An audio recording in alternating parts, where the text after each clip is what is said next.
Mickey talks the truth. Okay. I got truth on my mind. Truth on my mind. I got truth on my mind. Truth on my mind. I got truth on my mind. Truth on my mind. Hey, listen, you are now rocking with Mickey Truth. She live up to her name, not the fame. So make sure y'all subscribe to her channel and stay updated on what's real. Bye. Good reporting ass Mickey. We love you, Mickey. Y'all already know all information contained on this live is for entertainment, heavy on the mother effing entertainment, educational purposes only. All information used on this live is per the Fair Use Act, and any conclusion that you draw is on you and your mama, not nobody on this channel, this panel, or in this chat.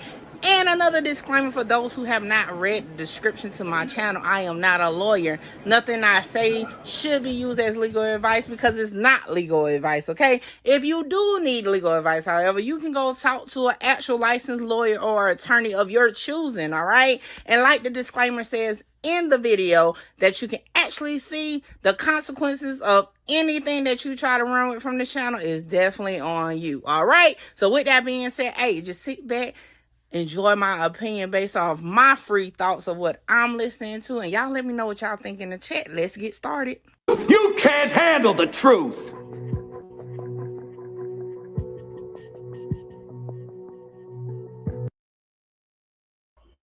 Good morning, everybody. I ain't gonna tell y'all no lie. I almost was like, forget it this morning. I am so tired. I woke up with a headache, but we here.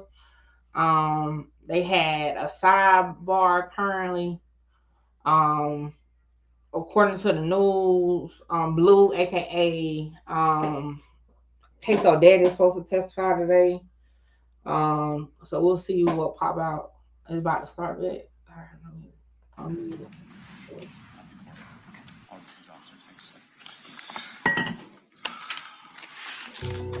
All right, then if all sides are ready, I do want to bring out juror number 15 to inquire. I just want to be absolutely clear. This juror is not going to be filmed in any way.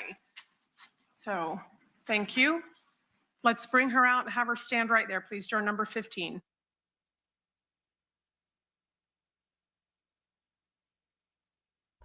They started Monday all with BS early. They got a jury inquiry already. I'm not sure what they're inquiring about, what happened. Because I'm really just, shout out to Music 101, man. He called me and was like, you ain't going live? You been following the trial all this time? I'm like, man, my head hurt. I don't feel like getting up. Then after I got off the phone with him, I'm like, I might as well, because it's going to look crazy not to have day 4. And I got all the other days. So I'm here. They having a juror, I put jury, but a juror inquiry, not sure what happened, why they having it, but here we are. That's my storage. But y'all make sure y'all like, comment, share, subscribe. Let y'all know we're gonna be here all day until they finish. Normally we've been doing like 8-9 hours. They finish about 5:30, 6 o'clock. We're gonna be here. Y'all know I get in the chat during when they talking. So that we don't miss nothing. I hope y'all don't hear my music in the background. I ain't went back in my room to cut it off yet. Good morning, everybody. Shout out to Blue, She. Who else I singing in here?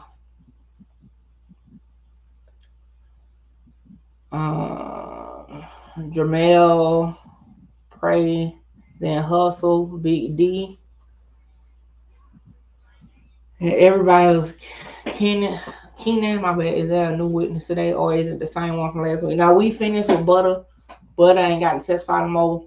According to the news, Blue, which is Ksoo Daddy, should be testifying today. Hold on, let me cut this music off because I don't want that shit to be copyright my damn live. Hold on.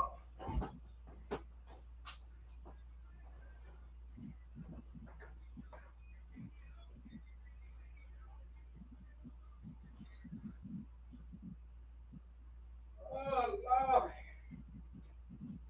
I wish I had my setup in my room. That's really what made today so hard, because I got to come in the office to get online. Ooh.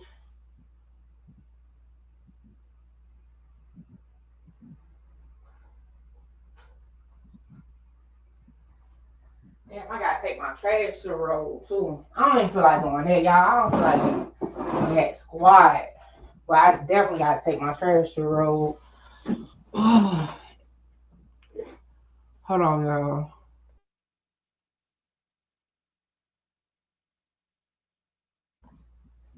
Highly bad.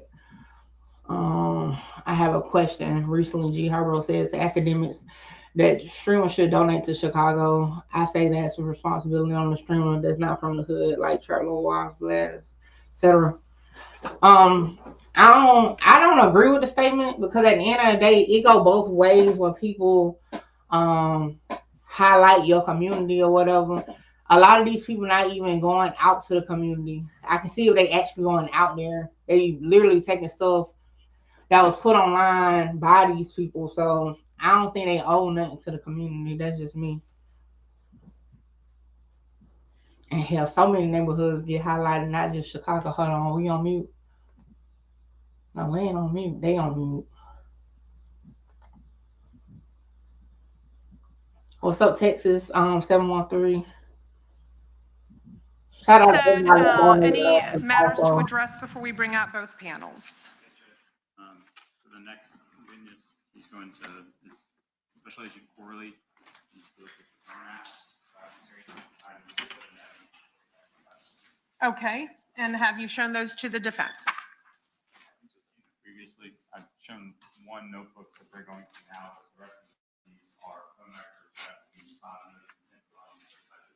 Okay, can you tell me the exhibit numbers? Are they the 9s? So it's 10E, Oh. T-Mobile records, 10C, which are also T-Mobile records,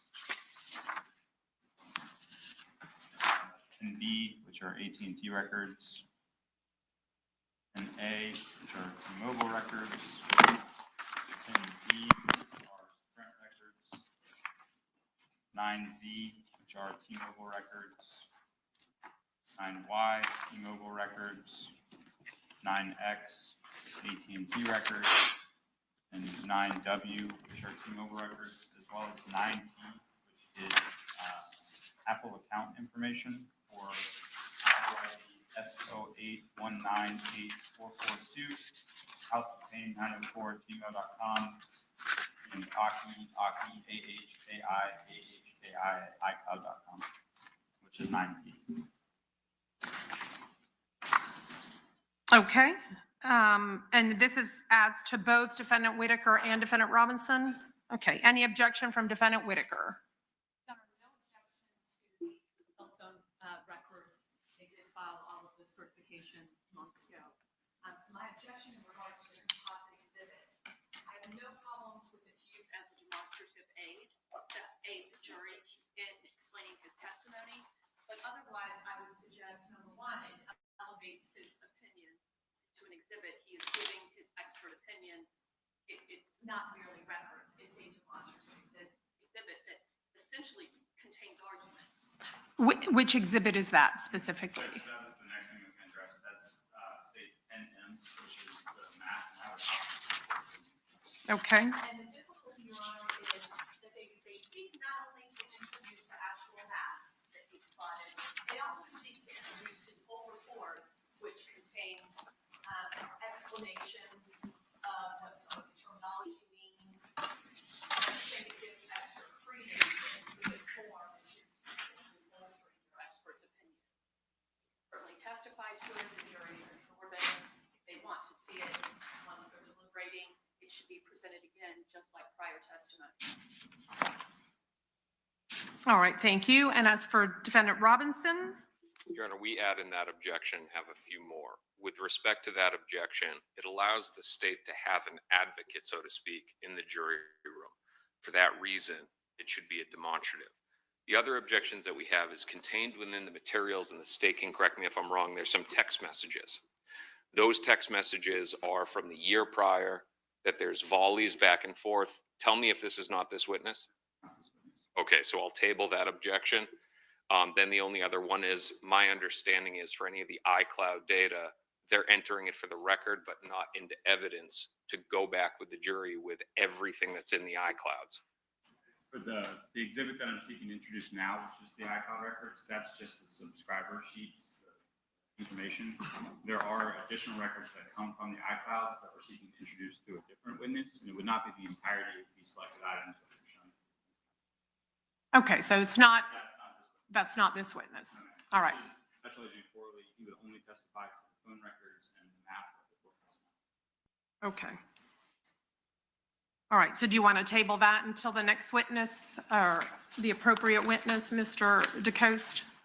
Yes, Your Honor. Okay. The non-prem in advance objection that we do have is to renew one, which is the color coding of our client. If Your Honor remembers from the demonstrative that was used in opening statement that our client was in red, we objected to that. Red is universally known as a color of danger.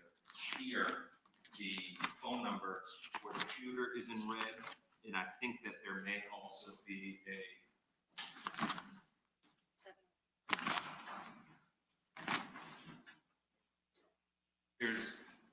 there are numbers in here, there are two different numbers that are in red. Even subconsciously, this says to the jury, connect this with the red that you have for Mr. Robinson. So we have the 478 number, which is an unknown number that they believe that the shooter has in their possession. And then a phone call that's incoming to one of Mr. Robinson's other phones is also in red. So Your Honor will see an 800 number. Wait, I'm trying to look for a red number so far. I'm on page 10 and I haven't seen one yet. Hold on. Okay, page what? So if Your Honor goes to page 17, you'll see a 478 number in red on the right-hand side. Yes. I'm sorry, 16. Okay, yes. All right. So that number is the phone that they believe the shooter had. Now, they've already coded Mr. Robinson to the color red. Then if you go to page 18, on the left-hand side, there's an 800 number. That's an incoming phone call on Mr. Robinson's known phone, unrelated to the 478 number. So this, I don't think helps a jury. I think it's confusing. We're just asking for colors that don't confuse them into thinking, oh, this is all Hakeem Robinson. Okay. Any response? Just that the maps are an exhibit. They're routinely introduced into juries. The slides that predate or that are before the map are necessary to explain to the jury what cell phone records are and how to look at the maps, how to interpret what they see on the maps.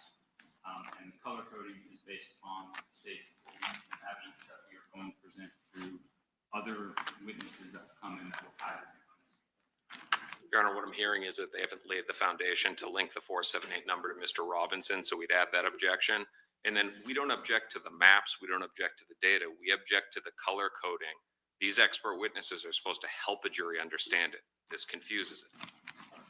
Well, there's multiple telephone numbers and there's multiple colors here. There's orange, there's purple, there's like a greenish gray, there's a couple reds. Honestly, there's more orange and teal than there are red. So if the color coding is the objection, I'm going to overrule it. And the lack of foundation. Okay, well, certainly predicate will need to be laid.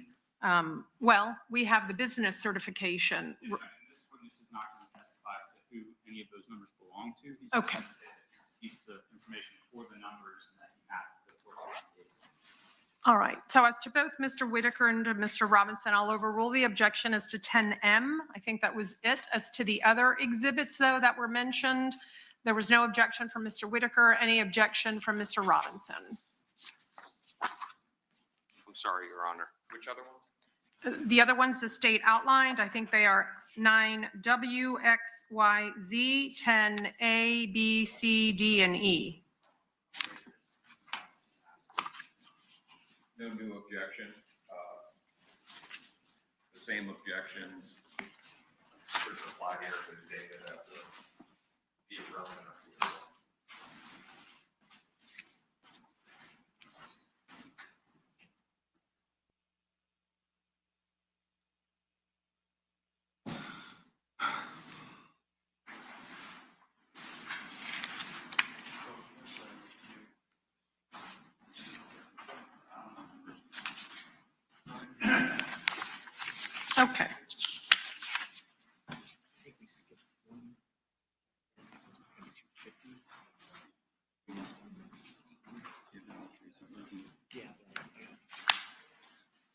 All right, then if nothing else, are we ready to bring the jurors in? Listen, I can do it now, or I can do it with the detective. I haven't moved intentions. Oh. Or I can do it with the detective. Why don't you do it with the detective?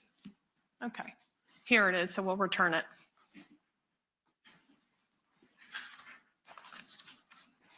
All right, then if all sides are ready, why don't we get the jurors in and seated so we may begin?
I was just gonna say, what they on sidebar for now? To continue with our duty at hand. Before we begin, I, of course, am going to ask all of you whether or not during this weekend recess, any of you inadvertently perhaps may have seen, read, watched, or listened to any news stories that may have been printed or aired about this case. If so, please raise your hand. All right, and I see no hands raised. Did anyone during this weekend recess, or even as you arrived here this morning or left on Friday afternoon, approach you or attempt to speak to you or say anything to you about this case? If so, please raise your hand.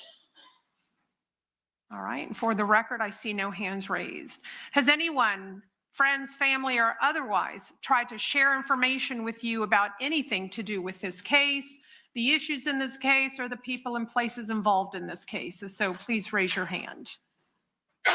Bless you, ma'am. All right, and I see no hands raised. Okay. All right, ladies and gentlemen, then we are going to continue with the state's case in chief, and at this time I'll call upon the state to call its next witness. Agent Corley, please.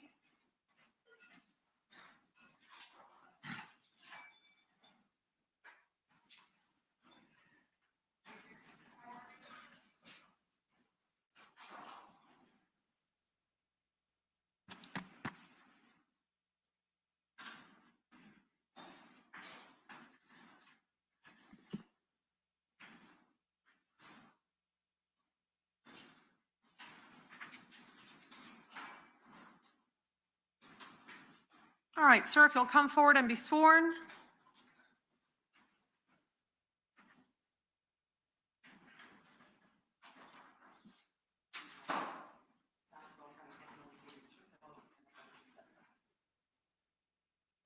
All right, if you'll have a seat there on the witness stand, and be sure to speak closely, loudly, and clearly into the microphones. Thank you, sir. Good morning, sir. Morning. Can you please introduce yourself to the jury? Yes, my name is Special Agent Rob Corley. I work with the FBI in Jacksonville Division, and I'm assigned to the office in Daytona Beach. How long have you worked with the FBI? Since 2011. And what is your current position? Current position is I am assigned to the Counterintelligence Squad. Okay. In addition to being counterintelligence, are you also a CAST agent? I am. And can you explain to the jury what is CAST? So CAST is a group of about 80 to 90 agents and task force officers across the United States who receive advanced training and cellular analysis and location information. We have three primary functions. We respond to situations that involve locating individuals in real time, so tracking fugitives, looking for missing children, victims who have been kidnapped. So we use this information we're going to talk about today in real time to locate people. I've located fugitives, I've located missing children, and I've located the bodies of victims using this information. We also provide training to state and local and other federal partners in this same area. And we do what I'm doing here today, which is testify as a witness to help explain the subject matter. Can you explain to the jury your educational background? I have a bachelor's degree in criminal justice and a master's degree in criminal justice. And you also have a background in the military? I do have a background in the military. I was a captain in the U.S. Air Force. And did your background in the military use this type of technology? Yes, I was a logistician. So we used similar technology to track cargo equipment moving in and out of Afghanistan. I also worked on some projects where we used RFID to find large warehouses. Do you have any specialized training in your field specifically related to historical mobile device location analysis? I do, yes, sir. Can you explain that to the jury? So I am CAST certified. The certification process for CAST requires us to go through several iterations of training. At this point, I've received about 400 hours of training in cellular analysis. It starts with a basic course where we learn the basics of records I'm going to explain today. We go through an advanced course, which gets into other types of records, location records, timing advance. And then we move on to an environment where we use the information in a command post situation to see if we can come up with the same solutions that other CAST agents have come up with in real world scenarios. If you progress through those, you're selected for CAST certification. CAST certification is 160 hours of training. It starts with introduction to radio frequency theory, which is taught by PhD professors from the Florida Institute of Technology. We receive 40 hours of training in that, and then we receive about 40 hours of training from each of the cell phone providers. So they bring in the people that actually maintain and pull these records that we're going to talk about today, and they bring in their engineers that set up their networks to tell us how and why they set up their networks that way. And then there's some additional training on software mapping, court testimony, a thing we call a drive test where we use equipment to measure the footprint of cell towers. And then once you complete all that, you're certified. We also are required to attend an annual recertification where they bring in those same providers to provide any updates to their records, allow us to ask questions to the engineers. They talk about new and emerging technologies such as 5G would be a big one right now that's going on. And we also get training from other companies like Apple, Google, Facebook, Meta. We recently had training from Starlink, which is now, your phone's connecting to satellites.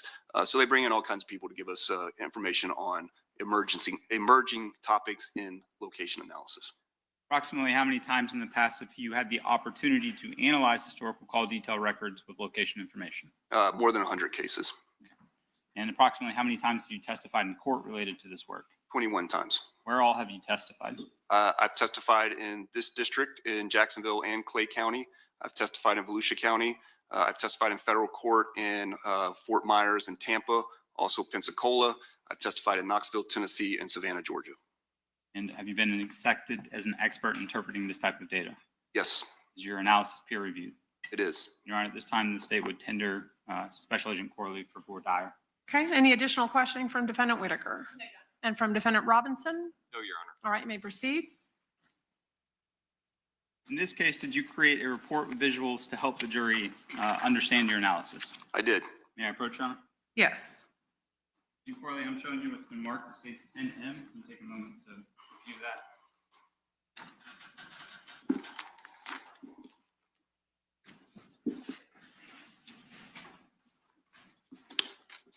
Do you recognize the contents of that binder? Yes, it's my report. Your Honor, this time the state remove what's been marked as 1010, states 246. All right. On behalf of Defendant Whitaker? Just subject to the prior objection made. Understood. On behalf of Mr. Robinson. Same, Your Honor, subject to previous motions and objections. All right. And subject to those motions and objections, states 10M will be marked into evidence as states number 246. On that published? Yes. Agent Coyle, do you see the screen in front of you? I do, yes, sir. Is this the same report that's contained within that binder? Yes, sir. All right. And so we can see here on this first page all of the numbers that you analyzed. That's correct. Starting on page 3, can you explain to the jury how a cell phone generally works in conjunction with cell phone towers? Sure. So our cell towers are connected to each other to communicate back and forth. They're also connected to traditional landlines. So they move information and data from those towers to either over the internet, other landlines, or directly to towers. In order for your cell phone to communicate with a tower, it uses radio frequency. Your cell phone, when on, is constantly scanning its environment to try to figure out what tower it wants to connect to. So it's going to decide, the cell phone itself will decide what tower it thinks has the best signal for use. And once it makes that selection, it continues that. And when a call comes in or goes out, it's going to select that tower to complete that call. But it is constantly scanning the environment. So if you get up and move, you change directions, you leave the courtroom, it will then decide that there's another tower that it thinks better is at that point. So it will make the switches. So it's constantly scanning to make those connections. And once the phone selects a tower and a connection is made, like a phone call, are reports generated by the phone companies that you can review? Yes. So once the phone makes a connection to the tower, it generates into call detail records, the timestamp, the tower and sector information that is reflected in CDRs. Showing you page 4 of your report, can you explain to the jury what a cell phone tower looks like to the average person? Sure. The cell tower up in the top left corner is what we would call a monopole. That's probably the most common configuration. I think if you see it out on the interstate, the tall poles with the array of antennas on top of it. Towers can appear, especially in Jacksonville and other urban environments. They're on the sides of buildings, and in some places they're hidden or disguised in everyday items such as a flagpole, or in this case, when city requirements require it to not be so ugly, they camouflage with this tree because they think that's not ugly. So it's a bunch of different configurations, and those cell phone towers are then split into sectors. There are several configurations. You can have a 6-sided tower. You can have an omnidirectional tower, which covers 360 degrees. But by far the most common configuration of all cell towers in the United States is a 3-sided tower. So you have a tower that is then divided into 3 equal sectors, and each sector serves a specific area. The phone companies provide us the direction that the center of that sector points to. It's known as an azimuth. So if you have in this illustration a 0 azimuth, you're pointing at true north, the direct center of that sector. So now we know if we have a tower, a sector, and the direction that that sector points at, we can then narrow down the location area of a device when it connects to the tower. Can you say how much of a geographic area each tower will cover? It varies based off of the areas in which the tower's placed. So in a rural area, it could be a very large area, say 10 miles between towers, or even 20 miles between towers in some instances. In a very dense urban area like New York City, you're going to have a tower every block. So it could be a very small area. And in an urban area like Jacksonville, it's going to range somewhere in between there. You said earlier that the phone is the one selecting the tower. Does it always select the closest tower? Not always. It's going to select the tower that it sees as having the best signal. That's usually the closest tower, but not always. Okay. What kind of factors can impact that? Environmental factors such as obstructions, the place you're in, a very hardened concrete building like a giant courthouse, there might be some things that delay a signal. If I was sitting with a 6-inch thick brick wall behind me and a window in front of me, it might select the tower that's 5 miles in front of me versus the tower that's 2 miles behind me. Cell phone towers, are they like GPS records where they can put somebody in a particular point? No, it's a general location. This is not a precise location. We can't say that someone is sitting in this chair in this room. We can say that they're in an area covered by a cell tower and sector. Okay. And do phone companies maintain GPS records? They do not historical GPS records. Showing you page 5 of your report, can you explain how you interpret the call detail records? And we'll show those to the jury in a minute, but how you explain call detail records on a map. So thinking back to that graphic in the tower before, this is a sector representing 120 degrees facing true north or 0 azimuth, and it's illustrated on a map with this wedge. We're able to provide the geographic location of the phone based on the next closest tower. So based on the positioning of the towers, we can provide an estimate on where a phone was located during the time of the event. In this call, you'll see on several maps there will be multiple sectors off one tower. So the shaded area is just there to help you orientate towards which sector is being used and which direction it's pointing. That is not the coverage area of that cell tower. Okay, so as you just explained, the shaded area is just showing you that we're in this part of the sector, but it could be somewhere out in that area. That is correct. And it's also, every tower is configured differently. There is no sector 1 is always 0 degrees azimuth. It could be 10 on one tower, and it could be 30 on another tower. So it's whatever the engineers determine is the best position for those towers to provide coverage to their customers. Page 6, can you explain this to the jury? Sure. So along with the sectors, you're going to have a call out box on each map. And that call out box is going to provide some basic information. Up in the green, you'll see that it will provide the unique identification for that tower being used. The sector is that -13 in this case. And then it's going to provide the date, the time, the number of the device being used, the type of event that's happening, the direction, and then the associated number with that call. Okay. And then in some of the boxes, you may get a number like a 3, I'm going to make one up, but like a 3-digit number that indicates the azimuth. Yes. So if there are multiple sectors off one tower, I try to include the azimuth in there so you know which call happened on which sector.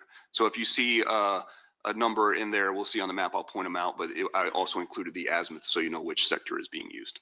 Where did the records come from that you used to generate these maps? The records come from the cellular companies. Is there other information that you need to generate the maps that doesn't come from the cell phone companies?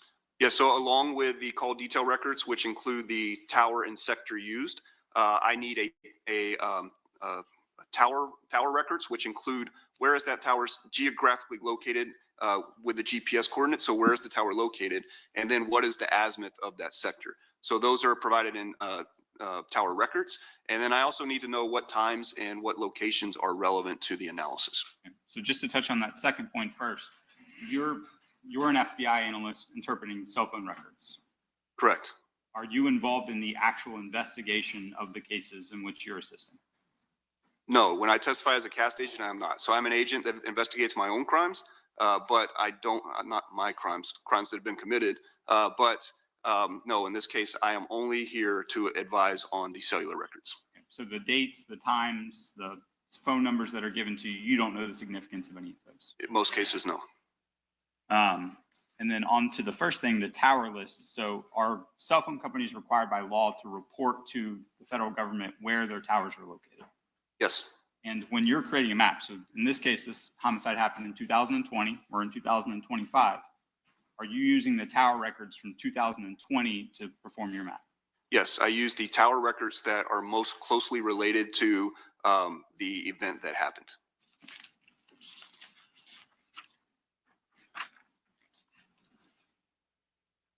Going to slide 7.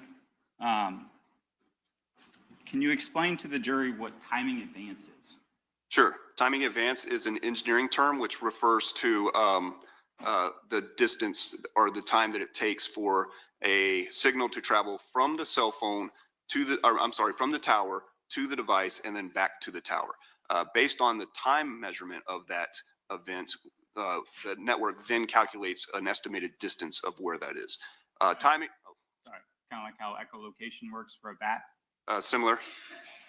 And why does timing advance exist? What is the purpose of it? So timing advance is necessary in order to make the system work.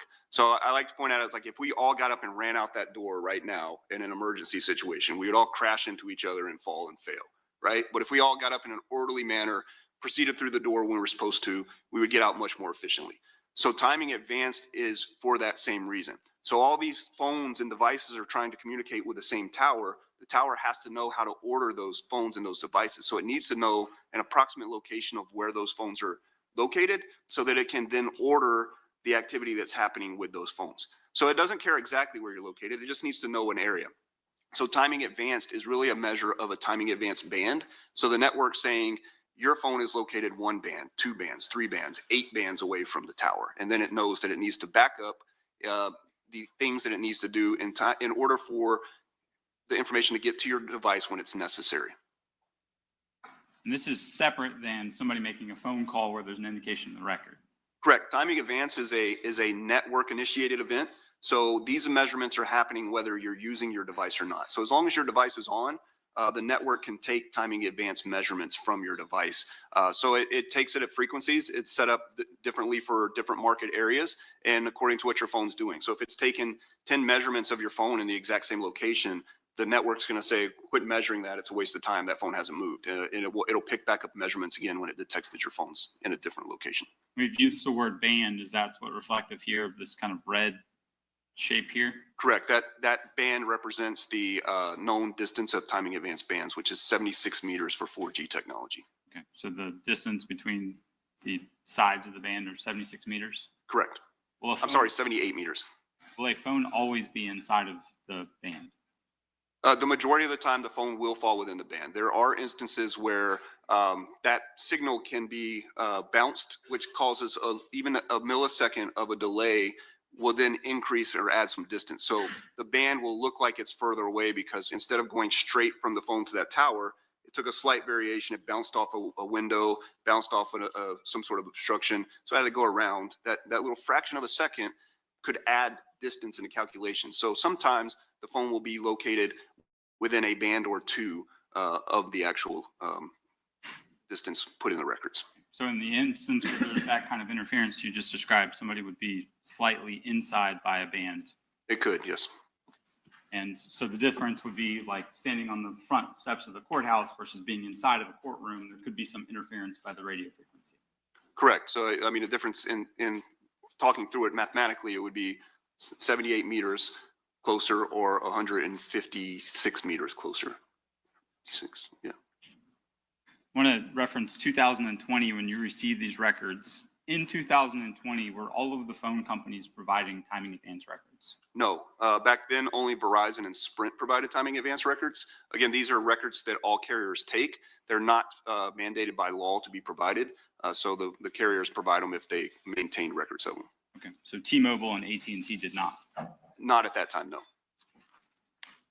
And again, these are not GPS records? They're not GPS records.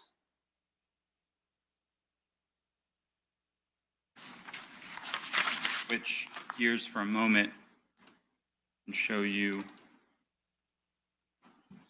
some phone records.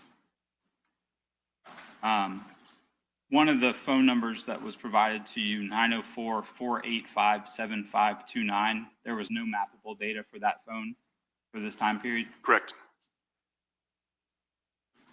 And again, you don't know which record is associated to what person? I do not.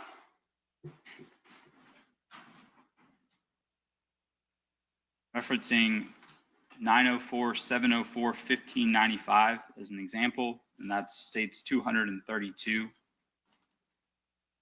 So when you receive and when the jury receives these records, do they include with them what's called a records key? They do. And I'm showing you the records key here. Can you explain to the jury what the record key is?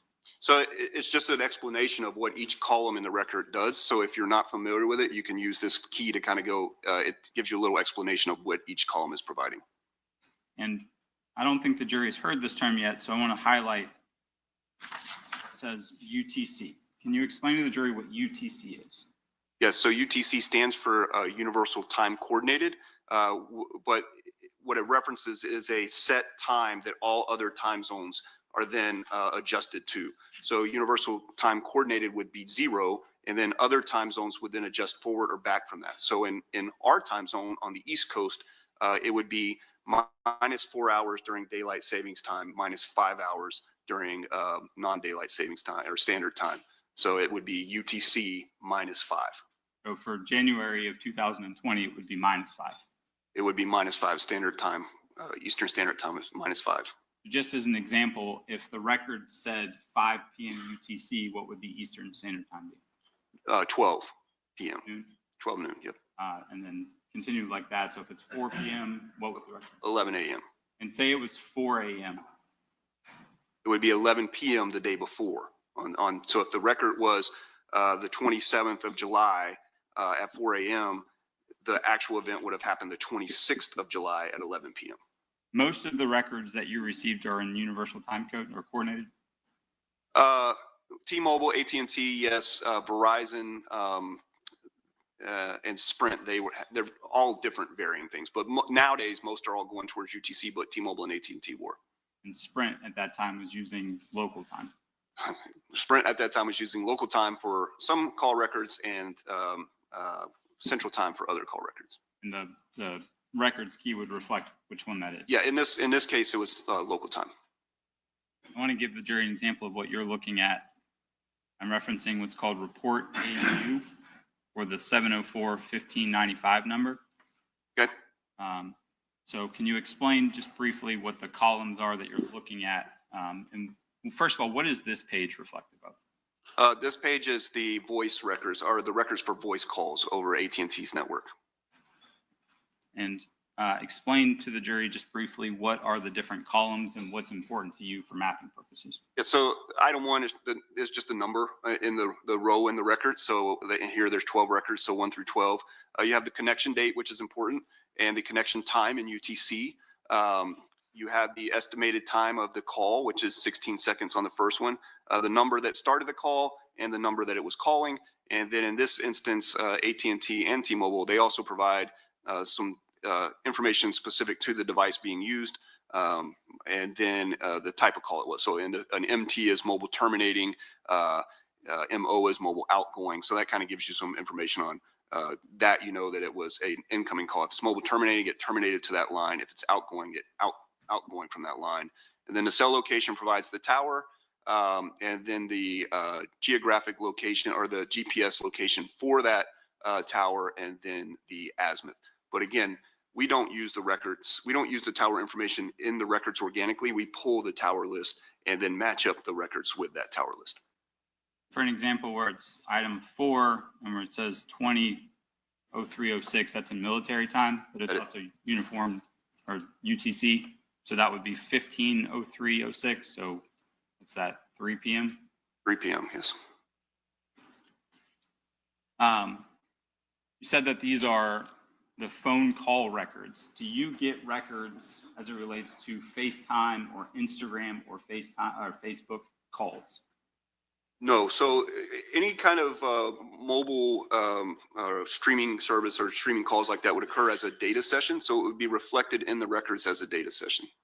And when we're reflecting data sessions necessarily match up exactly with, like, say, for instance, a FaceTime call. No, it could be its own data session. It likely would be embedded in multiple things that were happening during a data session. So if you have a 60-minute data session, I can't tell you what time you started using your ESPN app, and then what time you made a Facebook call, and then what time you got on the Google and searched for something. So it's all within that same data session. We said, so FaceTime calls are not going to be reflected in the call logs. No. And then what about like iMessages?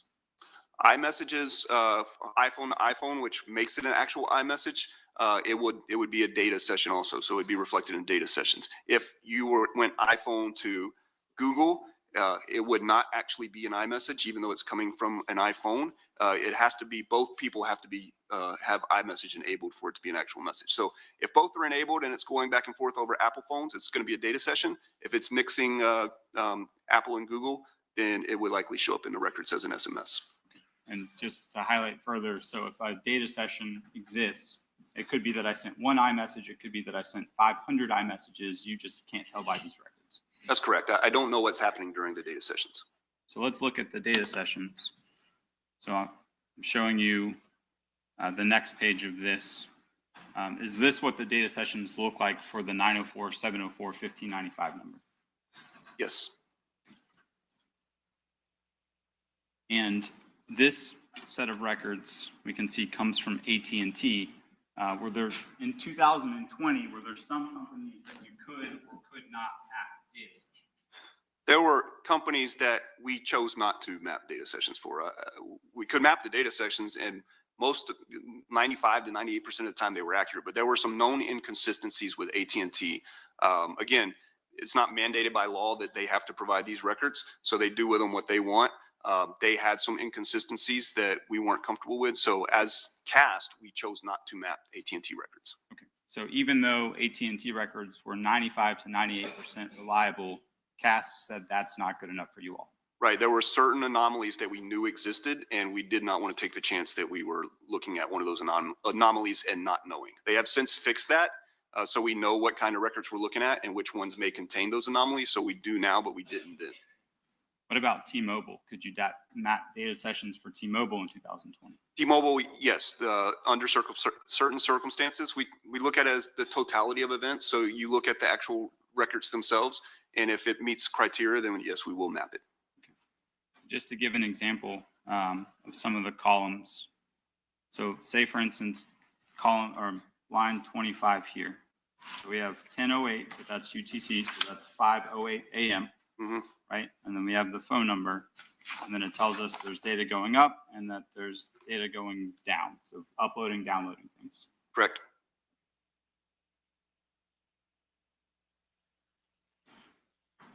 I want to jump down a little bit to lines 42 and 43. So do you see line 42 there? Yes. So this is on January the 15th, 2020. And that's about 7:11 a.m. 7:11:09. It would be exactly 5 hours before. And we can see there's data sessions going data up and down. Correct. All right. And then the next entry at line 43, we have at 18:10:44. So if I subtract 5 hours, that's 13:10, so about 1 p.m., 1:10:44. Correct. And we have bytes up and bytes down. Correct. Between those two times of 7:11:09 and 1:10:44 on the phone number 904-704-5095, there are no data sessions at all. Correct. What is that indicative of to you? When you're using a phone that's dependent on a smartphone that's dependent on data connections, the most logical answer is the phone's off. And this is an iPhone? Correct. All right. I want to go back to the PowerPoint now.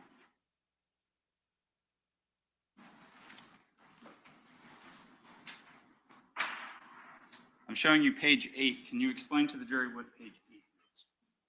Sure. This is a geographical representation of what areas were provided to me or locations of interest, and then the actual coverage for T-Mobile, AT&T, and Sprint. T-Mobile's the green, AT&T's the blue, Sprint's the black. This is the actual tower footprint for the Jacksonville area in 2020. Okay. And just as an example, so here, there's a green dot. That's a T-Mobile tower, right? Yes. So even if I am like right next to the tower, but I am a Sprint customer, would I interact with that tower? No. So I can only interact with the tower that services my phone. Correct. Well, I'll caveat that there are certain rules for roaming. I mean, if you're old enough to remember when you roamed on a network, but nowadays the coverages are so wide that networks don't want you operating on other networks because you have to provide money. So in this environment, no. And if it were roaming on another network, you wouldn't see it reflected in the records. Going to page 9, you explain to the jury what we see on page 9. This is the first slide of actual analysis of the device. So this shows the telephone ending in 3684 and 4911 on July 15th, 2020, between 4:42 a.m. and 5:26 a.m. Okay. So what it? No, I just want to take this as a moment. So you have these colors. So are all of these in that color from the 624, 3684, those are the records that come from that particular phone? Yes. And then same here with the 702, because we can see, for instance, at 50128 and 50220, or sorry, 50122, I'm drawing all over this. these two phones are interacting with each other, but these are the records coming from their respective phone providers. Correct. So in this instance, the call at 5:01:22 a.m. is an outgoing call from 3684, which is located up near the green icon, and it's going into the phone number or the device using 4911, who's located on the green tower near the blue icon. Okay. So the phone with the 3684 number is up here, and then it is going to move down here by the time of this call at 5:26. That's correct. States 10, or slide 10. This shows the location for phone ending in 3684 and 0896, both at 8 a.m. Located in this area. So the phone ending in 3684 is represented in orange and is hitting off the orange sector, and the phone ending in 0896 is hitting off of the silver sector. And in some instances, do you not actually get sector information from the phone companies? In rare instances, the sector information was not provided in Sprint records, and was not provided in the records. For the kind of silvery color 305, 321, 096, there's not a sector, but you've got like a circle. Can you explain that to the jury? Sure. So I know it hit off of that tower, but I can't tell you which sector. So again, it's a broader geographic area where that phone could be located. It could be anywhere off that tower, which covers 360 degrees. So since we don't know the sector, I represent it as 360 because that's all I can tell you is it was on that tower. The same general rules from before. You're not saying somebody's inside the shaded area. You're just saying they're interacting with that tower. Nope. That's just to show you the orientation of the tower. Page 11. We talked a little bit about it earlier. So here we've got an instance where there are two different sectors being interacted with. Correct. And you had explained with my poor example that where you use the three numbers, that represents the azimuth. Can you emphasize that for the jury here? Yep. So if you go back to the initial illustration, think of it as a compass with 360 degrees. So in this case, the sector here points at 165 degrees on that compass, and the sector here points at 285 degrees. And so at 8:30 to 9:30, the number 6243684, as well as 478, 491, 2831 are interacting with the towers located in this part of town. Correct. Page 12. This is the first time that we see that timing advance. So can you explain again to the jury the timing advance records here? Again, so we now have the tower, the sector, and an estimated distance from the tower. So instead of having the entire area of that sector, we can narrow down further that it was in a more specific area of that sector. And this is the first time that we see this 478-305-9583 number, and you have it indicating that it is in the area that services kind of the 7001 Merrill Road address. Yes, I would say that that tower is the tower that would most likely provide service to that residence. Now, we've got these bands for the 803-3671 that are kind of opposing and going in opposite directions, but then they seem to meet here. Does that mean anything to you? Yes. So the fact that those bands occur so closely in time, one's at 10:24:0 and one's at 10:24:24, so only 24 seconds apart, means that the phone or device is likely somewhere on the edge of those two towers. And we're able to narrow down that it's likely in this area as opposed to this area or this area, because logic just tells you that you can't get from here to here in 24 seconds. So you're going to be somewhere very close to where the towers intersect, and you're also going to be somewhere where you can logically get from one point to the other in the amount of time between the events. Page 13. So the 478-305-9583 has now moved from up here down here. That's correct. And then kind of walking through it, the 803 number is also moving kind of generally down. Yes. And then you have the 624-3684 is remaining up here the entire time. That's correct. And then you've got timing advance bands again. Can you explain those again? Again, that's going to give you, so in this case at 11:39 and 11:50, I'm sorry, there's events on these timing advance bands. And at 11:30, there's events on this timing advance band. So instead of saying it's off this tower, this sector, but instead of saying it's somewhere here, we know it's more generally in closer to the timing advance bands.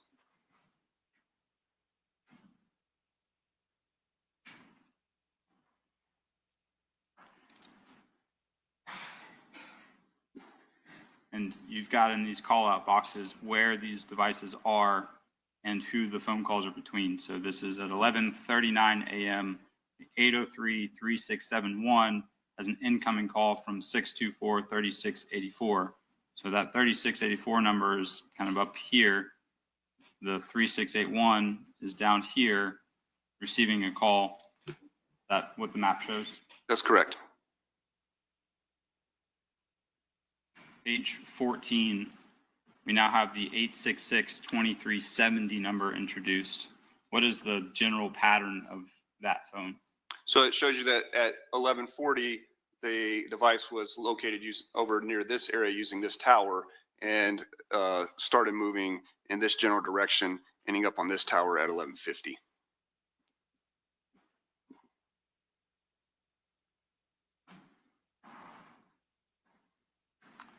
Slide 15. You've got a lot of things going on.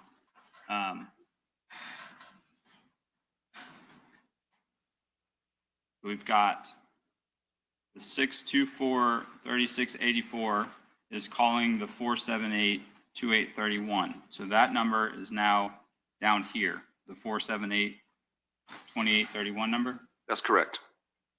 And the 624 number is remaining kind of generally up here the entire time. Correct. The 866-2370 number is now here in this area. Correct. And then the green 803-3671 number is also down here in this area here. That's correct. And we've got a timing advance record again for that green phone because it's only that 803-3671 that you get the timing advance, right? That's correct. So while it's hitting off of this tower, that's what the timing advance band is saying, approximately the distance it is away from the tower. That's correct.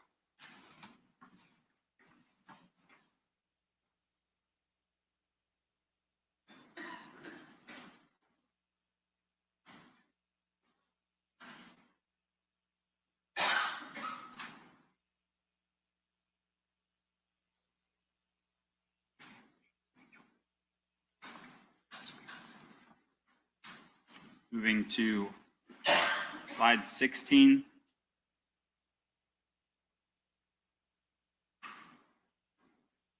The 624 number, again, still up in this general area. Yes. Now the 478 number is back up in this general area. That's correct. At 1240. The red 478-305-9583 is now up here. It was down here, and so it's moved back up here. Correct.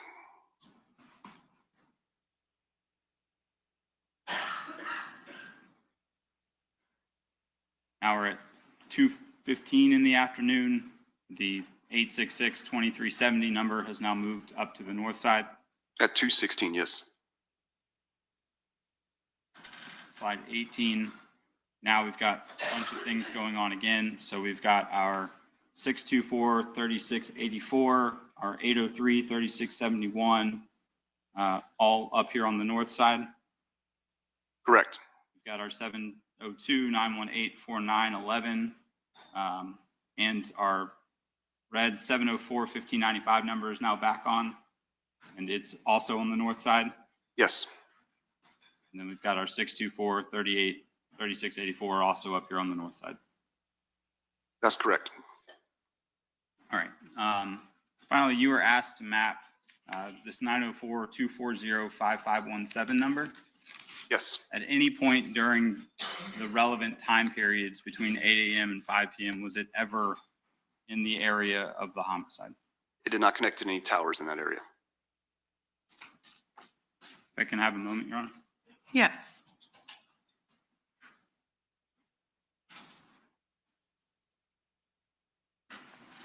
Thank you, Agent. I don't have any other questions. Thank you. All right, thank you. Cross-exam for Mr. Whitaker. Actually, you need the report. I'll leave it.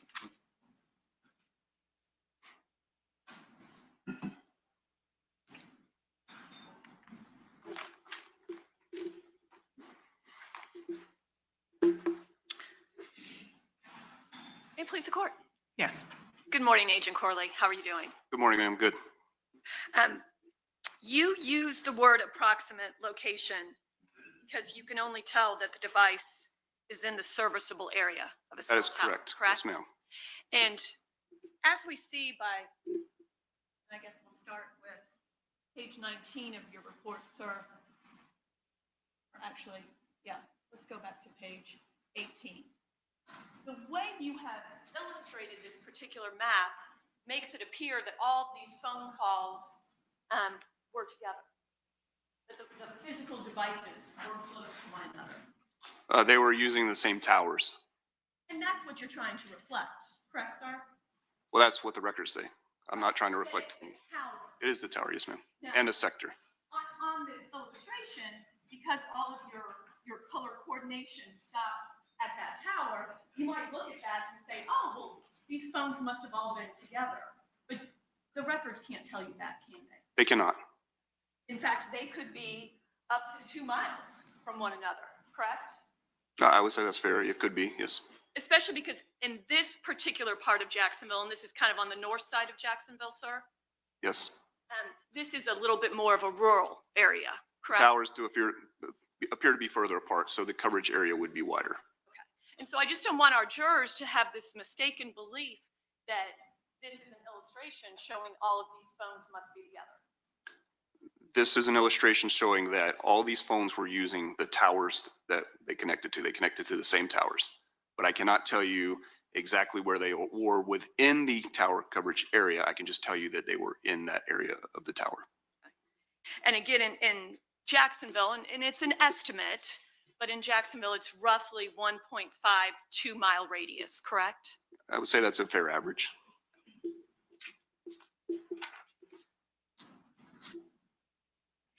And when we talk about these vectors, again, that's not absolute either, is it, sir?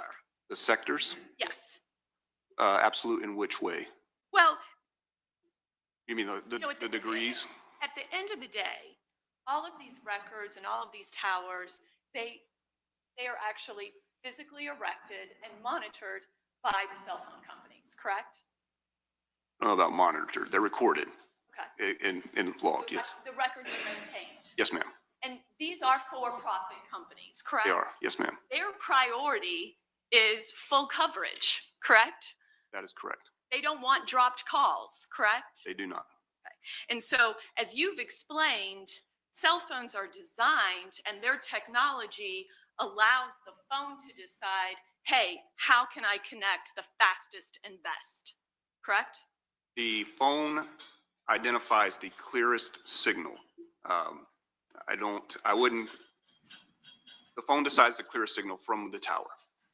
Or wherever that particular phone is on in any particular moment, correct? That's correct. And because cell phone companies are in the business of not having dropped calls, their towers are going to purposely overlap, correct? There is a small overlap between sectors on towers, yes. And so that's what I mean by it's not an absolute exact because there is overlap between towers, correct? There is overlap, but on the same logic that you're speaking, the company doesn't want you to have dropped calls. It doesn't want you to have interfered calls. So if there's too much overlap, it has a negative effect on your service. So there is enough overlap so that a call doesn't drop, but they're not overlapping and going over each other because then there would be too much interference with your calls and you wouldn't have a good user experience. So there's a small portion of each tower where it would oversix. I think if you were to put a number, it would be somewhere like 70 to 75% out from a tower is when the towers start overlapping to provide that coverage so that you don't drop calls. And to your point, I think what you're trying to say, I don't want to be confusing. The beams are not exact. RF doesn't stop in straight lines. So if I represent a beam on the map, it's not going to look like a straight line. It's going to look more like, you know, a wiggly something like this, just to be clear. I think that's what you were asking. Sure.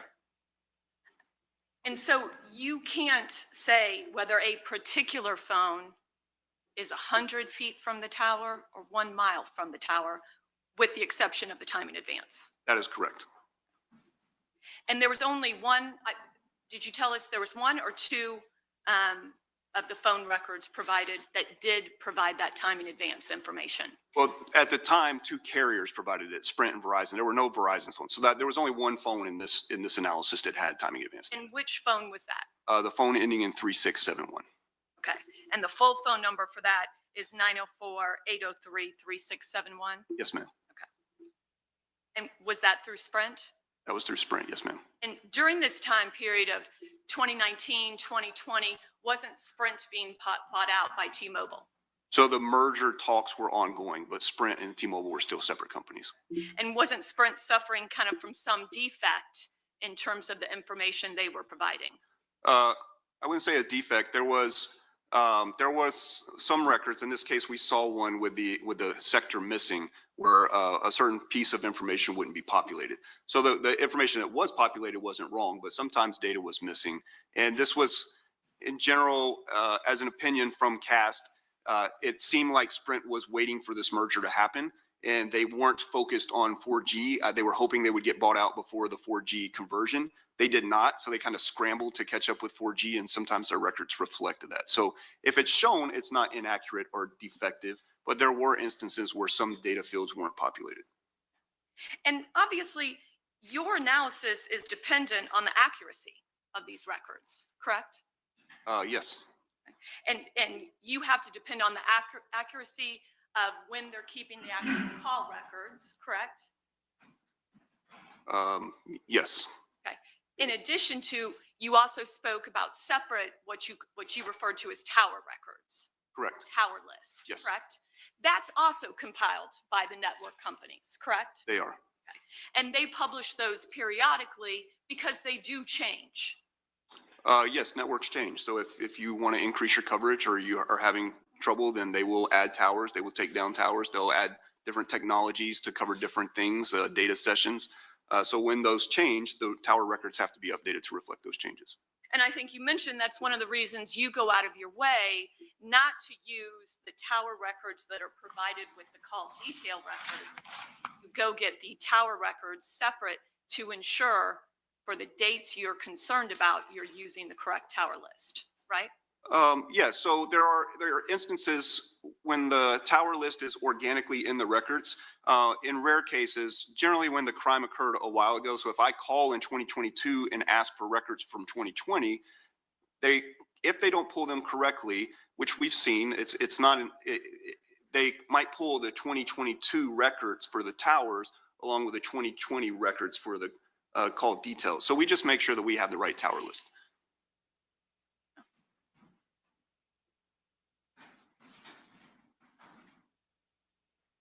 And I think you've explained that your analysis cannot give a precise location like a GPS coordinate. That's correct. You had mentioned back when Mr. Atkinson was showing you some detailed, and forgive me, I have forgotten, I guess it was data entry or data session. Data sessions, yes, ma'am. Data sessions. He was showing you some records for that. And you said that at that time, AT&T, you all felt, I guess, as an organization, that their records could not be relied on? The records were reliable, but there were some known inconsistencies. Because of those known inconsistencies, we did not use them. Okay. Because it appeared on those records, like within the column, there actually were latitude and longitude listed. There were, yes, there were. Okay. And there were towers That's connected. Yep. Because of those anomalies, you never plotted those. We didn't use AT&T records at that time. Okay. So even though you had GPS coordinates that were supposedly associated with that data session, that's not reflected in any of your analysis or report. We didn't map those, ma'am.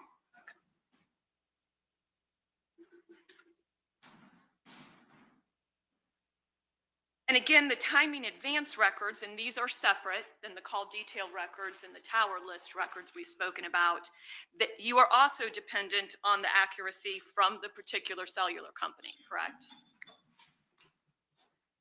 Yes, we are relying on the records being accurately depicted from the carrier, yes.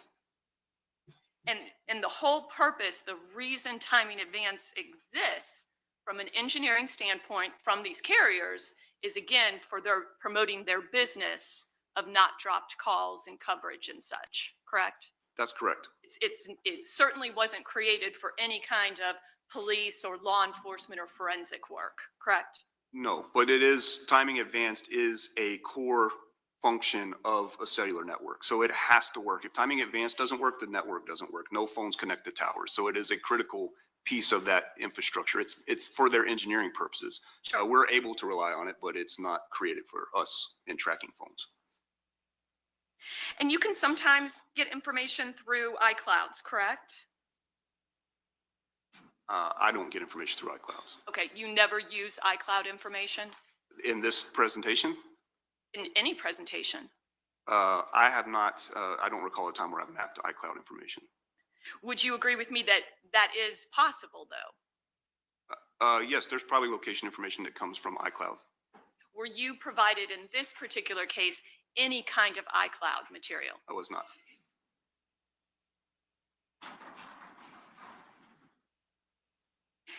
And you mentioned that you, sir, you carry a full FBI caseload in your official position with the FBI, correct? I do. Okay, as well as this is just additional work, your cast work, correct? Not just additional work, it's important work, but yes, I do this in addition to my primary job. And absolutely no disrespect meant. What I'm really getting at, though, is you've received specialized training to provide this service, correct? I have, yes, ma'am. And part of that training actually involved teaching you how to testify, correct? That's correct, yes, ma'am. That was kind of a specific component of your training in order to successfully complete it. Yeah, we received about 4 hours of training on testifying.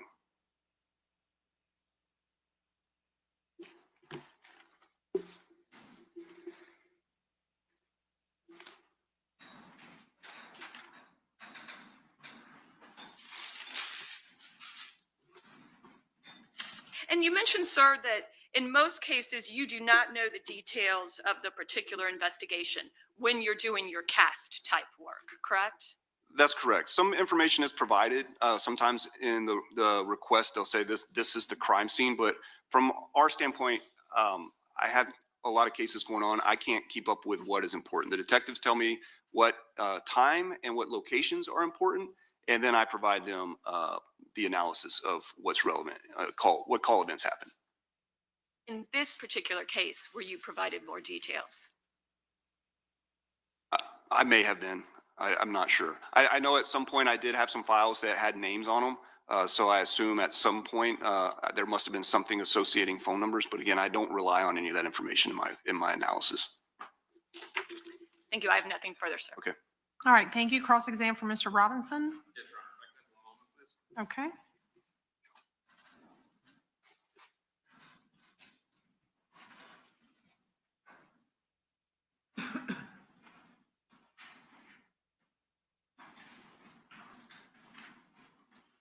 Agent, good morning. How are you? Good, sir. How are you? Well, thank you. This will be brief. It's easier for me because I'm the last to go. So in general, your testimony, what you're telling these juries is that you can't say an exact location for the handsets, correct? I cannot. No, that's All right. In a nutshell, it could be in that location. the locations provided are the serviceable area of the tower. But and you've testified how you can get kicked from one sector to another, that they could also not be within that area, correct? That's fine. I'm sorry. Can you repeat it one more? All right. Yeah, let's jump into it a little bit more. You talked about the cell sites, and let's use these monitors as an example. Okay. Jacksonville. So we have one cell site, one cell site. Yes, sir. Now, each one is a tower, is an antenna, and normally they have 3 sectors each, correct? Correct.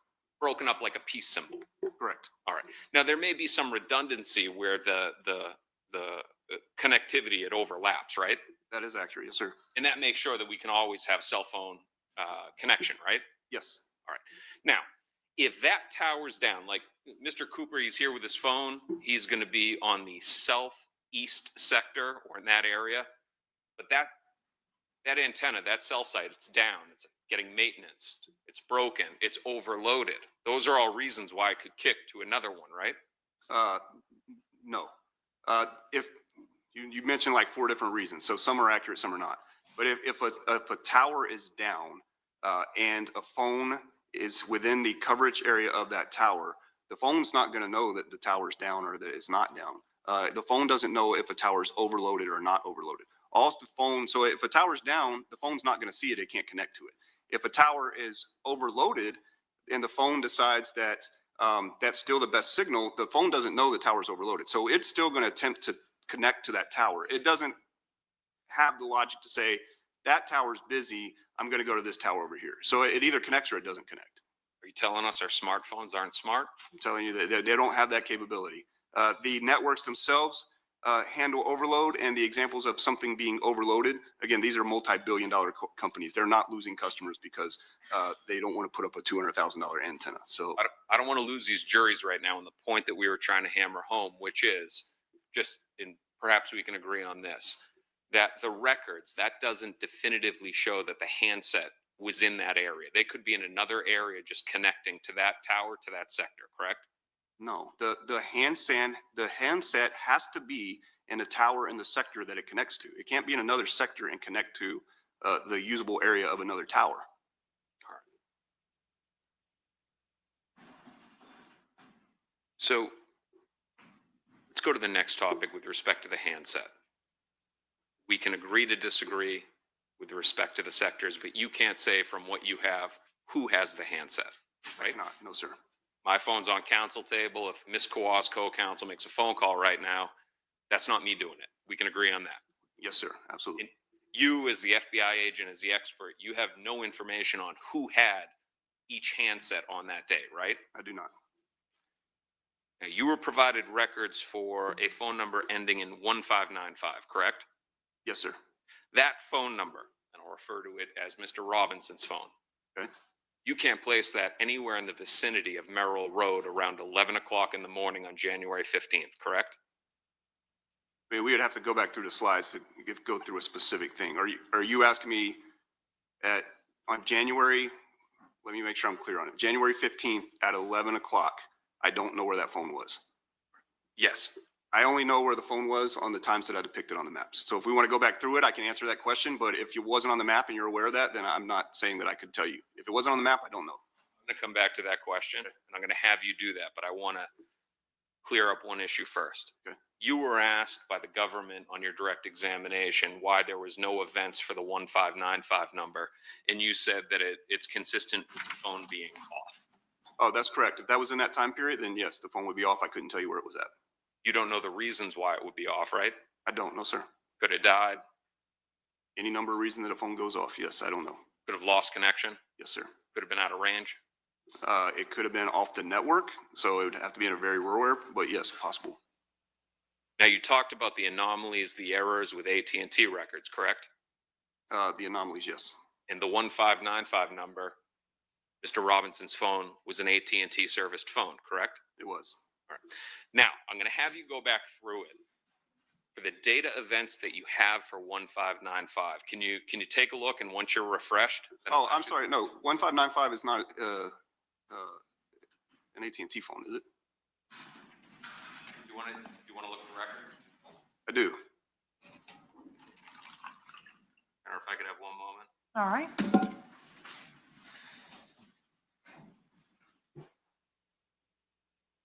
Show the government if I can approach the agent. Yes.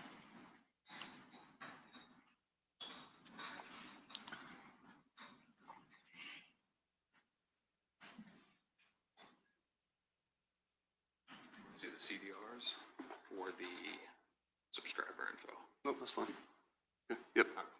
Did that help your memory? Yes, sir. Or AT&T, right? Yes, During the time frame when there was these anomalies, correct? that's correct. Now, asking the question again, and please take a look through your slides if need be. Do you place Mr. Robinson's phone 1595 anywhere within the vicinity of Merrill Road the morning of January 15th? I'm not sure where Merrill Road is without seeing it on the map. I can't move the map. So, Or I can get the binder if you have the binder. yeah, let's do that. Your Honor, if I can approach again? Yes. Please. That's your report, right? Yes, sir.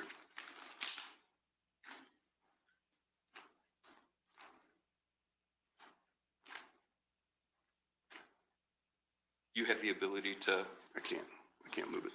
I don't think so. stay. Can you change the page to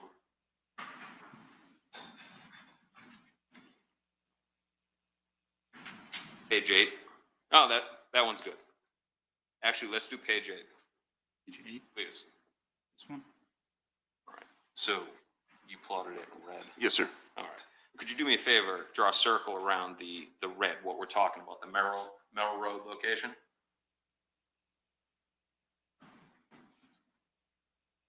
You following, Agent? Yeah.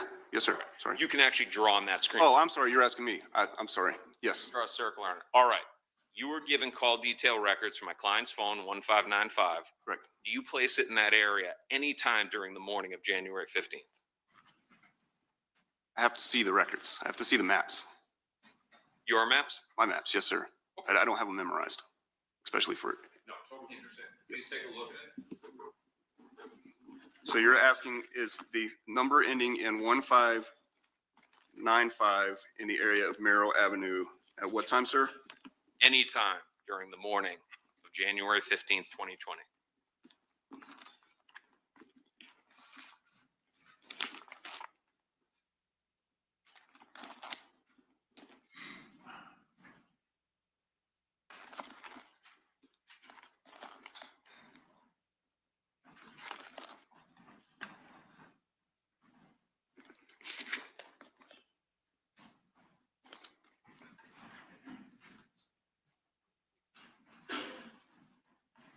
No. So just to be clear that we're on the right question, I asked you if you can plot the 1595 phone number, my client's cell phone, anywhere in the vicinity of Merrill Road the morning of January 15th, 2020.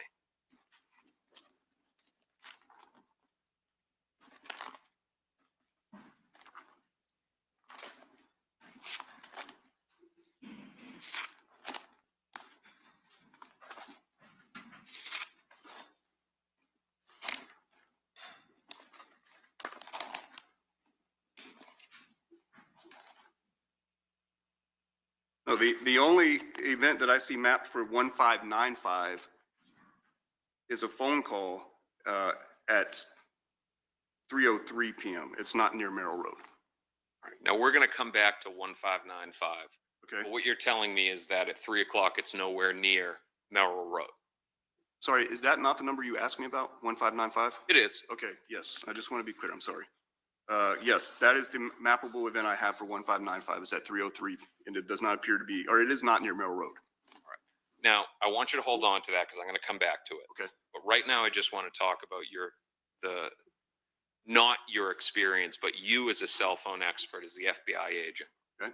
If I have my iPhone here, if I were to make an Instagram phone call, can you explain to the jury how I'd have to be communicating with a tower to do that?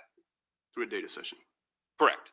So if I were to, right now, if I were to make an Instagram phone call, it would connect to one of the cell sites, one of the towers. Correct. And we would see that data event reflected on my cell phone records, correct? No, you wouldn't see a specific event. So if you called at 12:05 p.m., there may be a data session that lines up with that call at 12:05. But there also could be a data session that started 30 minutes prior that is a 60-minute data session. Lots of different events, including your Instagram call, could happen through that data session that's already initiated. So there's no way to parse out exact things on data sessions. And even if it happened at the exact same time that an Instagram call showed on a phone log, we wouldn't testify that that's an Instagram call because we don't know what's happening in the data session. It very likely would be, but I wouldn't testify to that. If there were an Instagram call, Yes. there would be some data session, understanding that it can be reflected either by a larger time frame or a smaller. Yes, sir. Something would be reflected in the call detail records, correct? Yes, sir. Were you asked to analyze the call detail records of 1595 for any data events? Again, we do not map AT&T data sessions. Now, we're not talking about mapping. We're just talking about locating them within the records. Were you asked to do that? I mean, I reviewed some data sessions. I did it on the stand during the direct examination. So I've looked at the data sessions, but I didn't particularly, my job is to provide location analysis with the CDRs. So I don't know if I did or not. So you would not be testifying at all that there was a data session at around 11 a.m. for my client's 1595 phone number where he's making an Instagram call? No, I'm not testifying that. In fact, if it's the same one we looked at where there was a 5-hour period, which I think it was, then there was no data session in the records. All right, so that would reflect that somebody was not making any Instagram calls during that time period, specifically around 11 a.m. There would be no data. No, there's no data sessions. What about the 9583 number, 478-305-9583? You plotted that, correct? I did. In your review of those records, the call detail records are a very small period of time, correct? You mean that I mapped? That you were provided. Yes, sir.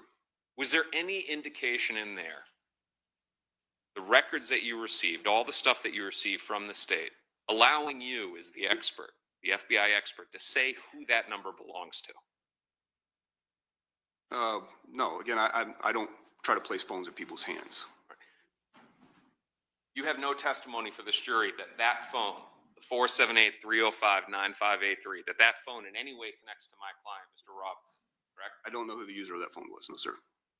But there's nothing within there, sort of like if you were to review my call detail records and you see phone calls with Miss Kawas, phone calls with father to coast, mother to coast, you'd be able to come to a determination it's consistent with it being Chris DeCoast's phone, right? If I had all the records and then I subpoenaed all the rest of the subscribers on there and then I analyzed all of those things, I maybe could infer through logic that I saw a call to your mom, a call to your brother, a call to your daughter, a call to your job, and say that might be a likely phone for someone. But I don't have any of those records, and I did not do that in this case. You're confined by what the government gives you. Well, again, I'm not worried about who has the phones. My job is to say where the phones were and what the call detail records say. If there's subscriber information in there, then that could indicate that it belongs to somebody. But if not, I don't make an attempt to try to identify who the phone belongs to. We're just talking about what could have been done. Not saying that you didn't do something, just talking about what could have been done. Because let me finish with a question. I understand for you that the identity of who has the 9583 number wasn't part of the job, but for us in this courtroom, it's the entire case. Okay. Because that's a phone that's believed to have been in the possession of the shooter. So my question to you is, could the state have provided you with more records and made the request? Can you help us figure out who ties to this phone?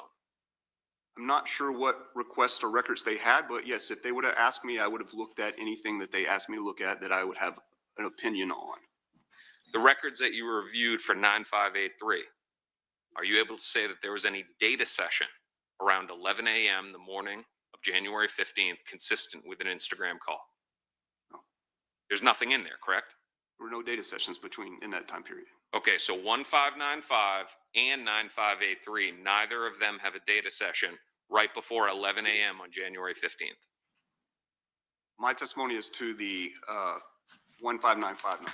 I don't have the data records in front of me. I'm happy to look at them if you have them. Okay, so let's break this up. We've handled 1595. Okay. Okay, now we're at the 478-305-9583. Okay. That number. Do you need to look at those records to answer the question whether there was data sessions? If you do, I can provide it to you. You can refresh your recollection. I can ask again. If it's not on the map, then yes, I would have to see the records to see if there is a data session, but it would be obvious in the records.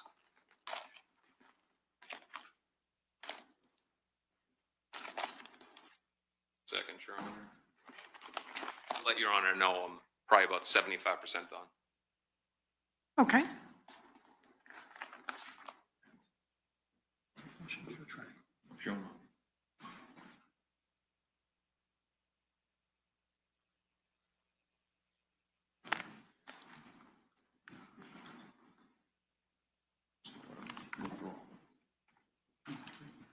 On this page, let me show it to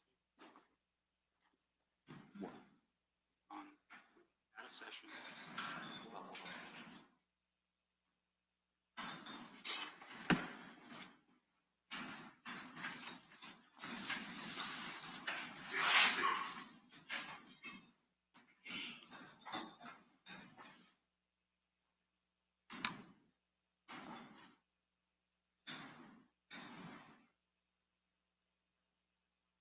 Your Honor, if I can approach?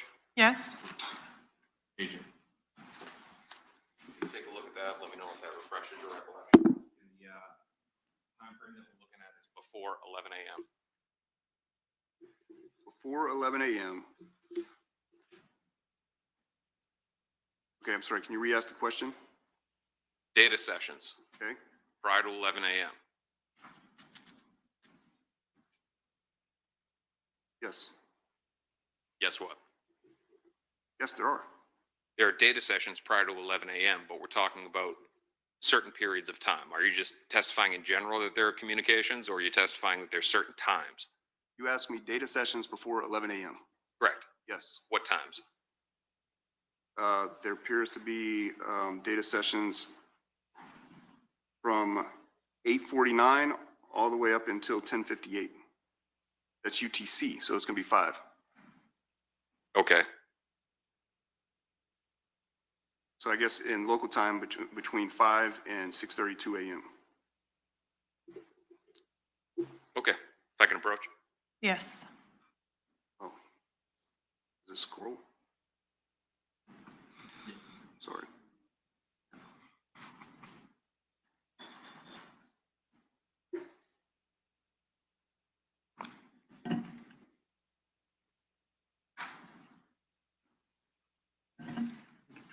There are data sessions between 8:12.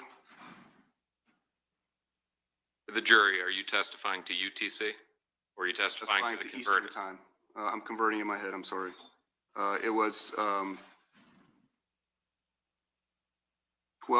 UTC, which is 7:12 Eastern time, all the way up until 17:25, which would be 12:25 local time. You can't say that that's consistently throughout that time communicating with the data session, just that there are connections within that time, right? Correct. Approach. Yes.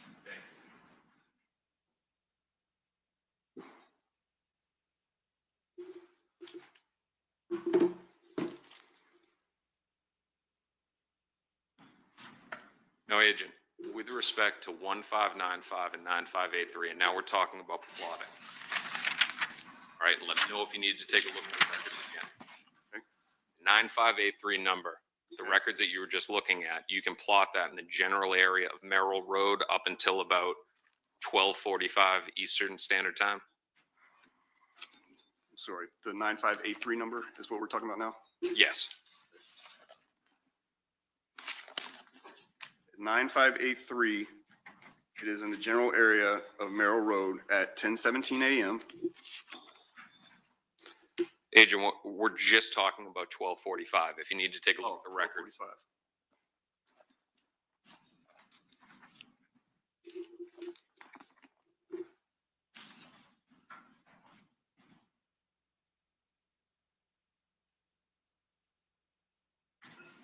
Agent, instead of looking at the records, do you not remember if there was an event at around 12:45 and that you'd be able to place it? Would it refresh your recollection and take a look at the records?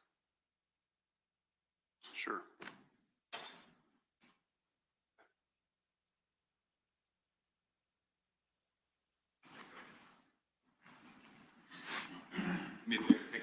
very last lines. Okay. We're asking about 12:45 Eastern Standard Time. Okay. Is the 9583 number communicating with a cell site in the vicinity of Merrill Road?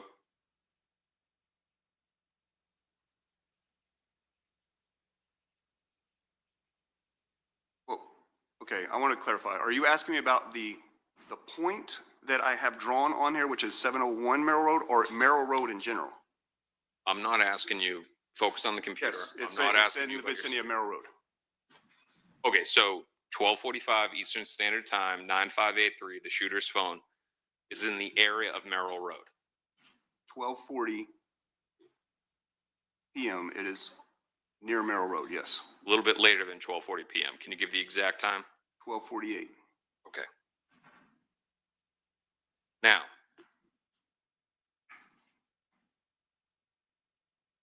you know when you're all set. I'm all set. All right, 1595. Do you have any locations in and around 1248 for the 1595? No, sir. If I were to show you the call detail records for 1595, could there be a point?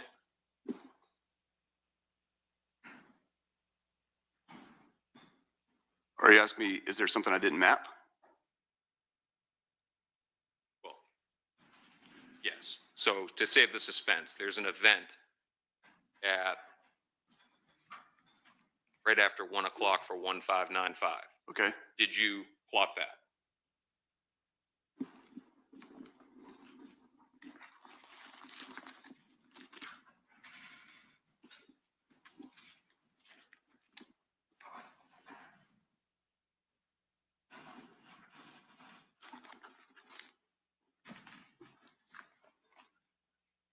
The only call that I plotted was at 3:03 p.m. for 1595. All right, but what we're talking about at, do you have the 1595 records in front of you? I do not, no, sir. State. Pages 3 and 4. I can approach. Yes. Sorry. You can take a look at pages 3 and 4. I'll re-ask the question.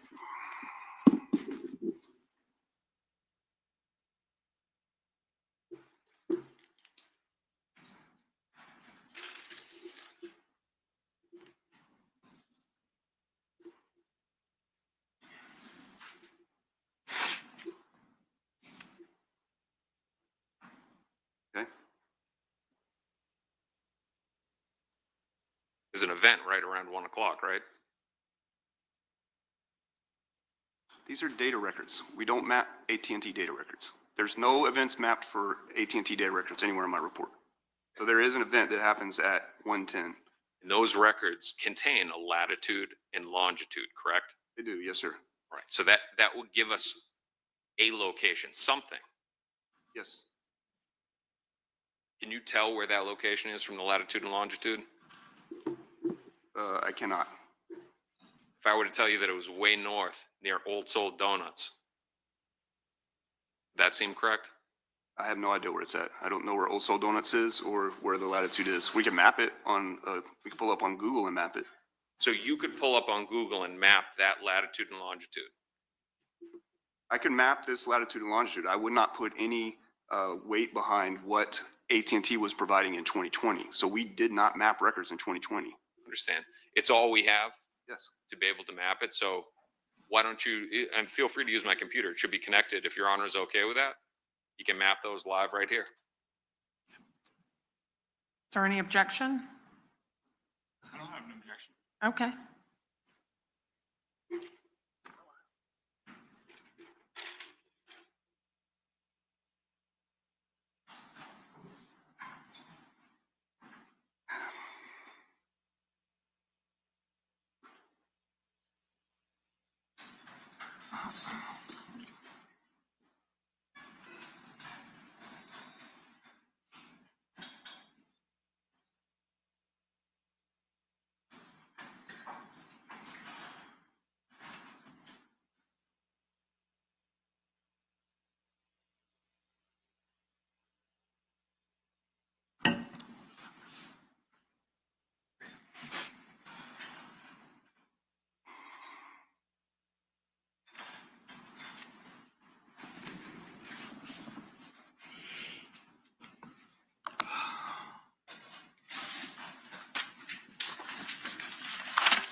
Okay. Sorry, what was the reference to location? All right, so you plotted the location, correct? Yes, sir. Yeah. And what we'll do is we'll go back to your map and you can just generally point out where it is. So you circled Merrill Road before, so that would be consistent with the location of the 9583 number, right? Okay, yes, sir. All right, so now if you could circle where the 1595 number is, the known phone of my client, several minutes later.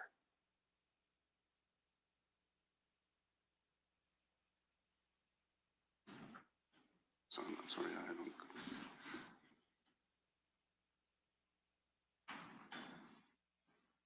So you're going to see Quarantine Island right there. Yep, so it's somewhere right above here.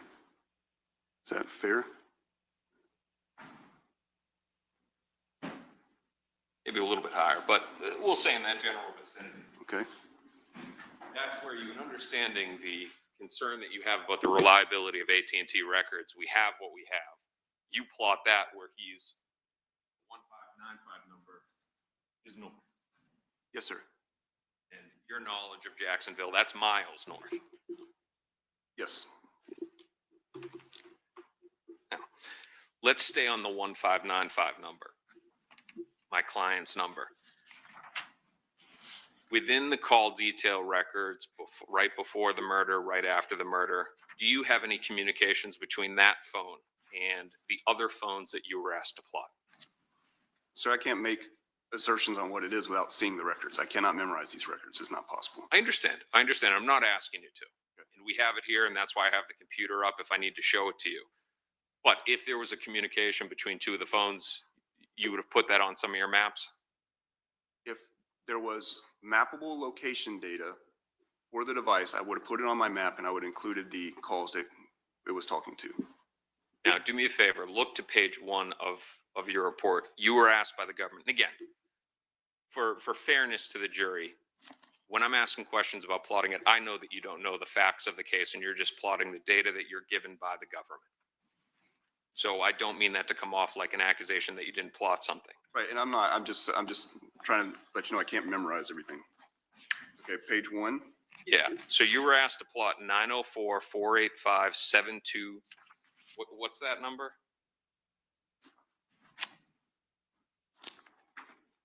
All right, I'm on page 1. 904 485, it's right on the ball. 7529.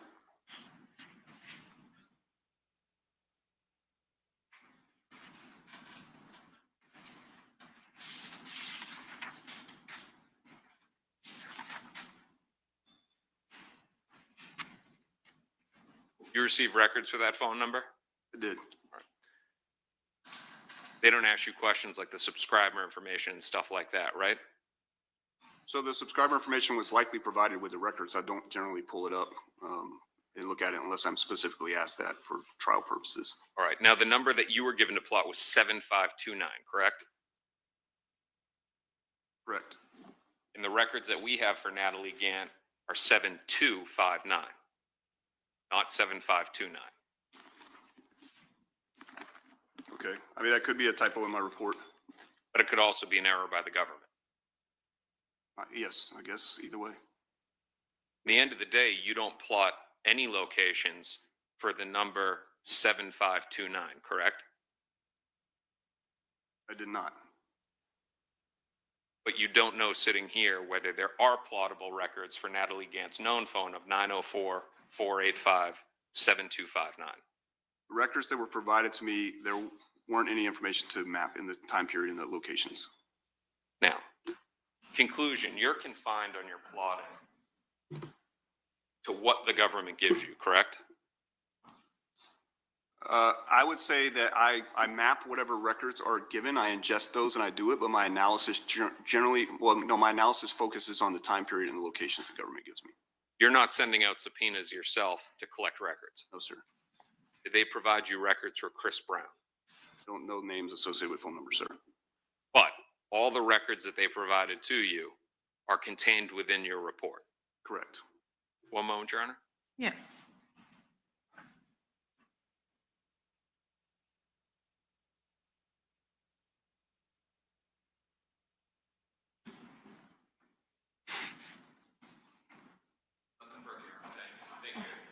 Is there any redirect? Yes, ma'am. Can I have a moment? Yes.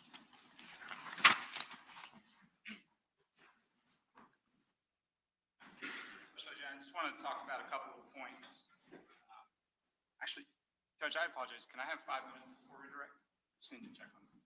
Okay. Like to excuse the jury? Yes, ma'am. Can we just take a quick bio break? Okay.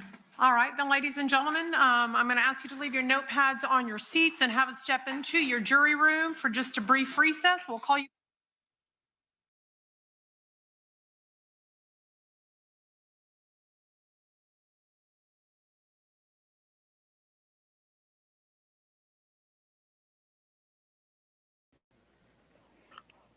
Oh Lord, they need to hurry and get this witness off the stage.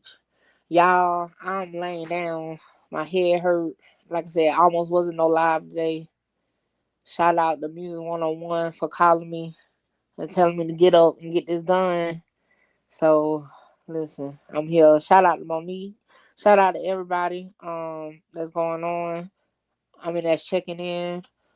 So far we really ain't had nothing going on this morning in this trial. They had the cell phone analyst from the FBI on the stand, and he's still on the stand, and they need to hurry up and get him off the stand, because at this point, to me, you know what I'm saying, the doubt definitely there. Okay, like, I get it, cell phone ain't reliable, cell phone mapping ain't reliable. I think if I was on the jury, the thing that would stand out to me would be like, why your phone in that area though? You know, that would be my only thing. But the defense did good on both sides, getting that doubt in there. And that's really all that's been going on. You know, they also, the defense for Ksoo has been highlighting how the prosecutors or the police only targeted just these couple of defendants. They didn't do nothing for Chris Brown, which is a dude that was stalking the victim with Butter. I forgot what other name that keep coming up, Torgan, because according to Butter, you know, a lot of them was together that morning, you know. So that would be my only thing. I'm still, y'all know, Friday, you know, some viewers of the Truth Team was mad with me, but I told y'all, as of right now, I would have put guilty if I was on the jury for both of them. So they haven't came out the whole yet. Ksoo dad is scheduled to take the stand today. So that'll be something. See what y'all saying. I'm using my tablet for StreamYard. So cell phone not reliable, witness not reliable, the state case weak as fuck. I ain't gonna say it's weak. They actually got a decent case. I ain't gonna lie. They got a decent case, for sure. Because their story is reasonable and plausible for sure. So it was a call made in a car by Ksoo. Well, according to the witness, they ain't have no record of no call, no Instagram call or nothing being made. However, I don't know if the actual witness will testify, but I know he spoke to the police because they said it, I think, on day 3. They said that Raekwon, I forgot his last name, said, told them the information about the IG phone call. So they have a statement or something in regards to somebody confirming it. You know, the defense for Ksoo whole thing with Butter was, you never said nothing about the call until now. Why you ain't been said it? But somebody else had already said it to the police. Let's see. Yeah, like I said, so far, but I'm giving them the benefit of the doubt that we just getting started. But yeah, I would still vote guilty at this point. Calling on the phone during a drill is crazy. Yeah, but you know, and I will say this, it's plausible too. Now, if I was on a jury, I wouldn't think about this, but just like a regular person, you know, remember Young and Ace, before that shooting on his birthday with his friends, you know, he said somebody called him and told him like something was gonna go down. Hold on, y'all.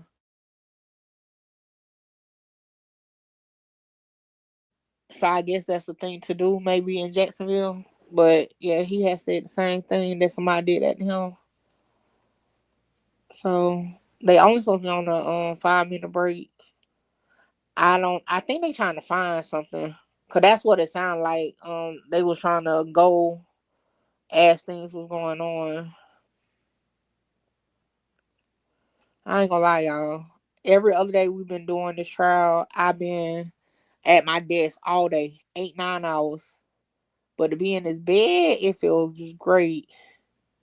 Um, for those that's new to watching me, every evening I do a recap of like key points or key pieces of information that came out during the trial.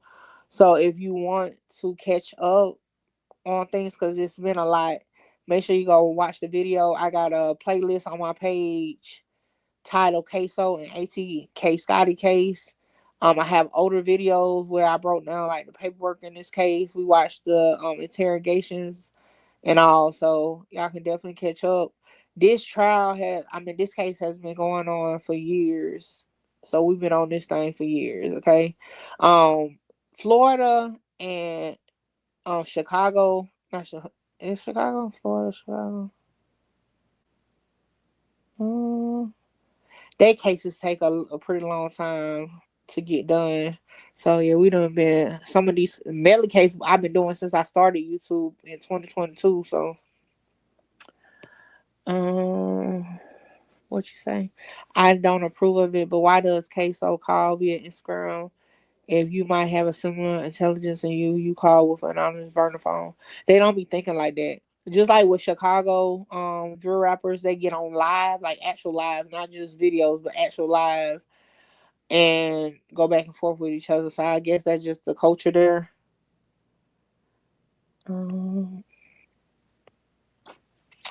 These ninjas do act like that. They got it from Chicago. They go on live stream on Twitter, taunting each other. Yeah, because as far as my Jacksonville content, I think I really started covering. I covered Young and Ace before, but I started really covering Jacksonville content after Julio Fulio passed.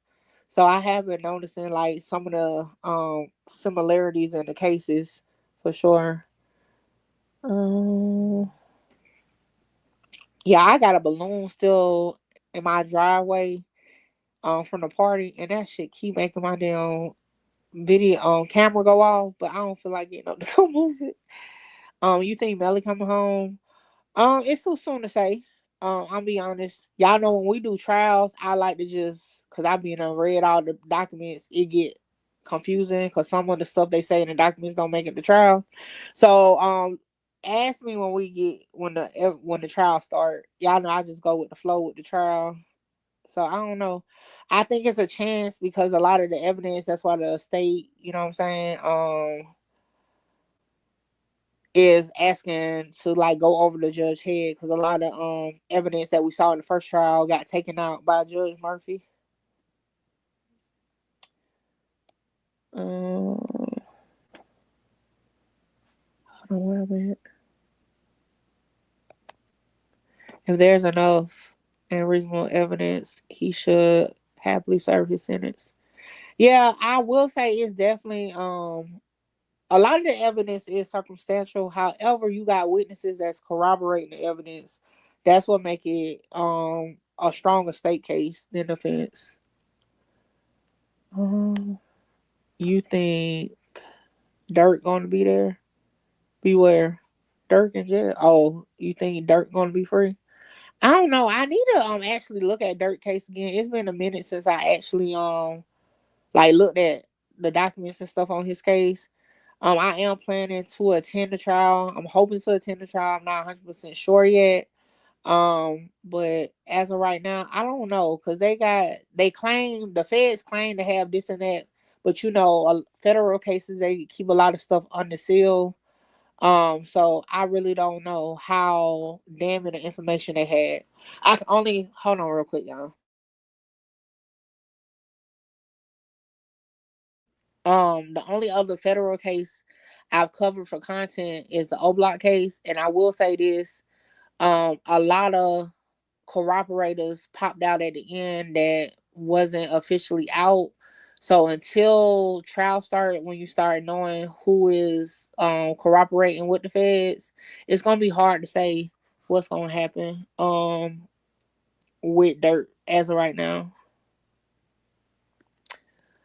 Ksoo defense doing good. Kramer's went out. Yeah, they definitely did that. Is Bortland telling no? He go to trial too in September. No, federal trials can't have cameras. That's the main reason why I like to cover those and go to those, because it's not gonna be live streamed. I do agree with most convictions come from circumstantial evidence. The way calmer word, you might can dodge this, but you definitely not gonna dodge that. Yeah, for sure.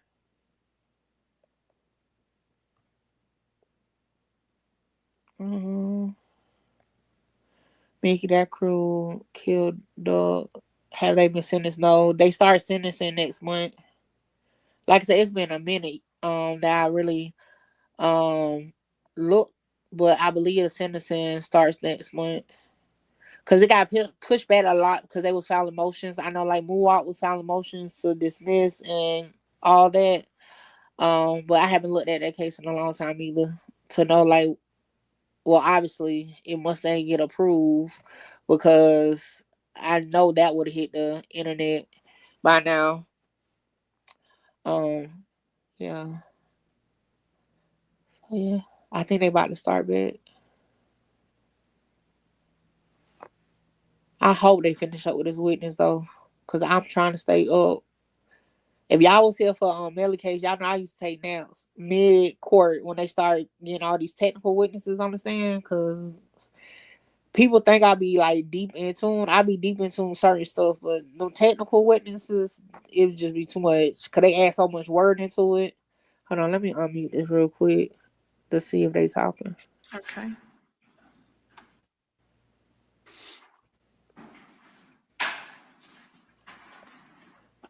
Let's see. Who on Fed cases and who got state cases? It's too much to keep track of. I'm telling you. And y'all know I took a break from content, so I'm trying to catch up. I think I'm doing good though. That's why I really just been focusing on this trial for now. The sentencing is a mystery. They can only get life with no parole since the government didn't. But right, that's true. All of them are facing life.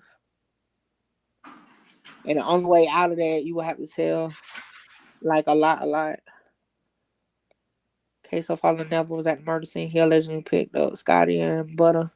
Thank you, ladies and gentlemen. You may take your seats while we All right, we await back. Mr. Whitaker's jury. Oh, they still waiting on jury. Okay, let me continue to go through.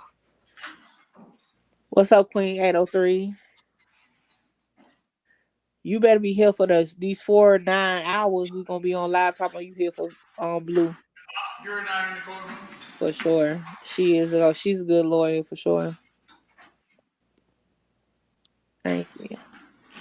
Can the state switch up on Butter? Nah, they in a contract. All right, I'm gonna go back on mute since they about to start back up.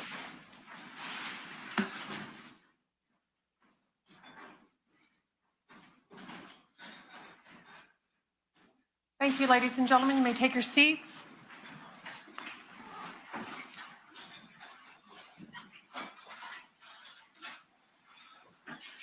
All right, State, you may proceed with redirect. Thank you.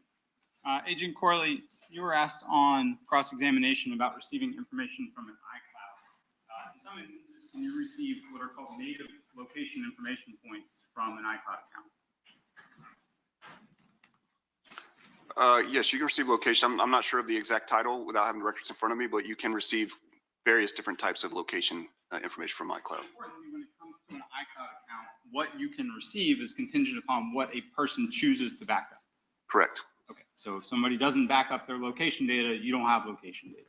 That's correct. You were asked about going through the call records and determining who a phone belongs to based on who they made the call. Are there other ways to determine who a phone belongs to? Yes. You can look through the phone itself, or the accounts that are registered to the phone. That is a possibility, yes. Look through the photographs to determine who's taking selfie pictures. Yes. You were asked about the data sessions on the 9583 number. Can you see them on your screen? Yes, sir. Okay, and so that we're going through it, your testimony is consistent with the records. There are data sessions basically all morning on the 15th, right? Correct. Just for instance, that's 13:27, so we subtract 5, so that's 8:30 about? 8:27:32, yes, sir. Okay, and then going forward at like, we've got 10, 10:20, almost 11 o'clock there. Going forward, 11:30, there's data sessions all morning. Yes, sir. And I want to walk through that phone again to show where it was. There's only a couple of mappable points of data that you have for that phone, right? Yes, sir. So starting here for the 9583 number, it is interacting with the tower that services the homicide location. Well, you don't know, but the 7001 Merrill Road. Yes, sir. And then after that, it's going to move down south to about where 1033 is. So the tower that services that area. That's correct. Yes, sir. And then after that. All right, sustained. If you'll rephrase your questions. Where is the 9583 number at between 1130 and 1151? It is sitting over at the tower that would most likely service 1033 Townsend Boulevard. Okay. And then the next data point that you have for that phone in slide 16, where is that phone now? It's sitting off this tower here in this area, right below Arlington Hills. Mr. DeCoste asked you on cross-examination that you did not map anything for the 1595 number in this relevant time period. You can't say where that number was. I did not map it, no, sir. Okay, but you've reviewed the records, right? Correct. So let's look at the call records here. So start on. This is the page we started with the call records, right? Page 1. Yes, sir. There's one call here at about 11:02. Does that phone connect to a tower, that call? No, sir. Okay. Why would a phone not connect to a tower when somebody tries to call it? It could be off. It could be, again, there could be things disrupting its connection to the network. Most likely it's generally when it's off. Okay. And then we already talked about it down here, but we have data sessions going to about 7:11 a.m. Correct. And then nothing else until. Yeah, sustained. When is the next time that we have data sessions? 1:10:44 p.m. Okay. Nothing between those two times? Is there anything between those two times? There is not. And then this, what is this page? This is the SMS records. Okay, so like text messages? Yes, sir. Are any of these connecting to a tower? No, sir. Why would a phone not receive SMS text messages? Most likely explanation is because all these events are incoming that the phone is off.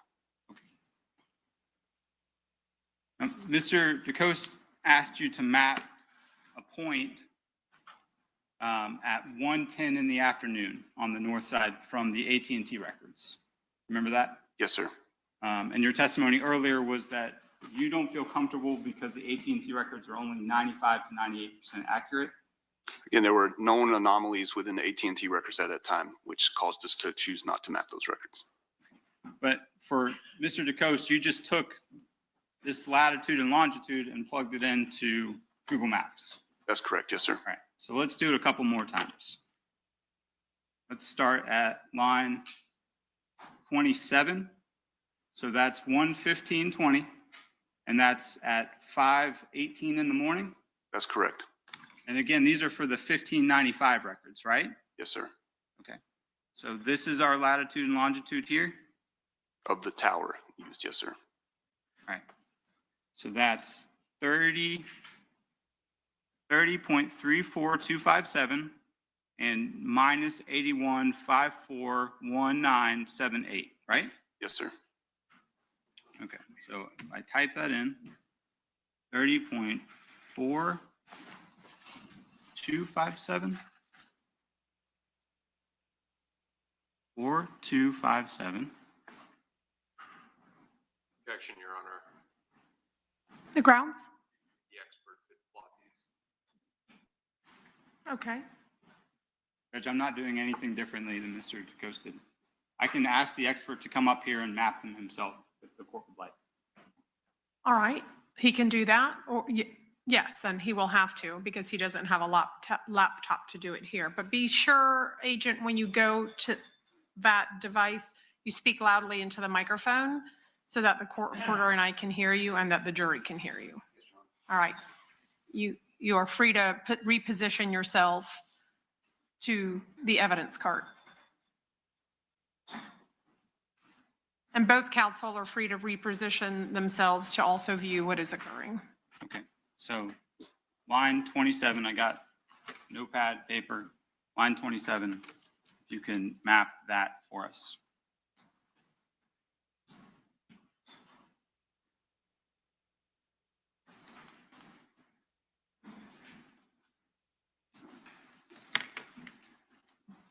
Got it there.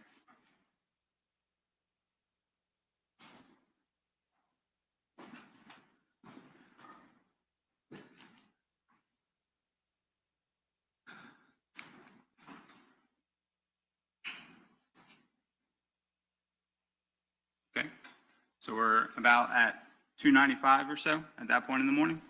Yes, sir. And that's, Objection, leading. All right, re-ask your question. where is he at that point in the morning? He is right near 295 and Monument Road. Well, I'm sorry, the tower is located that was used for that data session at that location. Okay, now I'm going to ask you to map number 29 for me.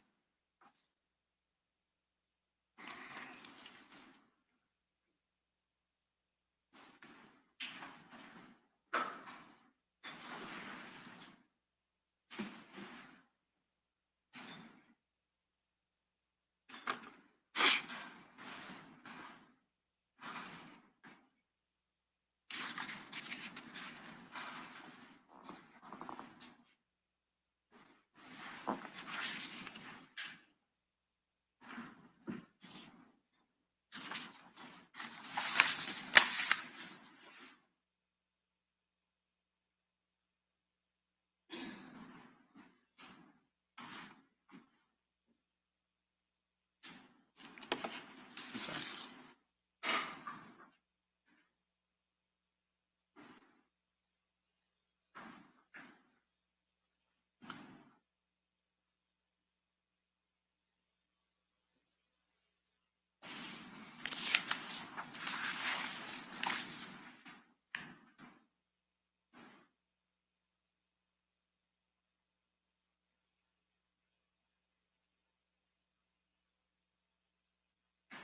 The number that you know?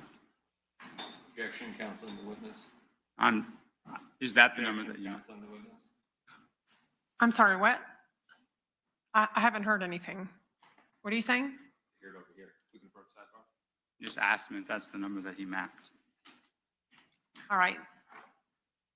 I don't think we need to approach sidebar, but let the witness go ahead and map the coordinates. Hell, they done lost the judge. The judge don't know what's going on.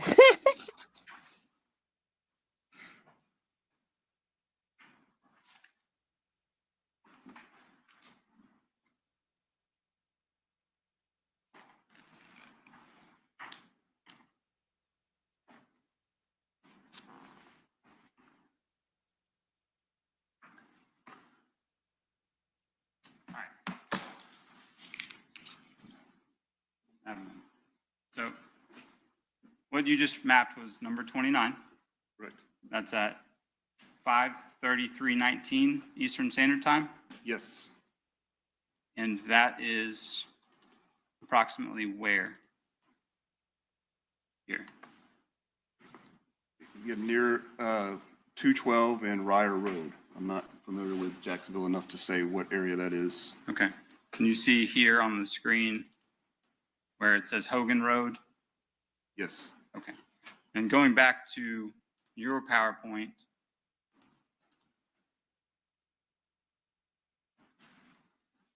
here at 5:26 in the morning, where was the 624-3684 number and the 702-918-4911 number? Appears to be in the same general area. Okay, the same area? Sir. Now I'm going to ask you to map number 40.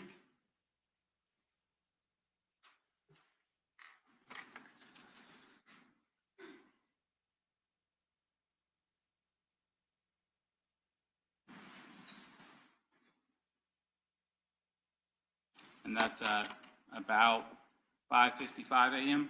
6:55 a.m. Sorry, 6:55 a.m.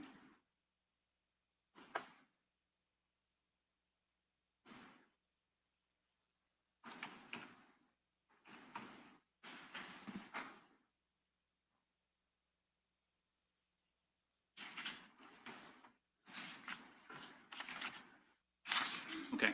And zooming in a little bit,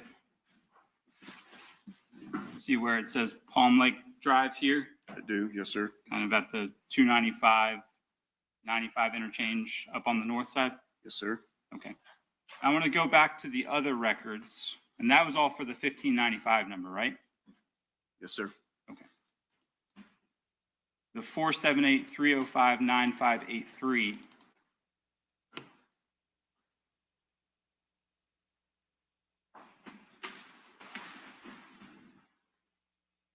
Looking here at about, is that 6:17 a.m.? Yes, sir. 6:22 a.m.? Sir. What time is it at 3:19? Just a moment. What was the objection? I'll rephrase. Okay. In line 319 at 6:52 a.m., what is the address of the tower for the 5983 records? 9583 records are at 12035 Palm Lake Drive. Okay, and will you map that for us? But will you show the distance between the last one and this one?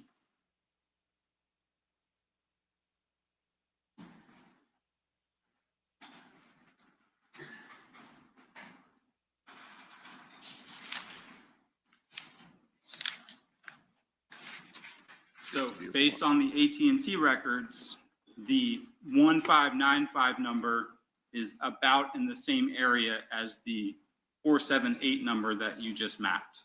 Correct. Around the same time. And then again, at what time does it appear to you that the 1595 number is powered off based on the records? Objection, mischaracterization of the testimony is powered off.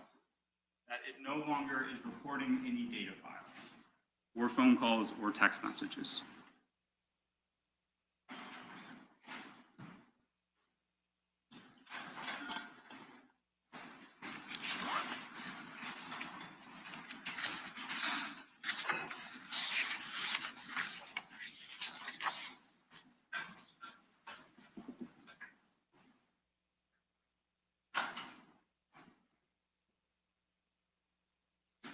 At this point, the judge doing her 7:11 office a.m. budget. Eastern I know time she ain't listen to this mess. and 1:10 p.m. Eastern time. Thank you. You can take your seat.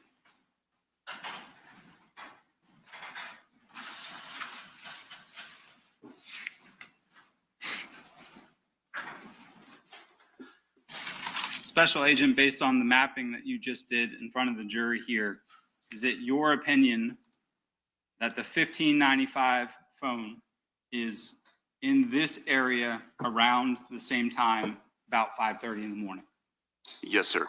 And is it your opinion that it is then up near that Eastport Road at about approximately 6 a.m. that morning. Yes, sir. And then it is, or I guess 6:55, you said. Yes, sir. And then your opinion is that the phone is no longer, the 1595 number is no longer reporting any more data from 7:10 a.m. until 1 something in the afternoon. Yeah, I think it was a 7:11 a.m. to 1:10 p.m.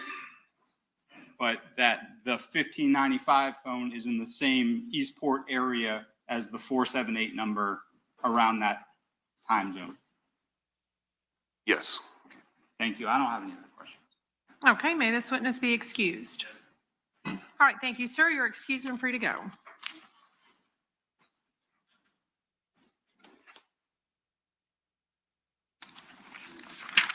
Boy, I'm glad his ass off the stand. All right, State, you may call your next witness. Yes, Your Honor, if it pleases the court, state will call Shalonda. Miss Adams, please. Now, who the hell is this? All right, Shalonda Adams is next, y'all.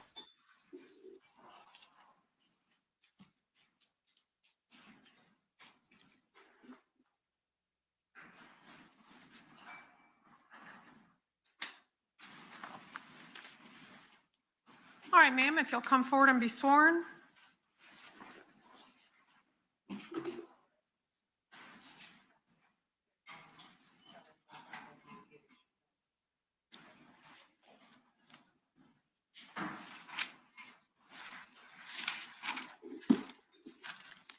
All right, be sure to speak loudly, clearly, and closely into those two microphones. State, you may proceed. Thank you, Your Honor. Good morning, Ms. Adams. Please introduce yourself to both juries. My name is Shalonda Adams. What do you do for a living? I work for Jacksonville Sheriff's Office as a latent print examiner. How long have you worked for the Jacksonville Sheriff's Office? I worked there for 19 years. Go ahead. 4 years with the latent print unit as a latent print examiner and 15 years in identification unit as a fingerprint technician. So explain to the jury your progression through the Sheriff's Office. What do you do in ID and records? And then I guess you were promoted to be a latent print examiner. Explain that to the jury. In ID and records, that's where we were trained to read and classify fingerprints. And after that, I moved up to the latent print examiner's office to where we have to process evidence based off of, fingerprints off of evidence. And are you one of the supervisors in that unit? Yes. Explain to the jury what training and you received from the Jacksonville Sheriff's Office that allows you to come into courts like this and testify. Well, we do online courses, we attend classes, and then we also go to conferences where we also have annual testing.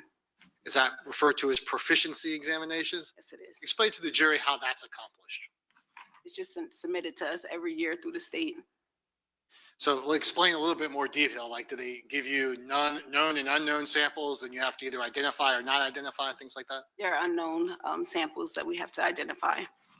And during the course of your 19 years, did you receive mentorship from the latent print examiners that were employed at the Jacksonville Sheriff's Office? Yes. Do you watch what they do and kind of follow in their footsteps? Yes. Explain the science of fingerprint examination. You said the science of fingerprint examination as to? Well, like, it's obviously, I think the jury's familiar with the concept that fingerprints are unique. Is that true? That's true. So how does an examiner go about looking at unknown fingerprints and determining whether they match or do not match somebody? You have to look at the different characteristics in each fingerprint with the minutia, the delta. It's the characteristics of the fingerprints that you have to be aware of and have to look at the similarities in that. And how long has this science been accepted universally in our world? I don't know exactly how long it goes back. But at least for the 19 years that you've been in the Jacksonville Sheriff's Office. That's correct. And have you been allowed to testify in courts like this about your opinion about whether an unknown print matches a known print? Yes. All right, this time I would tender the witness as an expert in the field of latent print examination. Any additional questioning from Defendant Whitaker? No, Your Honor. And from Defendant Robinson? No, Your Honor. All right, you may proceed. So explain to the jury what a latent print is. A latent print is a chance impression. It's an unintentional print that's left on the items after touching at the direct contact.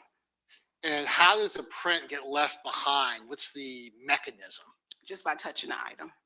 Is there anything in your body that you leave behind that makes it more or less likely for a latent print to be left behind? Yes, like the sweat glands and the oil in your fingerprints. Okay, and that's kind of what you're leaving behind is the oils of your body? Yes. Are there things that can interfere with the ability of a latent print to be left behind? Yes, if you're wearing gloves, if your hands are too sweaty, if they're too dry, and then like the surface material of the item. So it can be from the person leaving the latent print, meaning gloves, too sweaty, things like that, too dry. Yes. And also it can interfere with the object itself. Yes. Explain that, how the object itself can interfere with leaving behind a latent print. It just depends on if the object is rusty or if it's dirty, then it won't pick up the friction rigid details in your fingers. Does the nature of the surface, like smooth versus rough, play a factor? Yes, it does. How does that play a factor? The rough surfaces, you won't be able to leave a fingerprint, but the smooth surfaces is more likely a chance you will. How are latent prints, let me ask you this, are there environmental factors, if a latent print is left behind, that can interfere with the latent print's recovery? Yes, it is environmental factors like the humidity, if it's left outside, if it's not in a controlled environment. Like rain? Yes. Heat? Yes. What about wiping it? Yes, correct. So all those things you've described for the jury, what is there a mechanism and techniques that you use or people in the field use, like crime scene detectives, to preserve and enhance latent fingerprints? Yes, probably like the chemical processing that we use when we look at fingerprints to determine if it's fingerprints on the item. So for example, the jury may be familiar with something called black powder, where you take a brush and you... Yes. Is that a common technique used in your field? Yes, it is. What are some of the other ones? Specifically, what are the ones that were used in this case? In this case, we use rhodamine. Say that again? Rhodamine. All right, explain that. Fluorescent dye stain. So once you after the item is processed, you apply the rhodamine to the item and it dries. And then once you look at it under the alternate light source, the rhodamine, it flashes fluorescence. The fingerprint comes up fluorescent. How was this item that we're going to talk about and say, how was it processed before you did that? You said, how is it processed? Through a super glue chamber. All right, that's why. So how does super glue help forensic analysts look at fingerprints? It's a chamber that you apply super glue, you apply water. Once it heats up, it forms a gas. That gas goes over the actual items, and where's a fingerprint residue, that gas sits on top of that item. And then that's what the fluorescent dye stain comes in next. So did you do, or a fellow latent print examiner do the super glue? A fellow examiner, yes. And is it common for latent print examiners to follow each other in cases? Yes. Okay. And in this case, there were 2 prior latent print examiners, both of which have retired. Yes. So you were the 3rd. Yes. Ms. Adams, if I could just ask you to sit a little closer to the microphone, a request has been made that you're speaking a little softly. Okay. Thank you. Thank you. So going back to, did you perform your own independent examination of the item in this case? Yes, I did. May I approach the witness, Your Honor? Yes. May I continue to approach without asking? Yes. I'm showing you what's been introduced into evidence. This case is at 205. Do you recognize this object? Yes, I do. And is it your initials on the firearm as well as your prior print examiner's initials on this item? Yes, it is. And because of that, was a photograph taken of the latent print that was discovered on this item? Yes. So both juries can see it. Is that notated on the firearm in such a way so we can know where the latent print came from? Yes, it should be a scale that's listed, that's next to the fingerprint. And in this particular case, let's see, I can tilt it just right. Is that the scale you're talking about? Yes. Adams? Okay. And so that would indicate that the latent fingerprint was discovered on the slide of the firearm? Yes. Is that portion of the firearm smooth? Yes, it is. Is it common in your training experience to examine firearms in that particular location for latent prints? Yes, As opposed to the handle, which is rough? correct. Makes sense. Okay. And was a photograph taken of that? Yes, it was. Showing you what's pre-marked as States Exhibit 9J for identification. Do you recognize that photograph? Yes, And is there notation on the back of that photograph? yes, it is. And does this fairly and accurately represent the latent print photograph taken from the slide of 205? Yes. What do you do with that latent print that you take? Do you put it under the microscope? Yes. How do you do the comparison? Explain that for the But a comparison it was a manual comparison that was done. Okay, explain how you do that to the jury. But that comparison was done based on the fingerprints that was taken in court from the known standards. And that was compared to the actual photograph. And so you came to court and took Hakeem Robinson's known prints. Yes, And I'm showing you it's been pre-marked as States 9I for identification. Is that you? yes, it is. And you took the fingerprints of Hakeem Robinson? Yes, Was his counsel present? Remember that? I don't remember. Okay. Do you see Mr. Robinson here in court? Yes, I do. And could you say where he's seated and what he's wearing? A tan suit, the back far row. And the center. I'm sorry. May the record request the witnesses identified the defendant. Okay, the record shall so reflect. Your Honor, at this time I would introduce into evidence the pre-marked exhibits as they're pre-numbered. Okay, so that's 9A and 9J. Yes, Your Honor. Any objection from Defendant Whitaker? Any objection from Defendant Robinson? No, Your Honor. Okay, without objection, 9I will be marked into evidence as States Exhibit 217. 9J shall be marked into evidence as States Exhibit 218. And so latent print examiner Adams, when you take the latent photograph print taken from 205, the firearm, and Hakeem Robinson's known prints, what was the opinion you were able to make? They were a match. A perfect match. Your Honor, that's all the questions I have. Okay, any cross-exam from Mr. Whitaker? All right, any cross-exam from Mr. Robinson?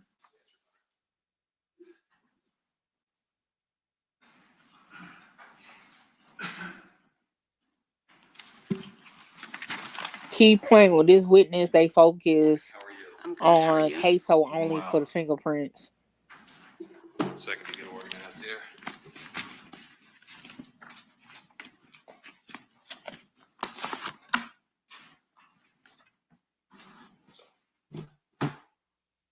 Let's talk about fingerprints. This firearm that has a fingerprint on it, can you say when that print was placed on there? No, sir. Could have been days, Could have been. could have been weeks, It could have been. could have been months. Could have been. In your expertise, do you have any way? I can use the Elmo. Yes?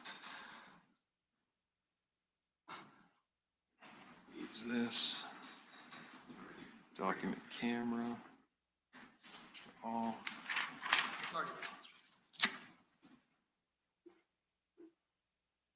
Book there from your evidence. Sure.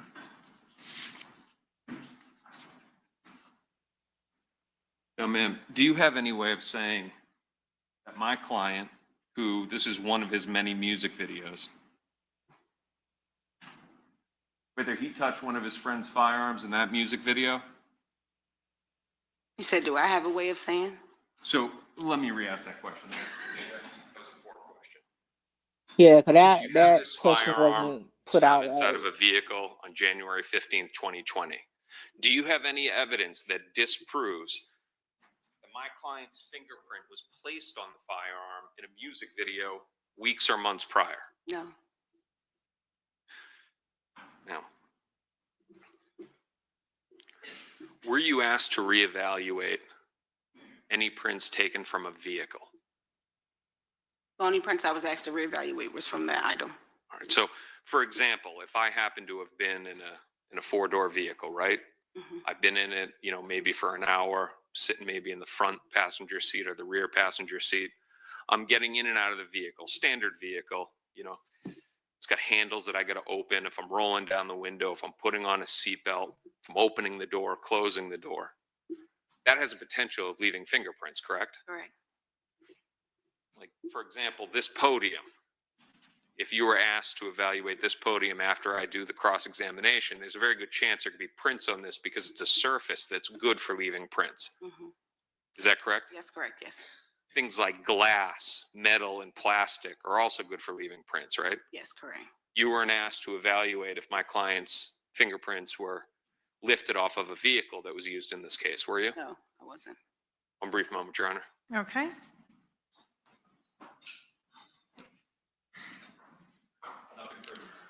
Okay. Is there any redirect? Your Honor, and this witness may be excused. All right, thank you, ma'am. You are excused and free to go. Thank you.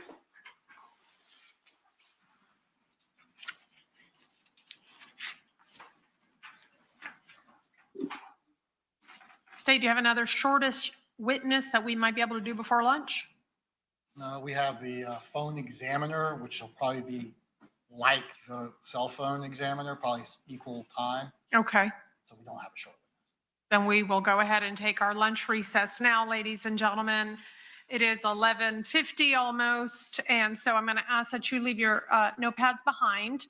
We're going to lock them, secure them. We'll return them to you when we reconvene. You know the drill. You are free to eat lunch separately, eat lunch together, but whatever you do, you're not to talk about this case among yourselves or with anyone else, or allow anyone to say anything to you or in your presence about the case. And if anyone attempts to approach you, immediately report the matter to one of my bailiffs, and they, of course, will notify me. It is important to remember that this case has to be tried by you only in your collective presence and only based on the facts that come out during trial and in the presence of the defendants, the attorneys, and this court.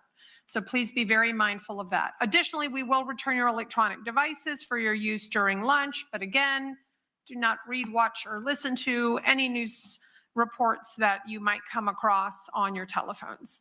So with that, we'll be back here at 12:50 in 1 hour in courtroom 407, where we will continue with the state's case. Thank you very much.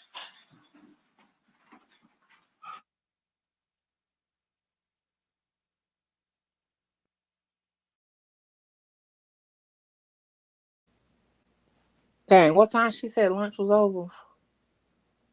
Let's see. Was an hour from now? What time? 11:50. Did she say 12:50?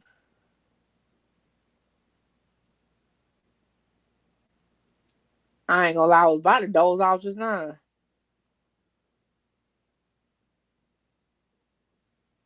All right, hold on. Lunch break. Let's go. I be trying to put the little stuff on the screen. Look, you can tell I'm tired, sleepy, whatever, because I can't even type.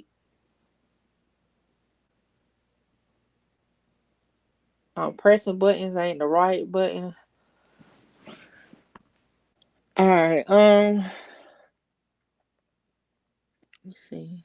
They actually did, because before that he wasn't really saying anything.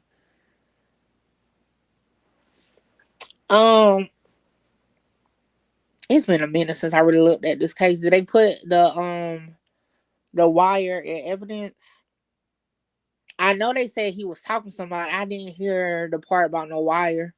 Like, he was talking to somebody in jail, basically telling what was going on. But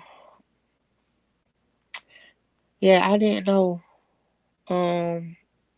about no wire. Once he found out about the wire, he was willing to tell. Well, according to them, shit, he been telling. I think he was gonna tell anyway. And I ain't gonna lie, that's why if I was playing the games that these people was playing, I would have to look into people before I bring them on to something. Because they say he hadn't cooperated in another case. In 27, I think it was 2017. For those who don't know, we talking about butter. I was looking in the comments. Y'all, my head hurts so bad. Looking in the comments. I was about to take a nap, but if y'all got questions about any case, we can talk about that during this break. Because I don't want to go to my office and do nothing else. I ain't gonna lie. My head hurt. I'm tired. I almost didn't make the live today, but I'm here. I'm here. They said his Ksoo daddy been telling two for decades. I can't wait till that come out. I know the fence brought it up, so I know they're gonna say something. So I definitely want to hear that. Cause telling for decades is crazy. And all the little young YNs was around him doing shit. And this man been telling before he was born. I think not Ksoo, Scotty, the fence was like, yeah, he was telling before he was even born. And I think Scotty like 20 something. I said, damn, that's crazy. We got another technical witness after lunch, the cell phone person. I'm definitely gonna go to sleep on that one. I ain't gonna lie. That's really what's been going on today. Blue said I used to do my dirt by myself. Hell yeah. I don't be understanding. I did. I said this in a Julio case. Like, having all these extra people is crazy. That's just more people telling on you. Like on some real stuff. Because as y'all know, as it came out in the trial, because you know when I watch trials, I try not to bring up stuff I read in the documents before, because a lot of that stuff don't make it. But we learned during trial that Butter was picked up the same day of the murder.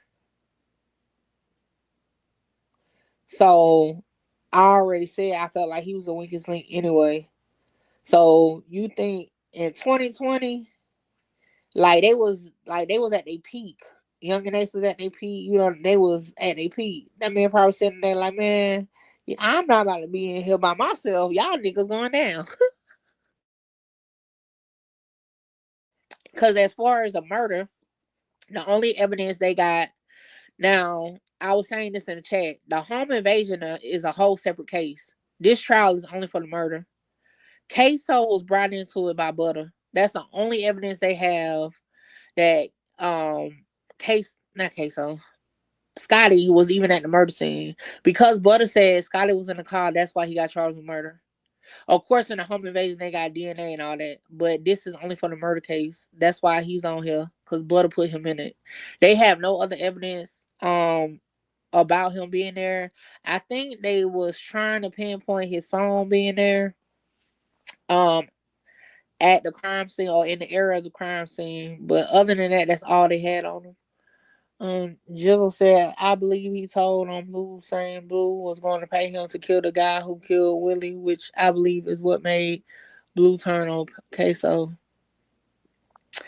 Well, because they said Blue been telling, I don't even think that's it. I think it's just, they said he got like some type of sickness or something, you know. Especially people that have been in jail on and off, they get older, they be like, F that. Federal informants unalive. It gets too deep with the dad, two bodies. Now, a lot of people be saying that people are informants, but really they just be telling. We saw the difference with the O-Block case, how they had informants, but they also had people that were just snitching. Two different things, You definitely get credit and like incentives for telling, but informants actually be on the payroll. They be out there walking amongst the street people, doing that, all that. Two can only keep a secret if one is dead. Hey, this situation is just crazy because like the stalking part with two other dudes is not even a part of the murder per se, according to Butter. So you got two other dudes, then y'all, like, according to his statement, y'all get together with 6, 7 deep in a parking lot where the dude stayed at. Like, that's just crazy to me. And then 3 people, well, I guess it made sense for the 3 people because he said they were supposed to do something different. Ksoo and Scotty was supposed to jump out. I wonder if that's true, because I don't know if it's true. If that's true, I wonder why Scotty didn't get out. Because at this point, he should have got out. Hell. Because he going down as if he did get out. Hold on. So I do wonder what made him not get out. Like, and I ain't gonna lie. Like, I really don't like to say the guilty stuff, but on some real stuff, the evidence and the testimony that been happening, it looked like Ksoo did it. And I ain't gonna lie, that testimony of the lady that worked at Express Services and that was the family friend, when she said that that boy face, like teeth was on the ground and leg was dislocated, that part stuck with me. So if I was on the jury, that would stand out to me. That's why I was like, child, they guilty to me based on what's been presented. I ain't gonna lie, in my opinion, the state got a strong case. They do got circumstantial evidence. However, it plays a part in the whole storyline with the witnesses and stuff. So to me, they proven their case for sure. The defense has like broke down some things, but it's not enough for me to like question if they did it. Cause I'm still stuck on Ksoo was it. I'm still stuck on it. And you know, but got hit with home invasion robbery.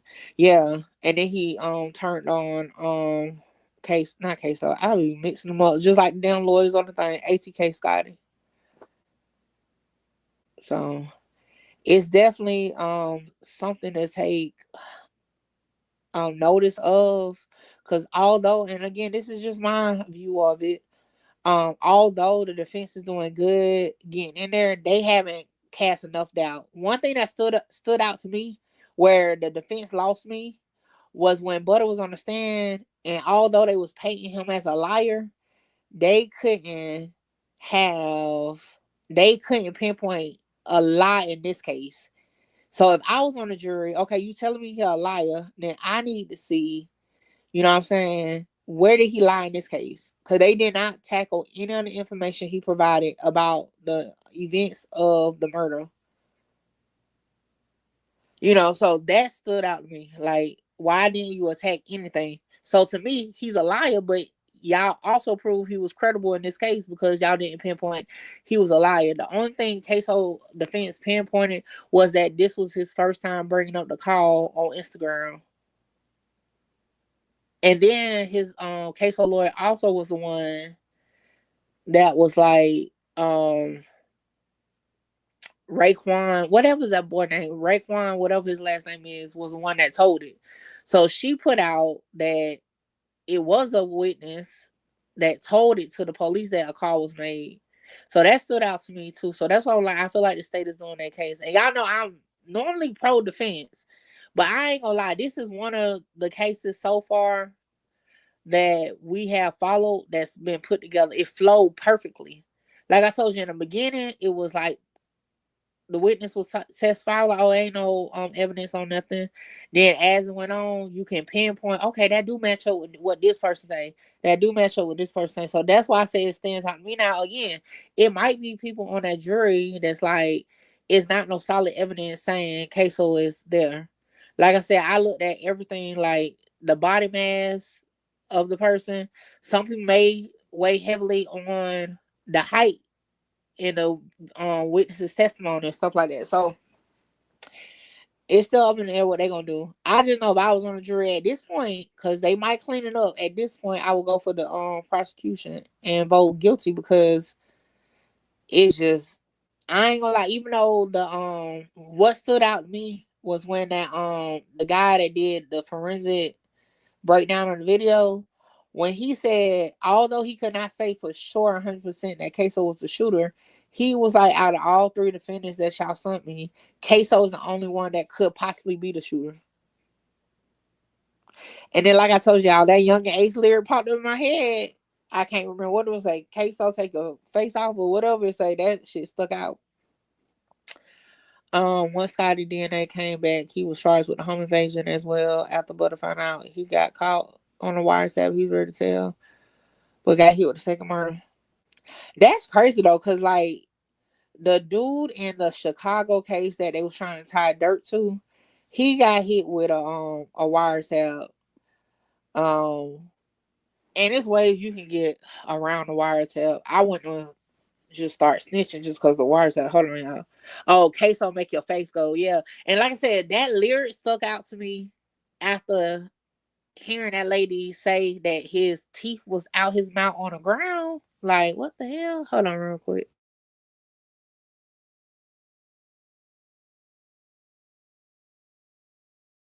Now, of course, if I was on the jury, I couldn't think you don't supposed to have outside sources that wasn't brought into the case. So, but just a regular person, that shit stuck out to me. Which he was willing to tell about both murders. I remember Ace was getting pranked, and he was like, "I'm finna call Ksoo." Make her face go, yeah. That's what I'm saying. It stood out to me. And just the body, because like I said, I actually thought Ksoo was like thicker than he was back then. But yeah, he could have went for it because he got broad shoulders, and although he got somebody pointed out he had man boobs, like his waist and stuff was small. Don, what's up, Don? Don said, what witness described the scene? What day? Day one? No, day two. Day two, and it was damn, what's her name? I'm not in my office. What was her name? T something. But she was the first witness on day two. I do know that much. Hood Queen, what's up? What's up? Oh, Leaf Queen. Okay, Leaf. Not you don't turn into Hood Queen. He's whole Blue paid for the hit, which made it hard for Blue, which I believe that's why he was willing to tell on Ksoo. I ain't gonna lie, telling on your child is crazy. I ain't gonna lie. Like, that's crazy. I can't see how he did it. Just the strength of that is crazy to me. But I know people have their own reasons and whatever, but that's crazy to me. Henry said they did attack Butter. How can you say someone's the shooter? Hold on. Then when they asked you if you seen him shoot the victim, and Butter said no. So how anything you say is scribble? I mean, he like if you match up what he said with the very first witness on day one, how he was parked, and then the video shows that they ran past the building. So of course he could, if he would have said he saw him shoot, then that would have definitely been like, nah, this nigga lying. Hold on, guys. Oh Lord. But yeah, so if he would have said he saw the shots, now mind you, they got a video of everything playing out. So the car was like a couple cars down from the car that was recording everything, and they ran on the side of the building. That's what ultimately the victim died. So I believe he couldn't see. He just saw Ksoo. According to him, he just saw Ksoo jump out the car with a big gun. Like I said, I definitely believe he's a liar. I definitely believe he's telling to get off. I mean, he said it on the stand. So I definitely believe that. But in this case, they couldn't pinpoint every time he lied. That stood out to me. So he's definitely credible to me because they couldn't pinpoint where he lied. And his statement matches up to the first witness on witness one and on day one, and then witness one on day two. When is the cross taking place? I mean, they're not on a witness. They gonna do a new witness after lunch. Hold on real quick, y'all.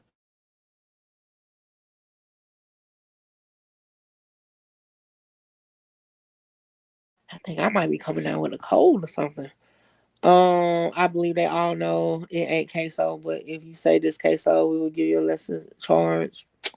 I mean, I ain't gonna lie. Like, how can you not, like, with Butter? He was literally in the car. So he saw him get out and saw him get back in. Then you got the white girl picking up Ksoo from the other spot. So it's like, I don't see, like, again, the defense has been throwing out other names from people that was out with them that morning. But I don't see how they haven't said nothing in court to me to make me feel like it wasn't him. Yeah, he do testify. Ksoo dad is gonna testify today, yes. Are they gonna bring any of Ksoo social media in? They got permission to do so, but at this point, they don't even have to bring it in. I think that would just be excessive, just like in the Miller case with the gang stuff. I think that would definitely lose the jury, but they supposed to go all week. I don't know how many more witnesses they got, so they might bring it in. What if Abdul Jr. See, the thing is, Abdul Jr. got shot in the head. They brought out in court, got shot in the head, and he can't run. He walked with a limp or something, so it wasn't him. That person on the camera is not Ksoo. Okay, I believe it's Ksoo, to be honest. And this is, I'm going off of just what they presented in the trial. I think it's him. Now, if I look at outside stuff, I still think it's him. Cause when they put on pictures side by side from the shooter at the time of the shooting, and the picture from the video where he was holding the gun, the hands look the same to me. You can't be going off what they presented. That's what you're supposed to do during the trial. That's exactly what you're supposed to do during the trial.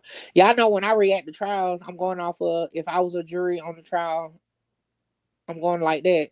So like I said, based on what they presented, I think it's him. Abdul Robinson Jr. can't run, but he tan his ass to Georgia real quick. Yeah, it's just not plausible for him to be the shooter. Did the examiner find his phone pinging off the tower? No. They had a phone that they believe he was using, but it wasn't like his main phone or something like that. Hold on, y'all. Now my house got cold, cold. Where we at? Once they did the body scan, it was a wrap. Yeah, I definitely think that's where they lost me too. I think he couldn't prove his phone was in the location either. I'm saying you're not. If you was, you would think he was the shooter. Roger, what you talking about?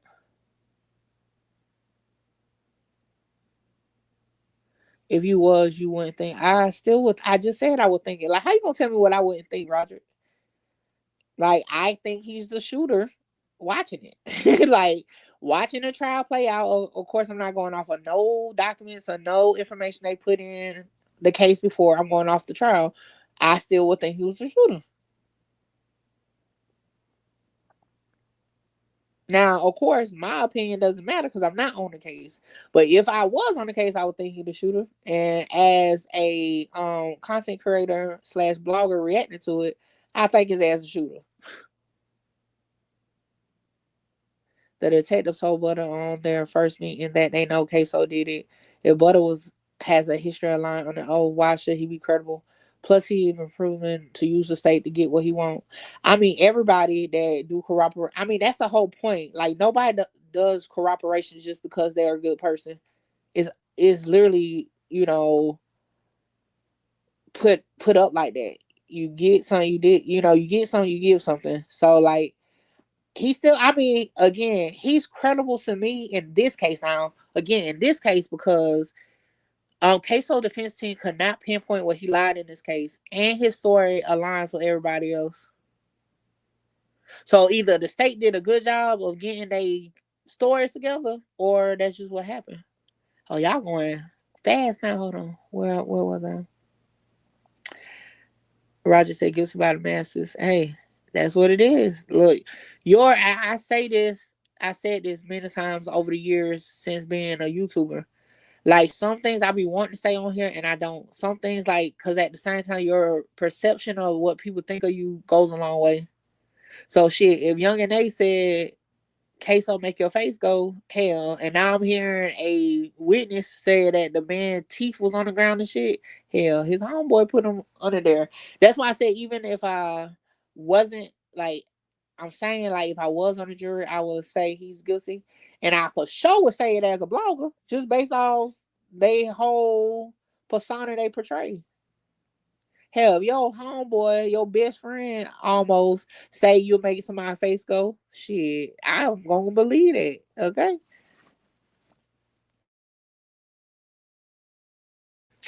Where we at? Ninja is a shooter. He already confessed in the song. The fans of an artist are so no cuss words in the chat, y'all. Definitely try to, like, change it up. The fans of an artist are so fucking delusional. Y'all really want this man to get off. I don't think he's gonna get off though. I ain't gonna lie. What happened with the phone expert? We was on that phone expert. No, the phone expert next. I'm thinking he's next. She. The phone expert coming up next. It was like 6 minutes to try to get the nigga for sure, right? Perception is everything for sure. Roger said he credible to you. What was you watching? He originally said he did not know Ksoo. How he credible? He lied in another case too. What you watching? You going off they rap image. Roger, what you watching? Like, lying in another case has nothing to do with this case. Like, they definitely attacked his character. They couldn't pinpoint what he lied in this case. And just saying that he didn't know Ksoo early on, he definitely said he knew Ksoo in the trial. So it's just like, at the end of the day, we can agree to disagree. If you watched it and it proves to you that he's innocent, that's your right to think he's innocent. I'm saying what I look. As the person that covers this channel, I'm saying that I think it's him. Like, you can say whatever you want. I'ma still say, based off of right now, like I said on Friday, I think it's him. Even if I didn't take into consideration what he done said himself in rap songs, what Young and Nathan said, I still would think it's him based on what they presented in the trial. Period. Like, that's just that.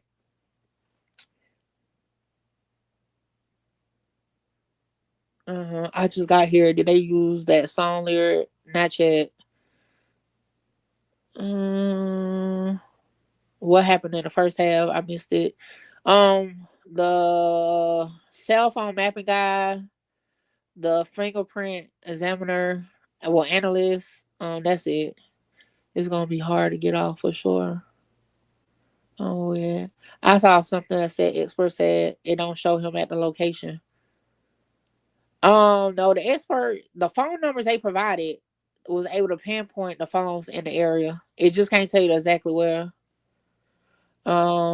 Yes, it do matter. You don't know how the court works. I've been through the system. Well, listen, I'm gonna tell you just like I tell the rest of y'all institutionalized ass niggas that get under my comments. I said what I said. Like, it is what it is. I work in the legal system every day. It is what it is. Like, I mean, just because y'all niggas be doing 100 years or whatever, y'all think y'all know everything about the damn court system. Like, just because you're a fucking documented criminal don't mean, look, I'm sick trying to talk shit to people. But, like I said, I've been doing this for years, okay? Years. And as a content creator, it's always one institutionalized ass nigga that get on here thinking they know everything. If you knew, let me tell y'all criminals this. If y'all knew so much, y'all wouldn't have no criminal history. Y'all would never get caught. If y'all asses was so fucking tapped in, y'all don't know shit. That's why y'all ass always in jail and then want to use that y'all have been in prison and jail. Like, that's supposed to certify y'all as knowing shit. Like, what the hell? That should be funny to me. Like, I be laughing at it. Be knowing so much, but your ass stay going to jail. Come on now. Niggas be having 100 charges, okay? 100 charges and swear they know everything. Like, nigga, just because you keep going to jail don't make you an expert. Okay? You an expert in getting caught. That's what you're an expert in. You can tell us how to get caught. And why you had to go through the system, okay? Like, the fuck? Oh, all right, let me get back to the comments. That shit just struck a nerve, though. It's been a minute because y'all know I had to switch up the content I do. I don't really get too many of the jailhouse experts no more. But that just struck a nerve. I'm like, it's always a nigga talking they done did time that's supposed to know so much. Like, the fuck? Dummy criminals. The smartest criminals is the one that you don't know is a criminal. The fuck? All right, let me see. Butter is always lying, bro. His ass not credible. Butter can lie to get his ops off jail so that he can kill him. Yet we must believe him when testifying against his friends to go to jail. But like I said, my opinion is just my opinion. You know what I'm saying? Somebody else could have took his testimony differently, and that could have been cool. But I'm just saying, they didn't show what he lied in this case. Like, I just like, like, okay, I get he lied in the other case or whatever, but shit, this ain't that case. This is something else. That's how I'm looking at it. Others may look at it different. Blue wasn't there though. He can't speak on who the shooter was. And he picked up Butter in 33, so Blue can't say shit for real except hearsay. The defense gonna eat his ass up though. Did the defense go yet? And did they use lyrics? No, not yet. I don't even know if they're gonna like have a case to present, but Fats the expert can prove his phone ping up the location, so that's a big break. That's kind of I think because like they are okay, so they're alleging Ksoo had a phone, right? They saying he used a different phone, not his main phone. And the fact that the girl who picked him up, allegedly, according to her, she picked up Ksoo. She said, "I don't understand." So it's not me saying this. They don't understand, okay? The girl said he called her to tell her where to go. So piecing that together would assume he had a phone. Now, would that be enough? Because the jury might be like, shit, y'all couldn't show it on the phone records. But I think they could show where the phone was that they're alleging he used. But you still, got to put it in possession. But if you put it all together, I feel like it might get some jurors to go with it. Pleading not guilty is wild. Fast expert. Oh, I read that. Yeah, everybody have their own opinions. And like I said, if you're new over here, look, we debate all the time.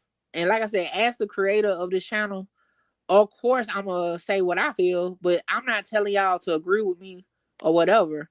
We can have a nice debate, but certain things will trigger me, okay? Certain things will trigger me. Like those that if we're debating and you start saying, oh, well, go ahead and get your views. That shit would piss me off because, like, bro, it's YouTube. Views gonna come. I don't like, you know what I'm saying? Like, this is just how I feel about it. And people don't be understand. So then when you start saying, oh, I'm a criminal, that's why I know more than you, that shit piss me off too. Because, like, the hell? Let's see, Butter even snitched on his girlfriend that was helping him. Now, that was crazy. I think I was moving around at that point. That was crazy, though. Music said, just let me know. I'll wipe his nose.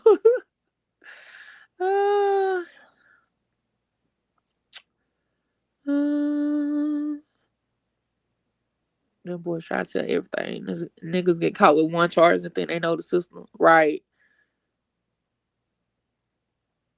She was the first. I don't remember the Express employee name because I'm not in the office, but she was the first witness on day 2. Everybody want to be the big dog till it's time for big dogs. Okay. Niggas can't like, and then that's why it be so, listen, and that's why the snitching thing is so massive online. Like, y'all know, I'm gonna be honest, I ain't never cared about the snitching shit because at this point, all y'all niggas be telling me, ask me. Okay. Like, so I never cared, but I came up through that sector and I made a name for myself through that sector, like for sure. So at the end of the day, a nigga can't never use their criminal history to me. I'm like, nigga, all y'all niggas with criminal history be telling. Okay? And then make excuses for why it's not telling. Like, bruh, leave out. And then a lot on that, they'll use street politics. Like, bruh, this ain't street politics. That's why I tell y'all when y'all be like in the streets, this ain't streets. Okay? We talking about how the court go. We talk about stuff like that. At the end of the day, you're labeled a cooperator, okay, in your court case. Like, talk to street niggas about it. Y'all know I started saying street nigga bloggers. Go talk to them street nigga bloggers, okay, about that shit. According to this court case, you cooperated, and that's that. Who called my phone? I don't know who that is. I ain't gonna answer. Y'all know I pop my stuff. And I don't feel good.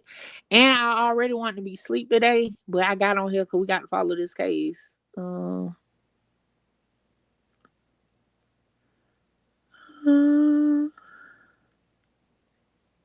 It's innocent until proven guilty. No, guilty didn't work away now. Hey, listen. That's why I know y'all ain't been following me since day 1 on this trial. Day 1 in the trial, based off of what was presented, I thought they was gonna get off. But shit, by day 4, I don't think that no more. The girl testified on day 3. Now he was talking about the girl from the express employment, not the girl who picked up Ksoo. The smart ones always get away with the facts. Ksoo might get off on this case. He might. Like I said, look, just because how I feel about it don't mean nothing. Look, I have no bearing on this case, but he might. But that's just how I feel, you know. Ksoo coming home, bro. Even a girl that testified last week was caught lying. She testified because she was going to get charged for being I don't think they ever said she was going to get charged, but I see where you're going with it. But I don't think they ever said they was going to get charged. KG, you know what's so crazy though? Cause like just, you know, bloggers always get a bad name. They be like, we be policing and shit. And almost every blogger literally use clips from what these niggas be doing online. Like, you know, like what the world? Like y'all niggas be posting it. You know, I done got into it with a couple rappers online about that. Like y'all posting and want to cry when somebody repost. Like you already know, literally, you do it because you have a name, and you know everybody is gonna like, you know, drop it. Everybody's gonna post it. I had a conversation with a rapper I'm cool with, and behind the scenes, and I said, bro, if you don't want it to get picked up and put on YouTube, don't post it because you already know whether I do it or somebody else do it, it's gonna get on YouTube.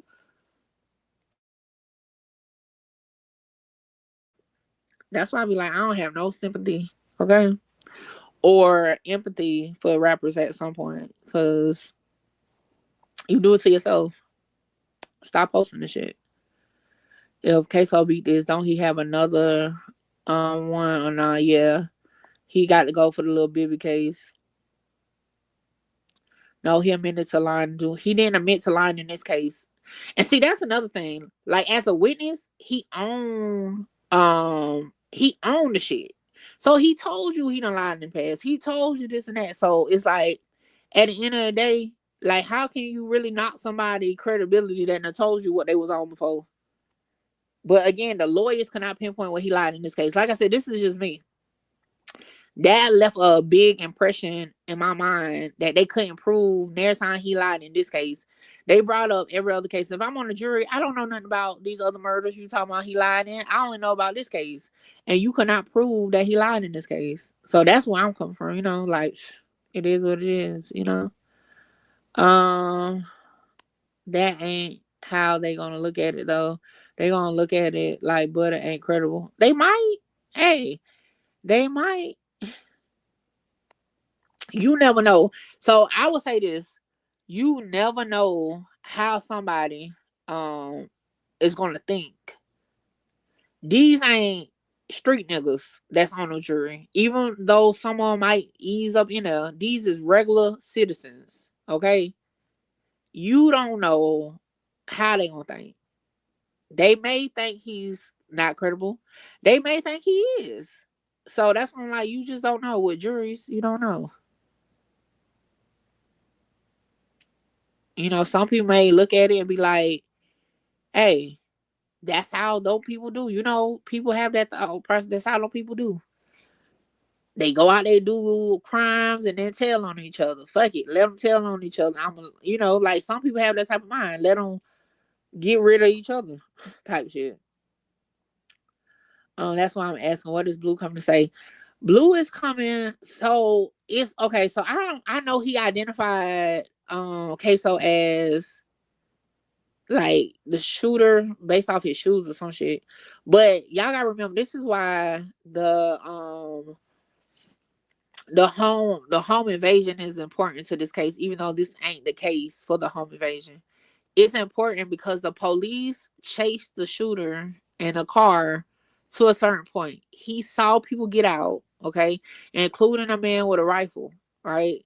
So that plays into the storyline. So they saying allegedly Blue picked up Butter and Scotty. Butter already said that, you know what I'm saying? That happened. So now Blue gonna get on and say it happened. So it just falls into the story. This is why Friday, I can't remember what member we was talking about, but he was like the story don't matter, and I said yes, the story do matter because it all falls in place. I'm way behind in comments, y'all. I'm looking at the screen and I see y'all talking about something else. I'm still up on the comment list. What time is it? We got Damn, we still got 20 more minutes. I feel like I've been talking a long time. You'll see me said, my cousin just did 15 years, got out of jail thinking he a jailhouse lawyer, and got my other cousin 18 years. Jailhouse lawyers be dumb as fuck. Listen, I done seen some people definitely pop they shit, you know what I'm saying? As they own lawyer. But it's like, you know what I'm saying? When people use their criminal history as proof that they know so much, that shit irks me.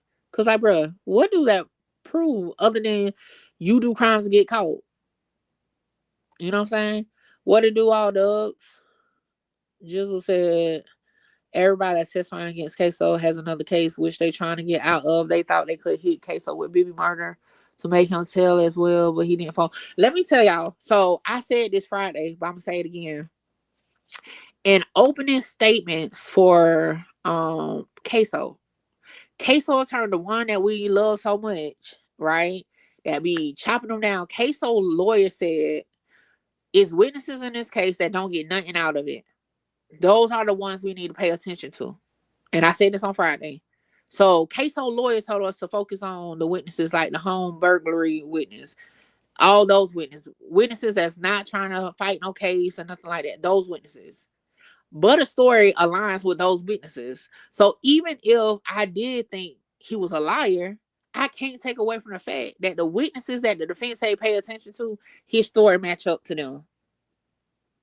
So that's why I told y'all got to look at everything as it's presented, because if you paid attention to opening statements, then you heard Miss Buckley's testimony. Compare Miss Buckley's testimony to Butter's testimony.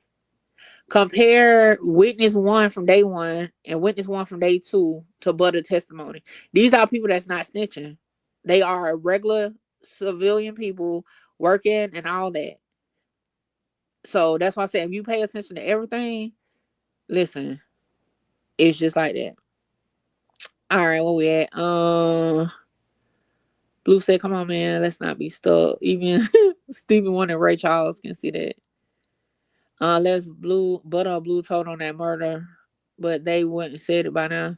Told on one shit, Blue, not but shit, all these damn names.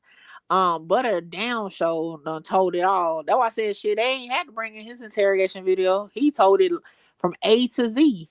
Okay? Clearly. With a straight face. Where I can't wait till the day to come out. That's gonna be crazy, yeah. I ain't gonna lie. I wanna see that too. And proper the pool of people.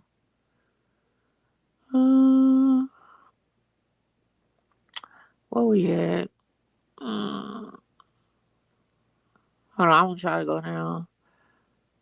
He lied on other cases. I think that creates doubt on his testimony on this case because he's able to lie on stand. You gotta understand, some people, I will say this. This is why I don't think they did enough to Butter on this, because as far as his credibility, you gotta understand, it's some people that believe in a court system through and through. So to them, although you saying he lied in other cases, okay, he gonna for the people that believe in the system, they're gonna be like, the state is using him again for a reason. The state offered him agreement to cooperate to clean these streets of murderers. So everybody's not gonna look at it as just because he lied on one case that is it. When they didn't prove he lied on this case, they're gonna look at it like the state is continuing to give them cooperation agreements for a reason.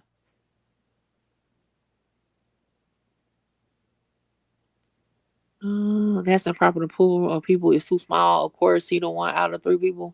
But add Kareem, I don't know why now I can get the Chris Brown and Terry and thing, but Kareem can't even run.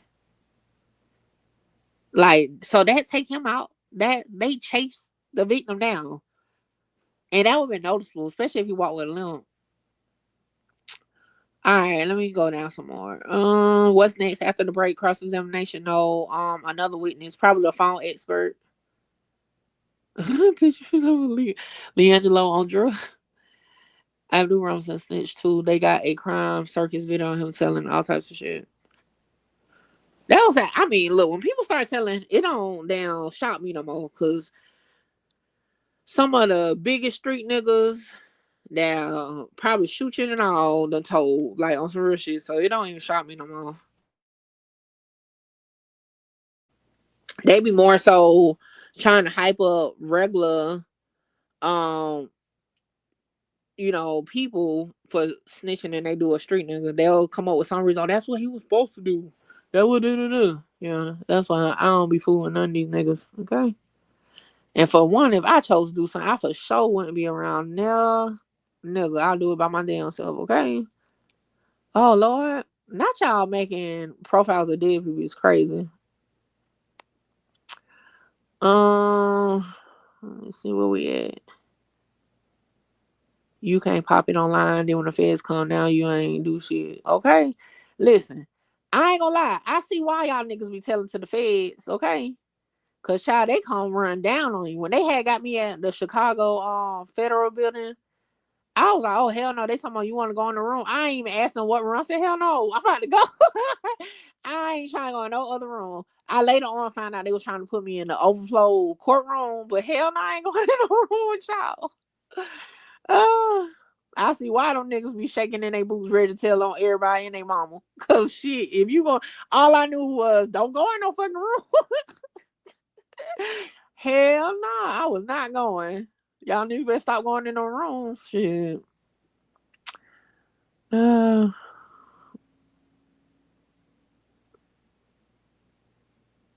She didn't say his legs was missing. She said they were spaced out. Hey, didn't the express lady? Damn, I don't feel like getting up. Come on, said we could have watched her testimony again because we still had some time, but I don't feel like getting up. Yeah, I'm laying down on this stream, this live. The past few days, I've been sitting at that desk for 8-9 hours, not today. I could have sworn she said his leg was off. I'm having to rewatch it. I could have sworn that's what she said. Somebody correct me if I'm wrong. When she was testifying, the lady from Express Employment, didn't she say his leg was off?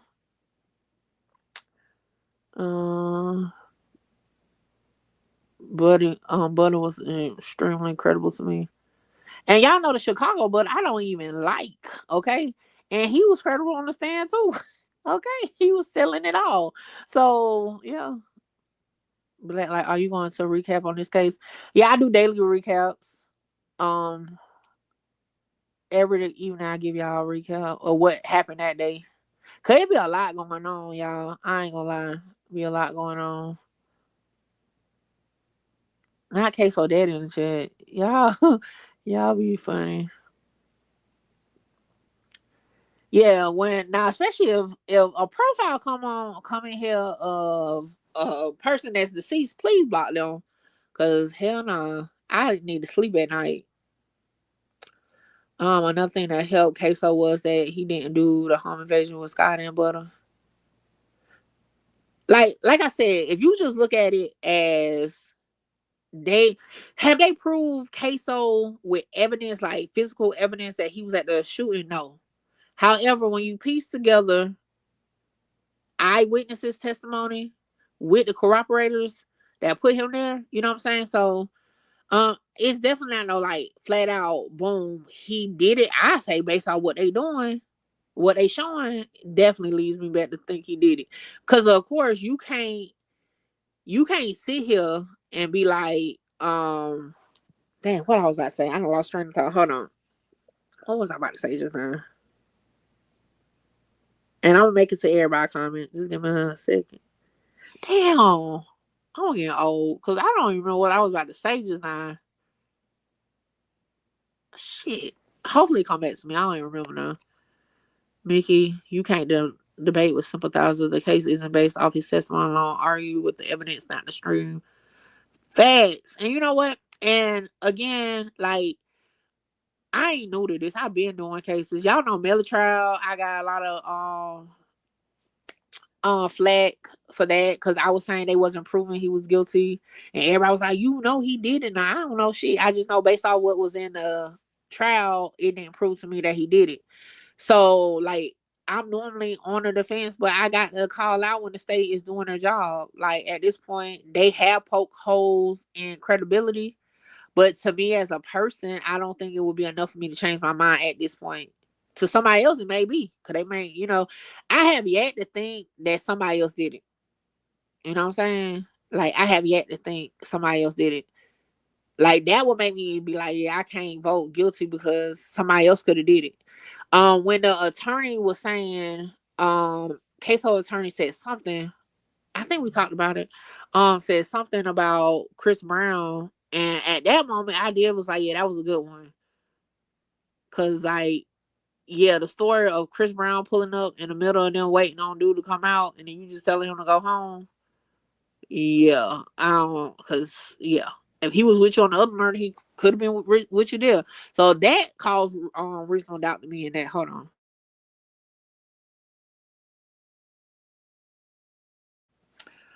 All right. Oh, all right. Let's see.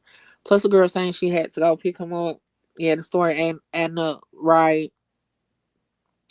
Oh, salute, Skull. Salute. And now salute to my girlfriend, Ksoo. Go ahead now. Ksoo gonna come home. Hey, listen. I got people locked up. My daddy locked up. Free my mother effing daddy. Okay, so I definitely get y'all. You know what I'm saying? Look, if he ain't do it, I hope it proves that he didn't do it. But like I said, the evidence definitely showing to me that he did. Shit. Then and then another thing, you gotta look at it from what they present to you too, right? Even though you the defense been throwing out other names, bruh, them people ain't on trial. You know what I'm saying? They ain't even show no pictures of the people. But again, we're still not, the defense may do it. So if you put a skinny nigga with dreads that's brown skin, then I might be like, oh, okay, it could have been him now. You know, something like that. You show me some phone records. So, or something, I might look to somebody else. Just right now. Right now. And my mind may change by tonight or tomorrow. Never know. But as of right now, yeah.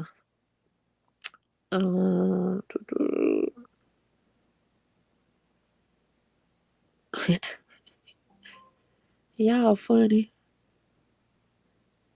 If they all said you did it. I mean, how can you really like fight that? You know what I'm saying? How can you really fight the fact that every witness that got on the stand, mine is now a lot of y'all last week was on the fact that the height, right? Some people saying, 6 feet, some people saying 5'8". Y'all, and I said at first, I thought that was a good defense to go on, right? Because it was, even in the officer on Collins, his height was different. However, it came a point where I was like, F the height. Like, people are literally putting you there, and they story match the other witness that your defense told us to pay attention to. The only difference is the witnesses didn't have a name to put in it. But now you got these criminals that took pleas to tell come in and fill in the blanks. You can't say that's not damning information or damning evidence, like on some real stuff. You know what I'm saying? Like, you can't say that's not, that's something Melly trial lacked. Witnesses actually put him there. The only person that can put him there is Bortland, and he ain't said nothing. So, like, that's something Melly case lacked. Actual people putting him there. Right? So, in this case, you got witnesses that your defense team said is credible and that we need to pay attention to. They don't have a name to put with the shooter. So you got these witnesses that's telling their story just without the name. But then you got the corroborators or the snitches filling in the blanks, right? And it fixed the story. So I'm going to say that again because I don't want that to go over nobody's head. You have the witnesses that don't gain nothing from this, that was victimized by even witnessing this that day, saying a story, right? Then you have the snitches coming in, saying the same story. The only difference is they putting a name to the person. That was saying that's damning to me. You know what I'm saying? Like,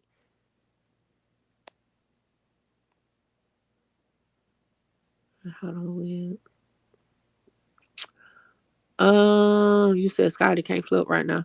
I wouldn't, even if he did, I wouldn't think he would. I don't think he would say nothing. But now trial already. If we halfway through trial, because remember trial is supposed to end this week. We halfway through trial. Look, you know, already use, you know, the people money. All right, where we at? Malik, what's up? Snitching ain't an issue anymore. Hell nah. Snitches get rich. We seen that with Woody. Hell, Tay Capone, his ass admitted to corroborating and then admitted that he didn't do it, all in the same fucking sentence. And he still get posted on blogs every day. FBG Butter was on blogs and doing interviews left and right. Like, in this day and age, snitches get glorified.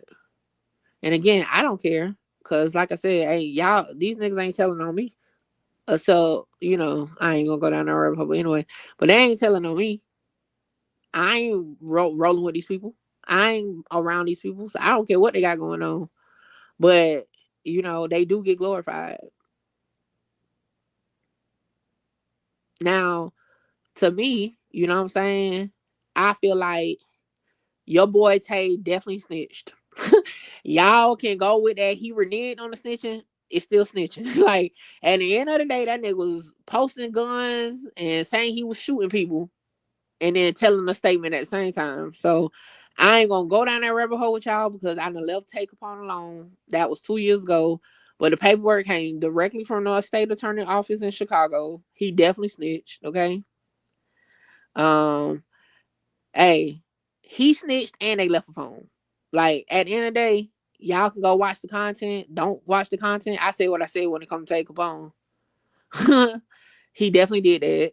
Y'all can have all that. He reneged or he was underage. It is what it is. Y'all know I don't have no sympathy or empathy for gang members because I feel like at the end of the day, y'all supposed to be with all that shit that come with that shit. So I said what I said. As far as the case, it's definitely there. Definitely there. Okay. See? Ball players talking about his statement don't matter. Effers was cooked. Like, at the end of the day, they was cooked and they was extra cooked with his statement. Take Upon said on Vlad that he was literally in the back of the courthouse waiting. They just didn't need to call him as a witness. Like I said, at the end of the day, you can't renege on no damn statement. Regardless if they used it or not, nigga, you gave a statement. Nigga, I was snitched to the traffic cops if the slightest pressure.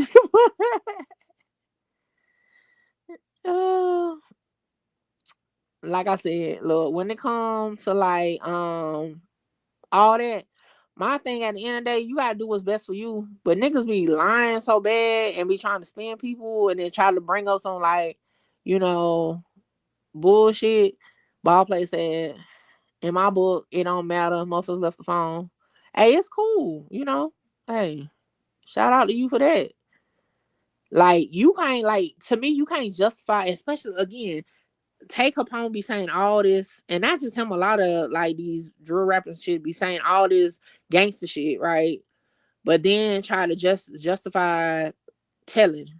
You know what I'm saying? Like, it's crazy. But at the end of the day, if you are part of the evidence, nigga, you told. Whether your evidence is used at trial or not, you told. Now again, it's up to whoever fuck with you to like deal with you. I ain't gotta deal with him or anybody else I cover that be telling. You know what I'm saying? So like, to me, it ain't no pressure. It was content. But at the end of the day, that's why snitching is glorified now, because everybody justifies it in some way. Even me, because I'll tell y'all all the time, shit, I don't care, you ain't tell on me. And that's justified in a way. You know what I'm saying? But at the end of the day, that's just my true opinion. I don't care. It was, look, I came into YouTube. It was a way to make a name, make some money. That's why I went so hard on the telling shit. And then eventually got bored because it don't be nothing but a bunch of street niggas that be saying, oh, that's not snitching. Where I'm from, or like fucking criminals that's always in the chat saying, oh, they know this and that. So that's why I left the snitching stuff away, like alone. But at the end of the day, that's why it's so glorified now. That's why it's a whole sector of just that. Because it's always a debate. You know, it's always a debate. They mess with, you know, like It's always a debate. And it's a boring debate. Because all people gonna do is say, I did 100 years in jail. This is like, it just be too much, too much, okay? But yeah. The driver is always the weakest link unless he pull the trigger too. If they only press a gas pedal, don't expect them to take a life while you free. Hell, Ksoo might as well just had drove himself there and shot out the window. Shit, at that point, all them extra people shit is crazy. And the similarities to I ain't gonna tell y'all no lie, like the similarities to the situation, just like with the Julio case, they, you know what I'm saying? They track them down and all that. It's the similarities be crazy. All right, let me go down. They don't have to ask detectives questions. They don't have to ask detectives questions. I'm lost on that one. What you mean, Jizzle? What time is it? Oh, they about to start back in a minute. I talked for the whole hour. My mouth dry as hell. Shout out to y'all that been chatting it up. Don't get offended if I answer back to your comment. That's just how I talk at this point. I just, I'm a little rough, but I don't take no offense to nothing y'all be saying as far as y'all opinions. We can agree to disagree, but didn't the driver telling the Julio Ksoo? No, they ain't told. As far as I know, it's been a minute. Y'all know I've been gone for a month, and then technically 2 months, because last month I really just was covering true crime, so I really been gone for 2 months. But they made sure to throw out there that Abdul can run for some reason, and he is he got severed, so he got charged with this case too, though, if I'm not mistaken, because I heard early on, like the first day of trial, they said he was severed from this case. So he got charged in this case. So he ain't get all, now that I think about it. So he actually was charged. He's just not charged as the shooter. Just like in the Melly case. Melly is charged as the shooter. That's why they want the death penalty. Bortland was just charged with murder.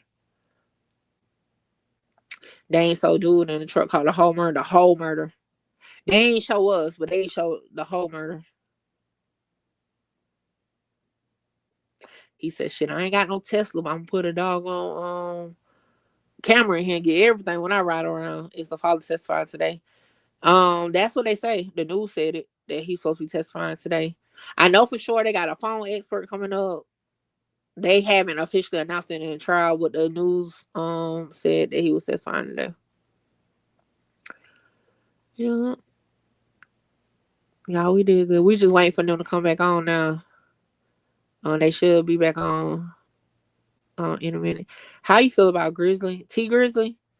I dropped the video on it. I'm not I know a lot of people saying what was coming out in the trial. I just can't go off of that because I need the context. Because like being a person that attends a lot of trials, context matter, right? And then I'm like, why would the alleged shooter bring up somebody putting a hit out? Like that's gonna look bad on his part. Was they trying to throw it? You know what I'm saying? Something. So it's just like I need to either read the transcripts or like actually hear the court.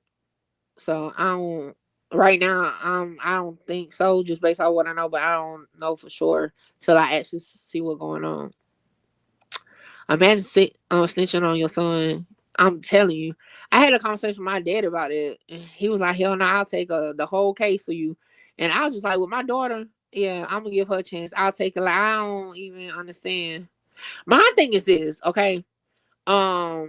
Me personally, don't put me into some shit that I ain't agree to. Okay? Hell no. But if I choose to do something, then I'm willing to know, like, if this shit go bad, I can end up in jail. Like, when I agree to it, I take that as I know that. So that's why I don't respect people that get in shit and then start telling. Because you should have known that was going to be the option for you. You should have known it's a possibility you get caught. You get caught, okay? And everybody else don't get caught. But you knew that going in. So I don't respect that. And that's why I don't really give no sympathy and empathy to gang members and shit. Cause I feel like, and street niggas, cause I feel like y'all should know that's part of it. You know what I'm saying? Like, they'll get online and start saying like, in this is how I go. This is how I go. Like, bruh, we regular people. You know what I'm saying? We don't need to know none of that shit. That's why the FBI and all that know how y'all breakdowns is, because y'all always want to put people in it. But me, with no gang ties, no street ties, if I'm talking about something, of course I'm not going to look at it from a gang member standpoint, because I'm not a gang member. I'm not going to look at it from the street standpoint because I'm not in the streets, okay? I'm going to look at it from my regular perspective, right? And it's not going to have none of the politics. That's why I stay away. If y'all notice, I don't do per se gang content. I do cases of gang members, but not the gang content, because at the end of the day, I don't know shit about y'all gang life. You know what I'm saying? Your perception will be different. Just like if you live in a rich neighborhood compared to an urban neighborhood, your perception of certain things is gonna be different because of where you're from, or you know what you're doing. So it's just, it's just be tripping me out. Yeah, like I just never understand that concept. Like anything I've done in my life, I knew what would come with it. I prayed it wouldn't come with it, but I knew what would come with it. That's why when niggas be always talking about they did all this time and know so much, y'all know nothing. Cause y'all didn't learn the first time y'all got caught. Y'all didn't look at other people's things to not get caught. Like, come on. Mr. Wall said, listen, you do the crime, do the time. I'm not doing no time for Mickey, my mom, my twin sister, my brother, or my son. Nope, common sense that. Yeah, look, at the end of the day, listen, I got in trouble when I was 18, like record-wise, when I was 18. I'm 36, so I'll be 37. I ain't got in there another case since. Okay? I learned at one time not to play no games. Okay? Not to play no games with no people. I stay out of people's way. Okay? And that's why I will never get on here talking about nothing. I did one thing at 18. That's it. Okay? That's it. Like the hell, niggas be on here talking about story time, telling on shit that they did 10 years ago, 5 years ago. Like it's never, I don't care what bad come with it, what clout come with it. I would never get on here talking about something that I did and never got caught. Like the fuck? It'd be crazy. Y'all, we just waiting. They 5 minutes behind, so they should be coming on. Y'all make sure y'all hit the like button, share the live. Shout out to everybody that been rocking out with me. This day 4, we've been live every day of the trial. I got older videos where I broke down other pieces of the case. And yeah, we here. And I just been chatting it up with y'all. I supposed to have been asleep, okay? But, I caught my first case as a juvenile. Yeah, I had a juvenile case too. I had to do like 45 days in DJJ. But that wasn't enough. Because like I said, I got in trouble when I was 18. But that was enough. And I only spent 4 days in the county. And listen, I ain't been back to that bitch. I learned then, y'all, I can't do no time. Okay? And especially not no time for nobody else. Listen. Hell no, you better go do your own time. That's why, like, certain, like, dudes I would never talk to. Because, nah, I'm not your ride or die. I'm about to do no time for you. Take no case for you. Hell no, I need my record clean. Okay? Like, I need my shit clean. Blue groomed those boys. His fault. And I'm going to say this probably, the environment. But at the end of the day, if you don't show better, your kids ain't going to do better. Like, on some real shit. Mickey was a YN. Now, I wasn't a YN. But yeah, like I said, I don't care how dry content be. I will never get on here doing no story time with that type of shit. Y'all know I'll tell a story about a relationship or something, but I'm not about to get on here talking about nothing I did and got away with it. Listen, hell no. What time is supposed to come back on? It was supposed to come back on at 12:50. And trust me, I'm ready for it to come back on. I'm tired of talking. My mouth dry as hell. Okay. Dry as hell. But yeah, but yeah, I learned then I am not about that time. And look, when I was growing up, people was always say like you gonna be like your mom and my daddy, because I just told y'all both of my parents was in and out of jail and shit. Like my daddy doing 8 years now. So I was like, shit, that's some name passed down to me, because I can't do no time. No 4 days broke me. I ain't got in. Look, I stayed out on people's face. I ain't willing to get no. I don't want to get no traffic ticket. Okay. Damn, you need a stepdad. No, I'm a grown ass woman. I don't need no stepdad. Oh, you talking about DJ? You shout out to you. I did a month in DJJ, then they sent me to a program for 8 months. Listen, I learned then I ain't about that life. Okay. All right, we back at. Let me cut the value back on.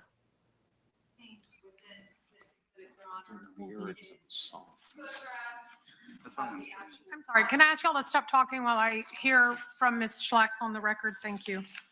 All right, 10I.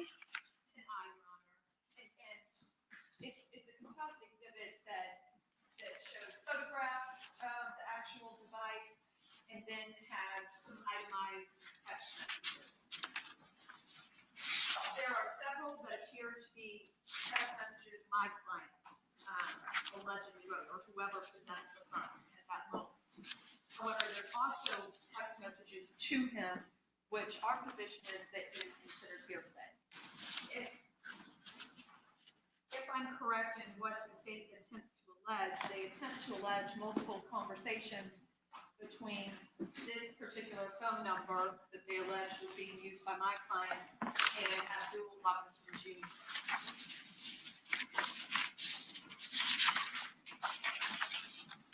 So conversations alleged to be between Mr. Whitaker and Abdul Jr. And let me ask, because on the exhibit list, I don't have a 10I. I mean, I think I have the composite, but they're not labeled. Which one is this? Which phone number binder? 904-803-3671.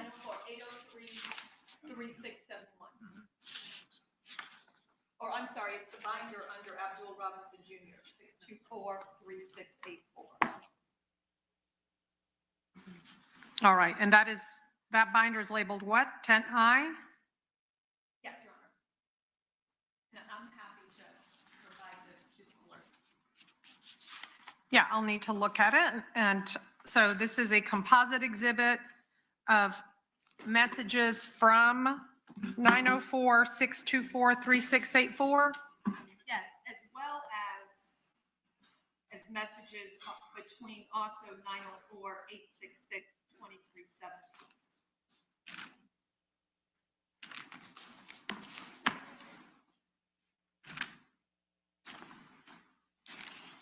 Just this one. All right, and the objection is hearsay?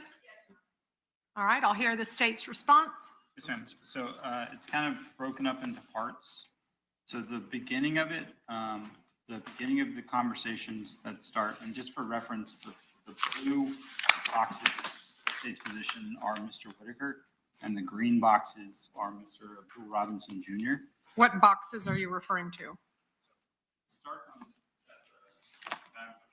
first. Yes. Do we have the same binders? Yes, ma'am. Okay. It should be what I believe Ms. Schlax is objecting to is this portion that starts here. Okay. Scotty, and then goes to the sounds. Is that right, Ms. Schlax? Yes.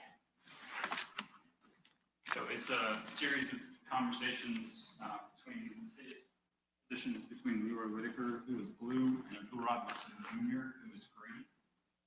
The first several pages of it, we're only seeking to introduce the green portion of the Ms. Schlax's objection to the green portion is hearsay. We're not introducing all the way through page 23. So from page 1 to page 22, we're not seeking to introduce the truth of the matter asserted. We're just trying to show that there was a communication channel between the two. So it's more just the existence of the conversations between the two. So I don't think it's hearsay. I'm not seeking to introduce it to this matter, but Ms. Schlax wants to redact out all of the green text going on to that point. And changes from that point because on page 23 where it says syndication, the state has two arguments for that. The first is this is on the day of the homicide and of the commission of the homicide. The state's first argument for conversations from that point forward going through to page 26 is that they're co-conspirator statements. The second argument is that they're not hearsay because they're not their assertions, just telling them assume assertion that it's a command, it's not. What? Sorry. Okay. Your Honor, if I may, in regards to the first 22 pages where they're saying the relevance is to show contact, I think they can do that without admitting the hearsay. So I would request that everything be redacted from Mr. Abdul Jr. because it would be hearsay. And we could accomplish their purpose, which I would concede would have some relevance in this case to show that they've had repeated contact, but not in particular what that contact was. On the day of the homicide, Your Honor, I do think it is important to note at the time, if they want to allege this is a co-conspirator statement, obviously the conspiracy ends when the homicide is accomplished. Whoever fucking with no papers need to stop. That shit throwing me off. Therefore, not qualified as co-conspirator hearsay because it's been well established in case law that the conspiracy ends when the actual crime is completed. But isn't this allegedly made while they're in Miss Buckley's home? So the burglary. I think that would be the allegation, is that the timing would coincide after the homicide has been completed, after allegedly people have bailed out of the car and maybe are in the Buckley home. It's still then during the crime of burglary with an assault and battery. But Mr. Abdul Robinson Jr. is not considered in any way, shape, or form a participant in that crime. So he would not be a co-conspirator of that crime. He's not charged with it. He's not alleged to have completed it, to aid it in any kind of way. The homicide had been completed allegedly under the state theory when they left the Merrill Road. Okay. All right. So it sounds like from pages 1 to, or not 1, wherever the text messages start on this extraction report, through 22, the objection to hearsay will be sustained. So the messages themselves or the content of the messages then should be excised or deleted or extracted as you had agreed, because the content of the message is an out-of-court statement and would not be admissible under hearsay. The frequency of the communications and the fact that there were communications between them will be admissible. So if you can make those alterations. And then on page 23, is that the sole email or text, or is it go beyond that? It goes beyond that, Your Honor. It goes, the state's position, it goes until, I think on page 26, where Abdul Robinson Jr. sends phone number.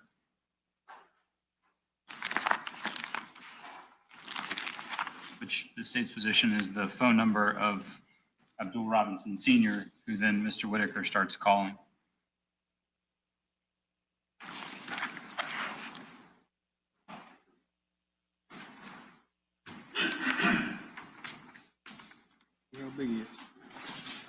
And on page 27, there seem to be attachments. I can't really see what they are because they're in my form, but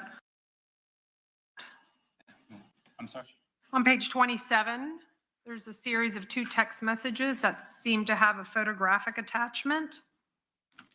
I think that that is after that would be at 8 p.m. that night. I don't think that that would probably be almost in line with the court's original ruling as to things that were outside of the actual commission of the homicide. Okay. So are those just to show continued communication, not necessarily the substance of the communication? Yes, ma'am. All right, so my ruling will be the same then as to those. On page 23, 24, and 25, and 26, I'm going to overrule the objection, and those will be admissible. So with these objections noted, if you will adjust states 10I. Yes, ma'am.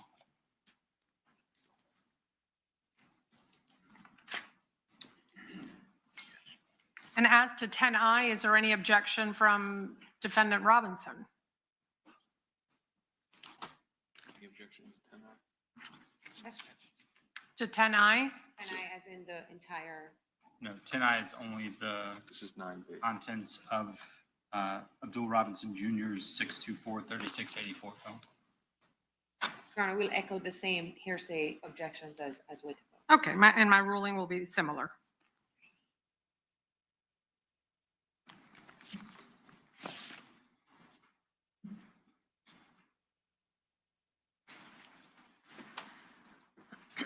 Is there anything else?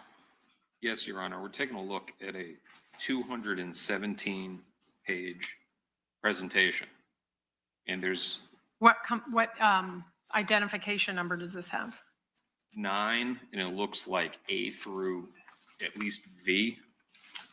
It's a PowerPoint that is basically several exhibits. It's 10J, it's 10I, and 9U, 9V, and 10H, I believe.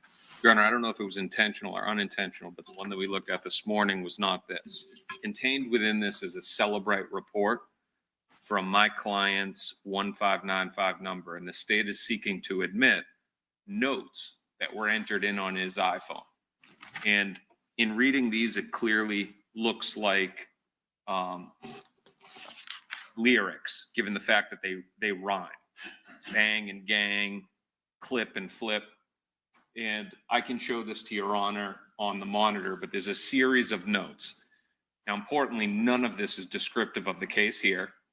There are no dates indicating when they were written down. We have no idea. A note on an iPhone, you both create the note and then you edit it. We have no idea when this is from. It's clearly unfairly prejudicial. It would be like Arnold Schwarzenegger getting prosecuted for murder and the state wants to bring in the movie Terminator. This is his artistic expression. There's no question that he raps. These are lyrics that he's using, but the state is trying to use it as evidence of this case because he's talking about death. So the objection is Relevance. 403 objection? Oh, no, it's a relevance objection. And unfairly prejudicial. Okay, I'm going to need to look at whatever it is. And is this an item that you all are intending to move into evidence? Is this a demonstrative aid? What is this? And what exhibit number is it? Your Honor, also lack of foundation because they can't establish that he is the one that actually wrote them. All right, this is states and 9U composite. Page 175 through 177. The numbers aren't going to match up with the notebooks. Those are just the slide numbers. Yeah, this doesn't look to be that long. All right. Your Honor, can I publish? Well, I want to look at the actual item that's going to be introduced into evidence. So if that is not the same as this. They're nearly identical. The content is identical. Turn around so the court reporter can hear what you're saying. Sorry, the content of what is on the PowerPoint is identical to what's contained within the notebook. Okay. It's just these are printed.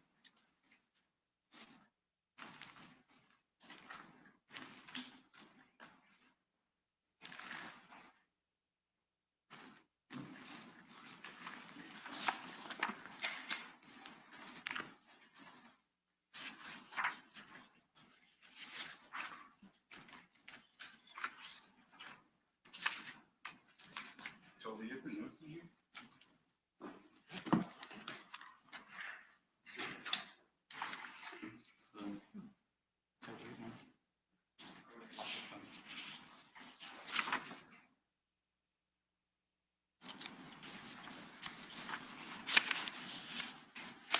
Your Honor, it appears it's not in the binder, but I at least, if the court.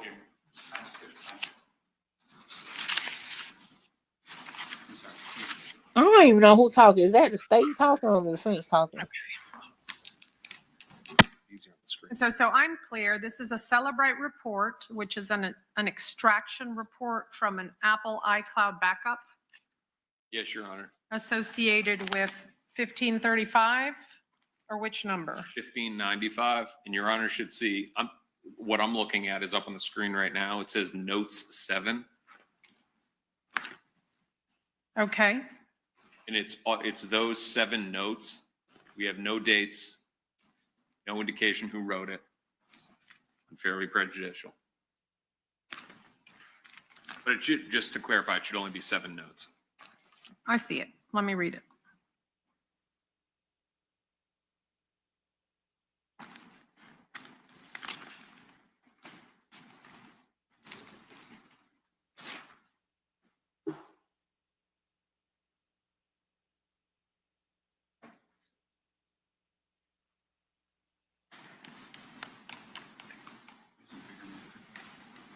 We can see it. He does draw it.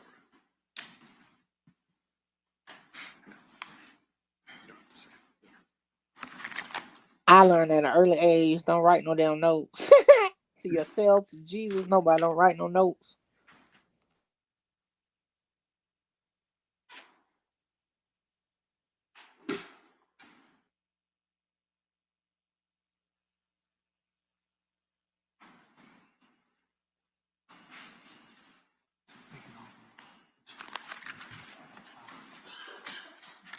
All right.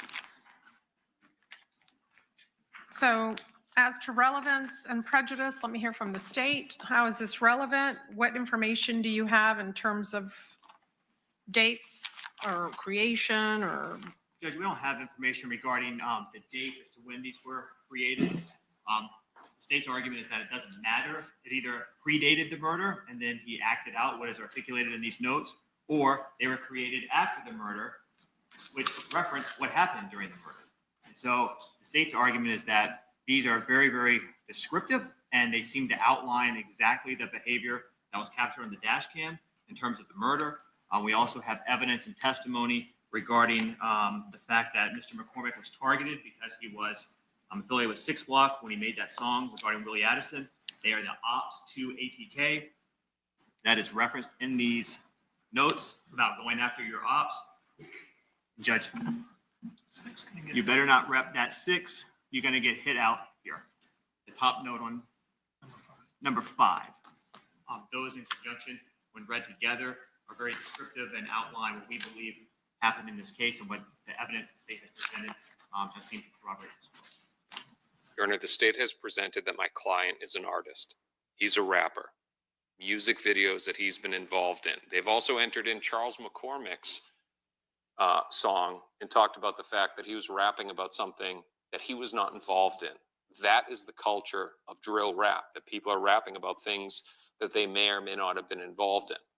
The fact that the state is coming back and saying that it's evidence of this murder when they've also hit him with another, what we consider to be a horrible murder case for them, it is not relevant in this case. It does not in any way indicate involvement in this case. And again, you cannot remove out the artistic expression of this.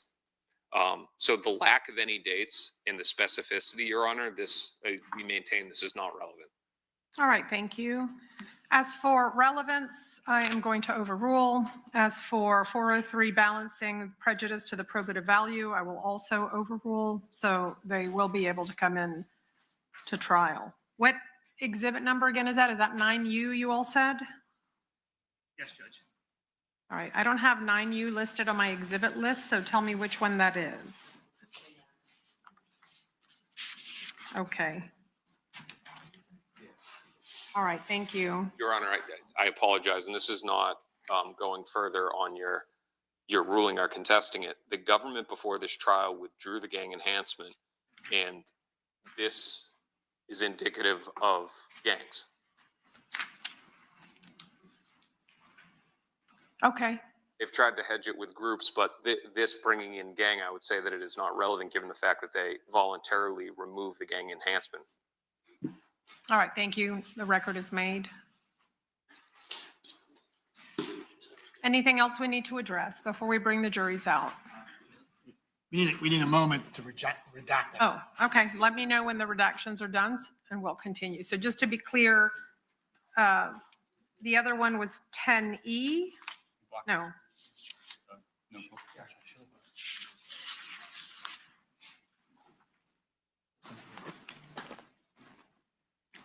I'm not sure. Do you have an updated exhibit list? I got another one.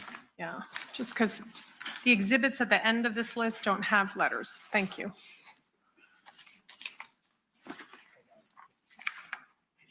Ah, okay.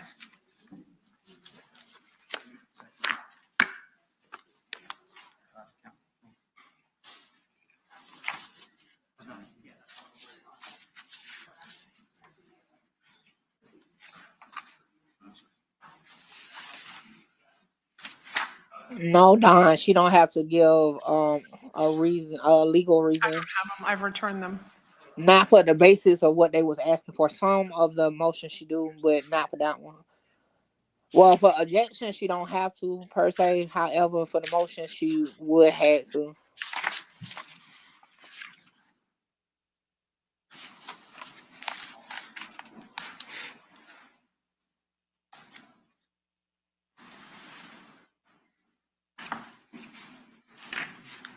I knew they was gonna let that come in because how the state said it. The state was like, well, shoot, if it happened beforehand, they already charged premeditated murder. We already had a witness saying they stopped the man, saying that he was supposed to die in December, but he went on vacation in Las Vegas, and that's why he stayed alive to January. Then if it happened after the murder, so it really like they set it up for it to be overruled because hey, either way it go, it was premeditated.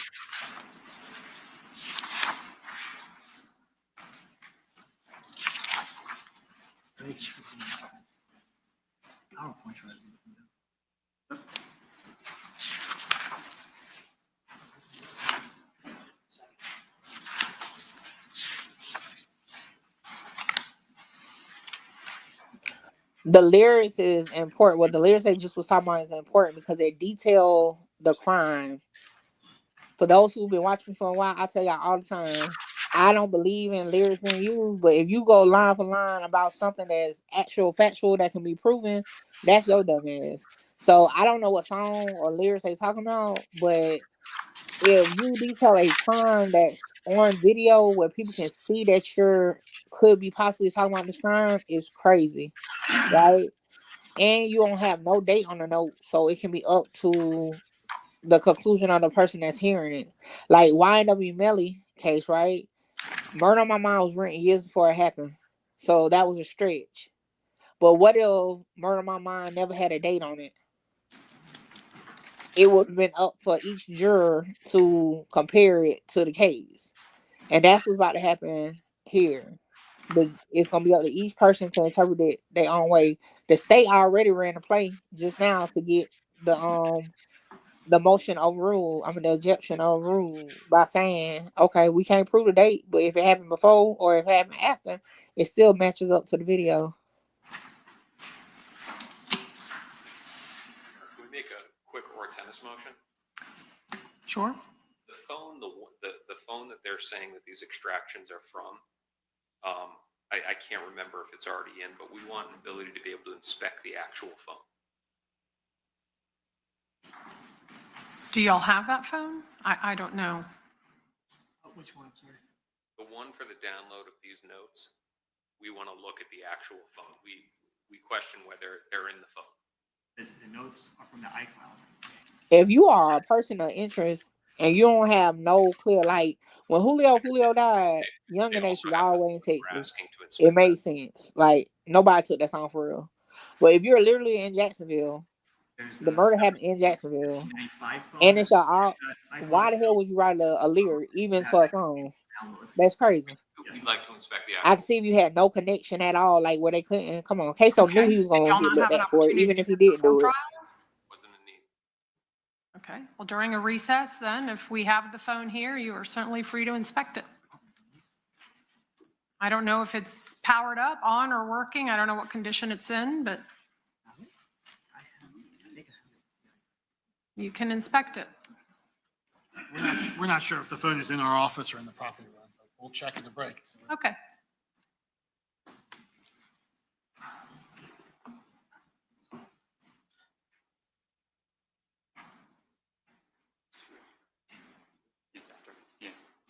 I don't perform them. Those was only for content.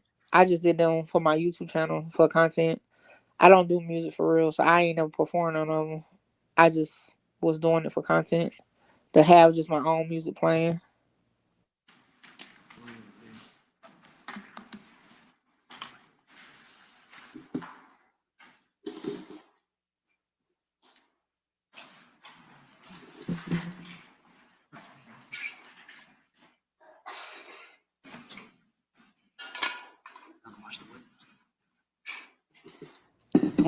Did the defense was the ones that said they wanted to go through the phone?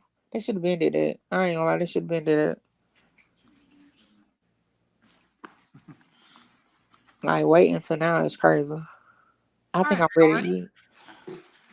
I ain't been able to eat in 2 days, y'all. I think I'm ready to eat now though.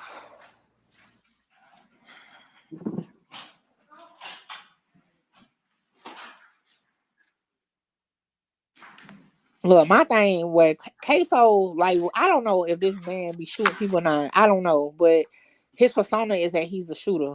So if your persona is that, you know the police was gonna think you had something to do with it, and they shut out. So like I said, writing that song is just crazy. The lyrics, putting anything factual that you could be looked at is crazy to put in the song. Like it's crazy.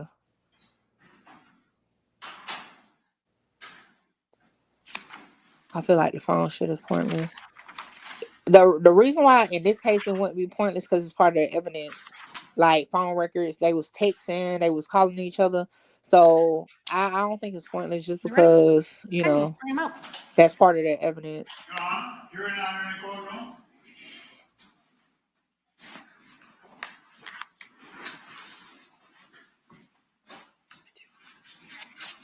And even the littlest piece of evidence can add to the story to make it more believable to the jury. Remember, you're trying to get the jury to believe your story, the defense and the state.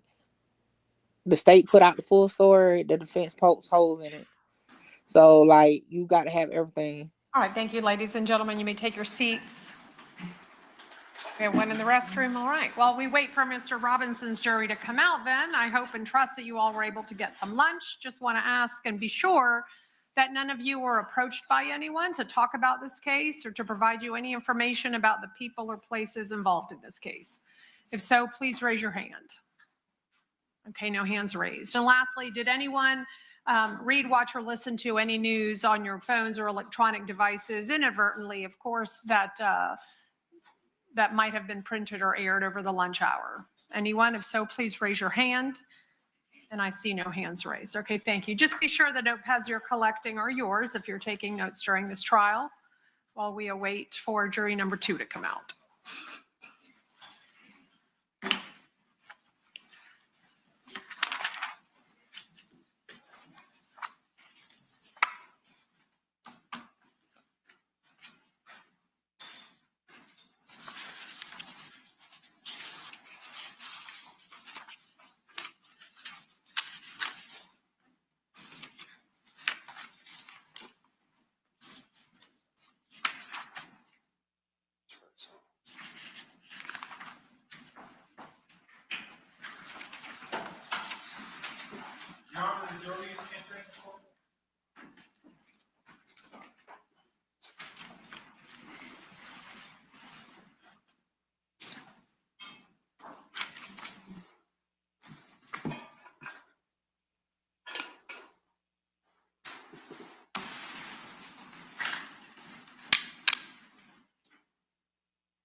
All right, thank you, ladies and gentlemen. You may take your seats.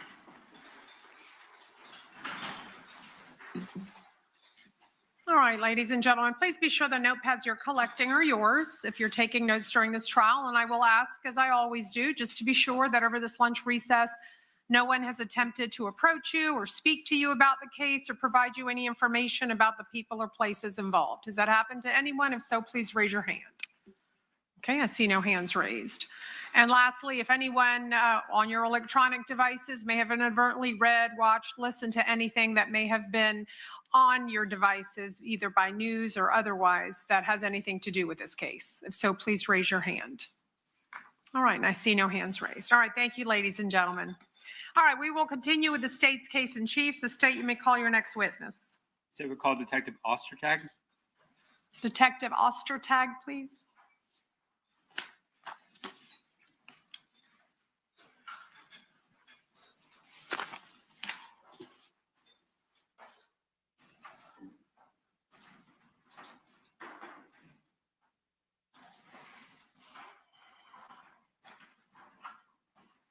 All right, sir, if you'll please come forward and be sworn.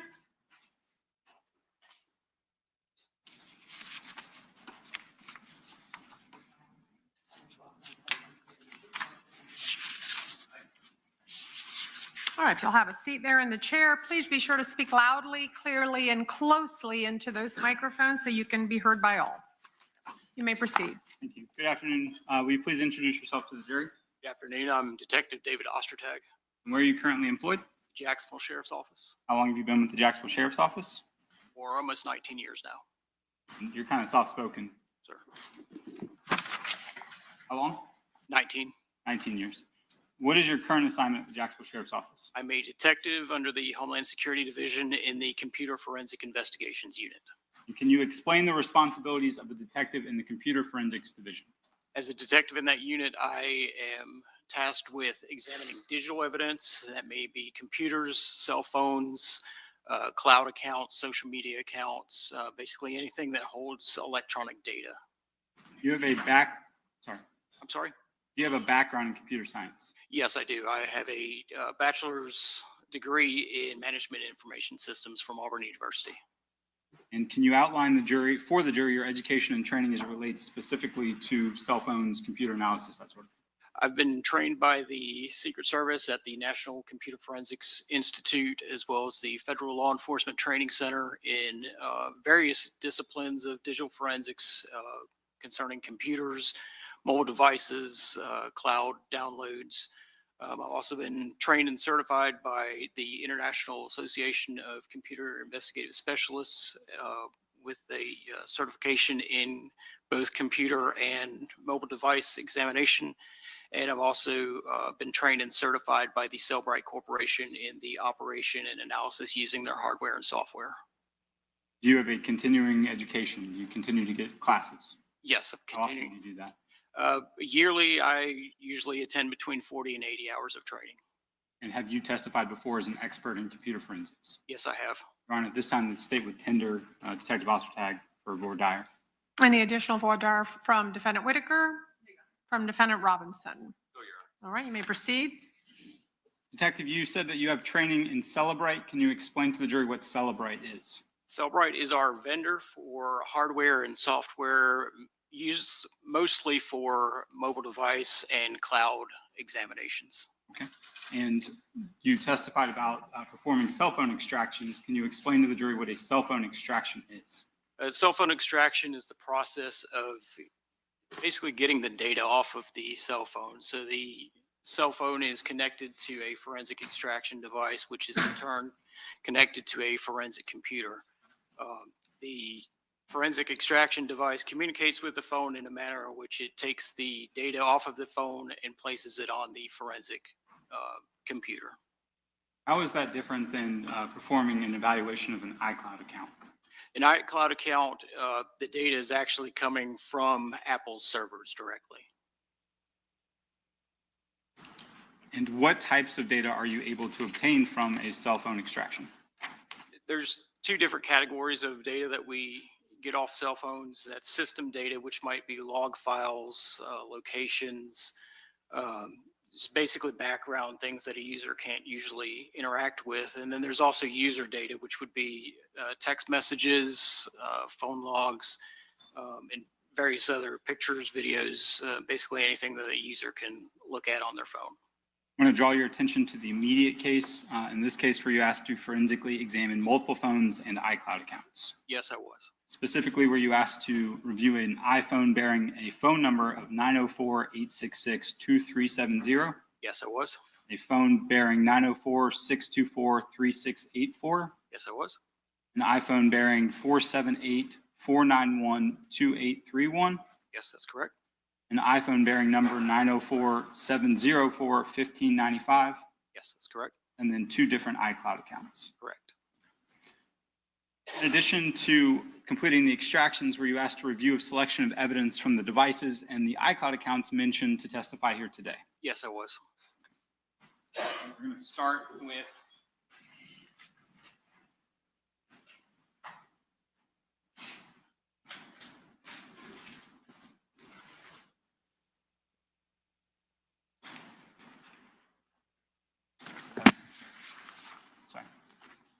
start with what's been marked as Stacy Exhibit 10G. Can you take a look at 10G? Yes, sir.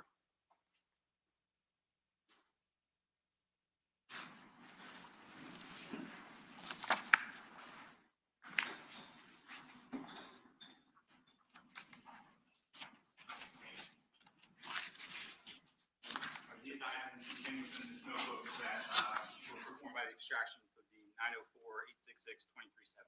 Yes, they are. Your Honor, at this time, the state of movement evidence was marked as 10G as 240. Okay, any objection from Defendant Whitaker? No objection, Your Honor. Objection from Defendant? Previous motions and objections, Your Honor. Okay, thank you. State's Composite Exhibit 10G will be marked into evidence as State's number 240. May I publish? Yes.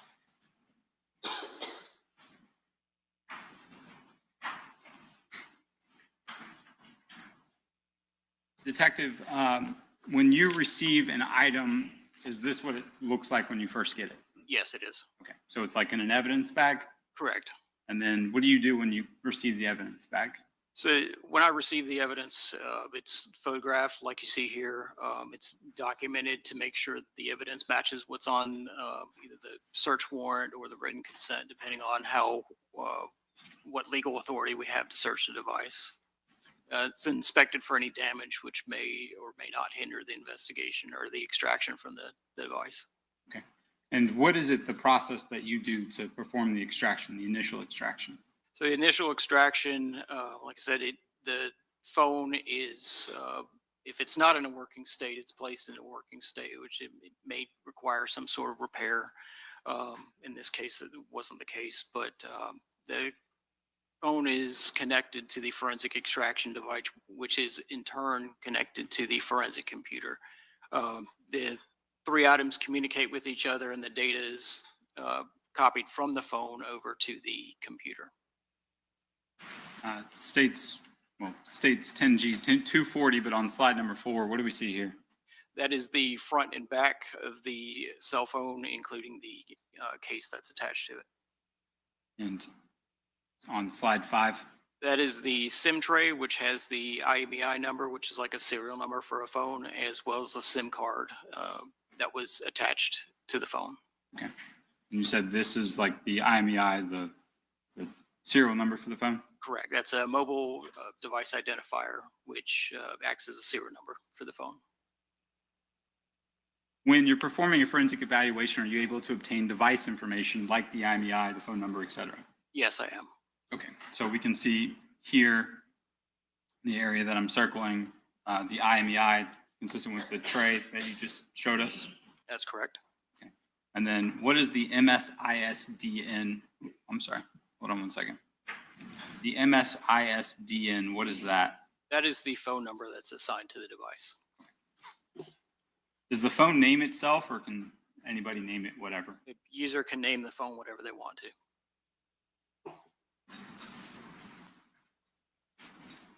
And then we can also obtain the Apple ID, like an iCloud account. That's correct. And the device name. In addition to the device sheet we see here, can you also obtain potentially a list of user accounts that are logged in for various, logins, like you log into your bank account or Facebook or something like that? Yes, that's correct. So moving to slide 8, is this what we see here? Yes, it is. All right, so for the 866 number, user accounts for Gmail, Ksoo Management 2X. Correct. And then Abdul Robinson 71, and we see that a couple of times. That's correct. Slide, I think 8 now, slide 9. More user accounts. More user accounts. Slide 10. More user accounts there. And slide 11. More user accounts on that page. Okay. And for the Instagram account, we have Hop CEO. Correct. Whatever it is.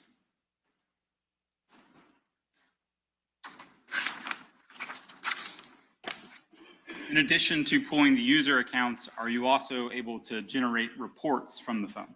Yes, that's correct. They tell me everything that I'm looking for kind of within these parameters. Correct. And were you asked to look for all contact with the 866-2370 number with the 478-491-2831? Yes, that's correct. So on slide 13 here, can you tell the jury what we see? This is a contact sheet for the 478-491-2831 phone number. It comes from different databases on the phone. In some cases, the Interaction C database, which logs interaction between parties, as well as on the top you see a chat participant, and the next one is a recent call. Slide 14. Slide 14 is a timeline. It has a instant message there, which contains a video file. And then below it, it's outgoing SMS message, which is a text message. At the same time, it's logging those first three at the same time. So the Interaction C database logs the contact between the parties, as well as what that contact was. So you see the outgoing SMS message. And then the last one is Apple authentication process, which is something Apple uses to make sure you're contacting another Apple user. Okay. And you're very soft-spoken, so if you can keep your voice up. Sorry. Yes, sir. Here we see a library attachment. Is that what this photograph is? Yes, it is. Movie file. Yes. Slide 15. What do we see here? Slide 15, you see number 5 is an instant message from the 478-491-2831 number saying who this. It was sent to the 866-2370 number. And then the Interaction C database, like we discussed, it's logging that interaction in those two parts of the database, an incoming SMS message, as well as logging interaction between the two parties. All right. And down here at 8, where we see that your line has been restored, can you explain to the jury what that is? So this is a text message from the T-Mobile Corporation using the 456 handle. It's a system message from T-Mobile saying the phone number has been restored.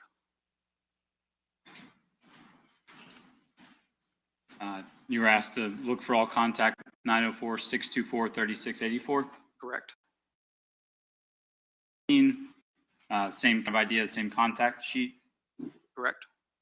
All right. And where it says crazy there, can you explain what that is? The crazy, it references the contact that's in a person's contact library. So that this particular person with that user ID is stored as crazy in this phone.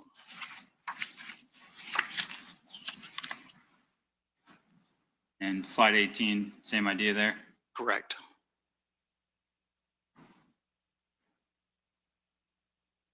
Slide 19, contact with 624-3684 on December the 26th, 2019. Correct. And can you tell the jury what we see here on slide 20? So here you see a text message sent between crazy 904-624-3684 and the Abdul Robinson 71 iCloud account. It was sent from the Abdul Robinson iCloud account. It states, "I wish I never bond Willie out."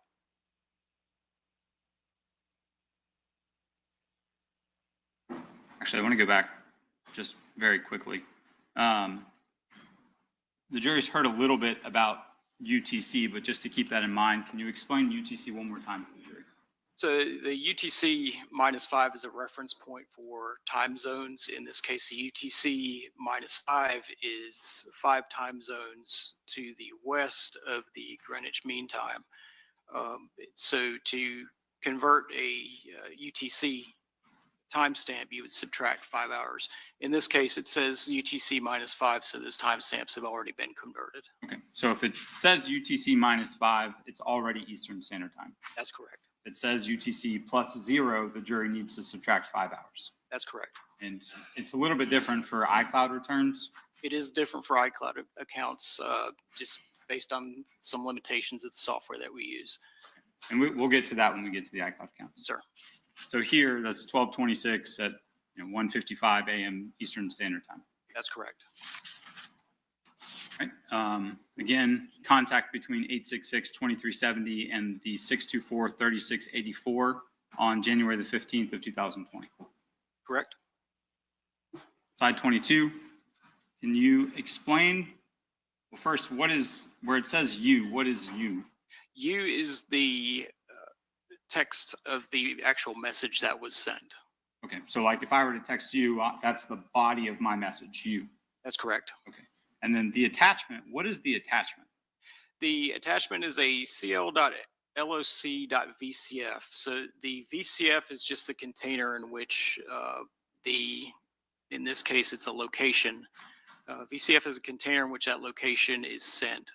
The cl.loc is a location that was sent via text message to this person. And contained within that VCF file, or the loc file, is there latitude and longitude coordinates? Yes, there is. So it's like if I'm sharing my location with somebody. That is correct. Or sending them to a location, like a pin drop or something. Correct, any location. Okay. So on January the 15th, 2020 at 11:39, the 624-3684 crazy number texts the Abdul Robinson number, says you, and then has the location file. That's correct. All right. And then below that, the next one, the Abdul Robinson number is texting back to the crazy number saying, I'm about to leave them. Correct. And that's at 12:19 p.m. That was actually the timestamp you want to look at is still 12:19, but this is when the actual message was sent and then it was actually delivered. There's a little bit of lag time there just based on the amount of time it takes to move through Apple servers. Okay. So it gets sent at 12:19:34 and then delivered about a second later. That's correct. All right. Based on the latitude and longitude that's contained within that lock file, are you able to extract that information? Yes, I am. And can you plug it into Google Maps? Yes, correct. All right. So showing you on states 23, is that what you've done here? Yes, it is. All right. So this is the latitude and longitude from that you message that we saw. Yes. And it corresponds to this address? Correct. And same thing? Correct. That's a street view of the same residence.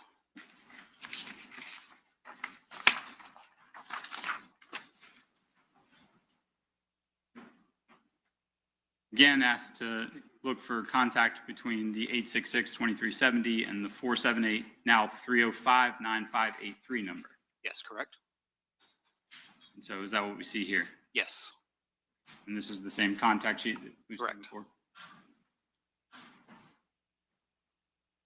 And same thing? Same thing.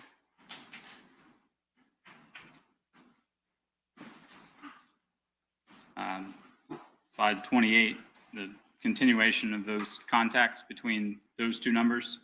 Yes, that's correct. All right, and we see, the timestamp and that same photograph we saw earlier, the same video file. Correct. There it is again. There it is. All right, and then 30, continuation of that. Correct. 31, Yes, correct. 32, Correct. just more contacts between the two of them. More contacts and more log entries for the interaction database. And 33. More messages. Okay, and that same thing where that number is saying to the 866 number, hey, your account's been activated or whatever. That's correct.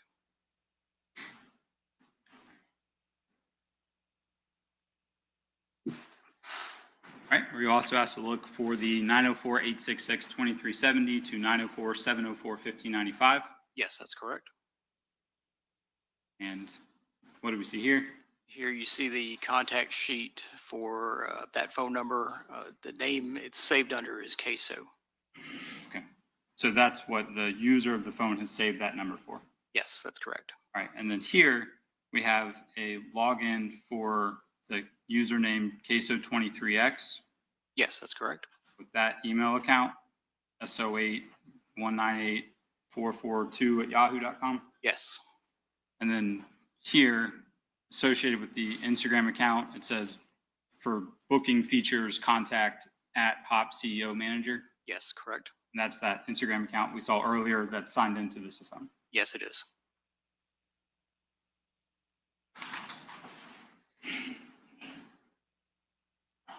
In addition to contact logs, communications between parties, are you also able to search for photographs? Yes. And in this instance, did you find a saved photograph on the 866-2370, a saved photograph? Yes, I did. So on 37, can you explain to the jury what this is? So this is a screenshot of an Instagram post. It was saved to this device on March 30th, 2020 at 6:57 p.m. It's already been corrected for Eastern Daylight Time in this case. And the content of the saved, it says Ksoo23x here at the top? Correct. So that's the account that it was posted under, and then the caption, RIP Big Brother, you know I stood on all 10 about you, and then don't speak on Willie, and then been a year. Now, based on this, do you know if that's the day that the Instagram post was made, or if that's just the day that the screen capture was taken? That's just the date that the screen capture was made.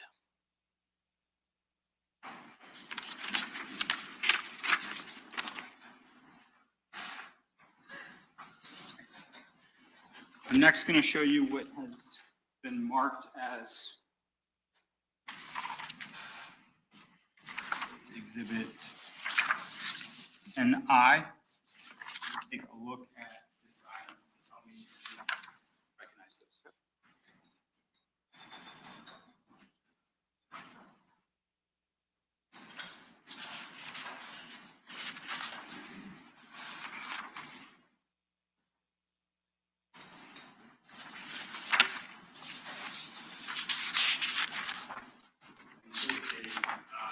Items from the extraction report with the number 904-624-684. Yes, it is. Your item is 96 movement was marked as NI, states 241. Okay, any objection from Mr. Whitaker? Just subject to the prior objection, Your All Honor. right. Any objection from Mr. Robinson? Previous motions and objections, Your Honor. Okay, and those being overruled, we'll move 10I composite exhibit into evidence as states 242. 242. Have published? Yes. All right, detective, jury's going to get used to this pretty quickly, but slide 41, do you see that? Yes, I do. Same idea as before. You receive the phone in the evidence bag, Correct. check the phone, make sure working, functional, that sort of thing. Yes, that's correct. Okay. Slide 42, same idea, take photographs of the phone. Correct. And slide 43, same idea, SIM card and SIM card tray. That's correct. Yeah, no, I'm doing this one now.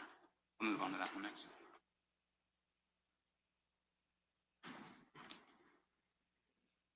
And just for reference, I have numbered these wrong. We're on 242, but I'm showing 241 on the screen, but it's 10I or the 624-3684 number. Yes, sir. All right. Moving on, device information sheet, same idea. So we've got the MS ISDN number, it shows the phone number. Correct. The IMEI number for the SIM card tray that you talked about. That's correct. The Apple ID again. Correct. And there's the MS ISDN again. Yes, that's correct. Sometimes can a phone be used by multiple different, like if you sell your phone, somebody else can use the phone or different SIM card or something? Yes, correct. You may have like a last used MS-ISDN that's different. Yes, that's correct.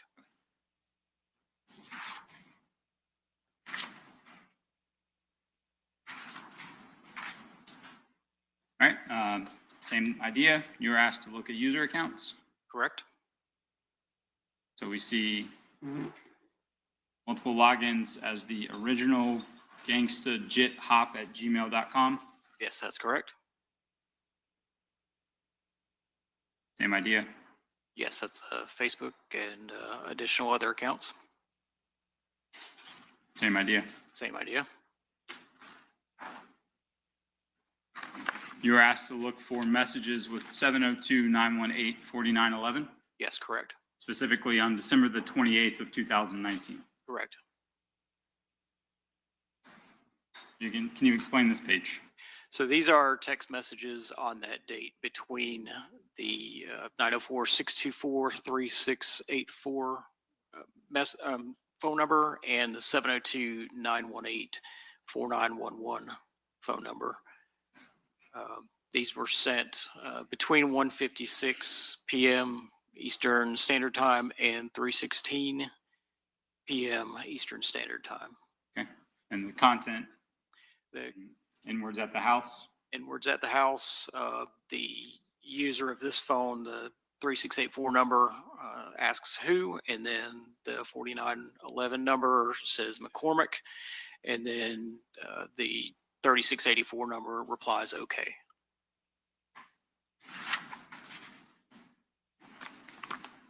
Asks for the timeline of between the same two numbers that we just saw, but now for January the 15th, 2020. Correct. You explained states on slide 52.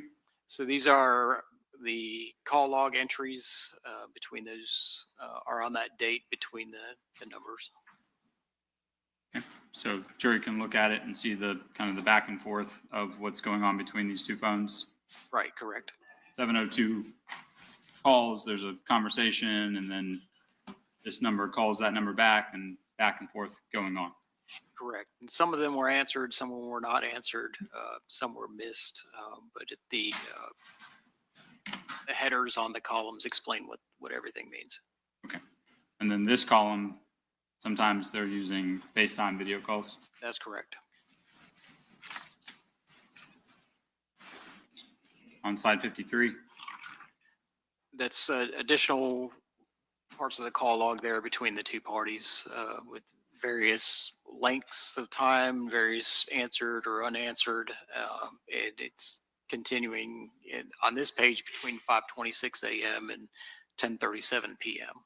Okay, so this phone for 7, 8, and 9 on this slide is trying to call that number repeatedly and is getting a not answered, and a 6-second call.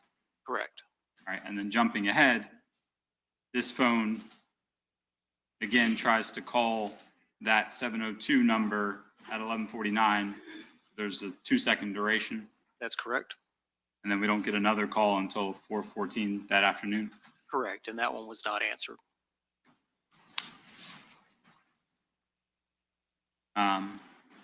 Slide 54 asked for calls between this number, the 624-3684, and 904-803-3671. That's correct. What do we see here on 55? This is a text message between those two numbers, the 803-3671 and the 624-3684 number.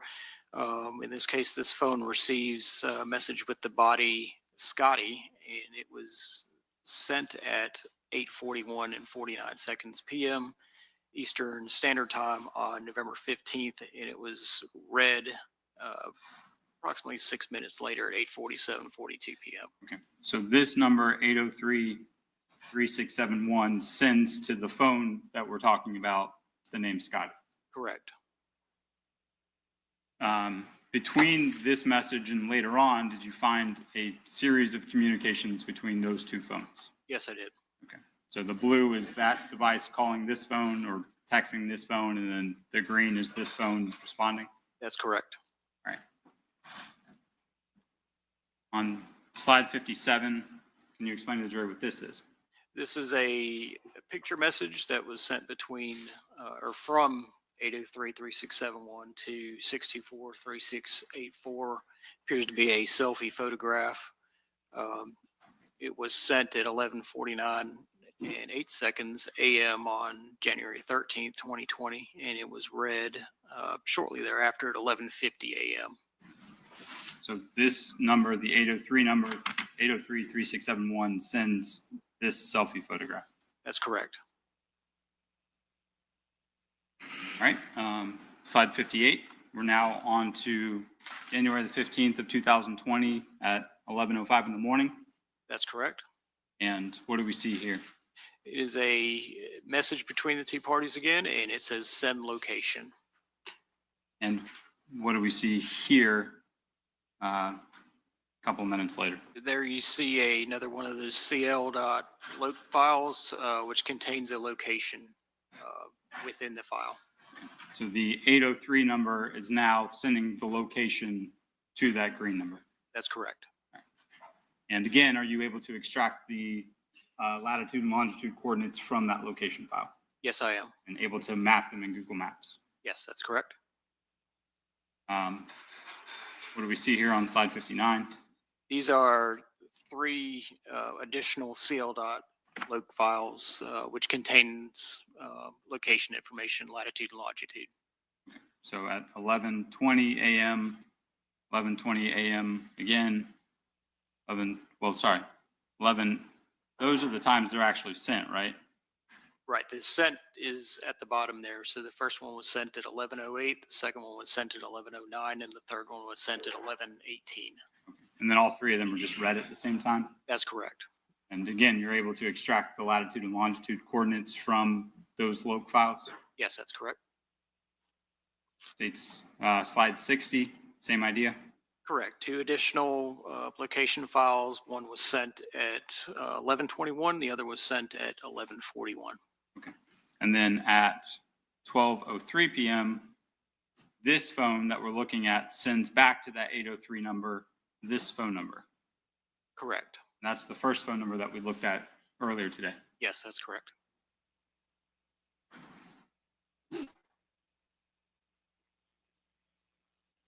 So slide 62, these library VCFs, do those correspond to those locations that we just talked about? Yes, they do.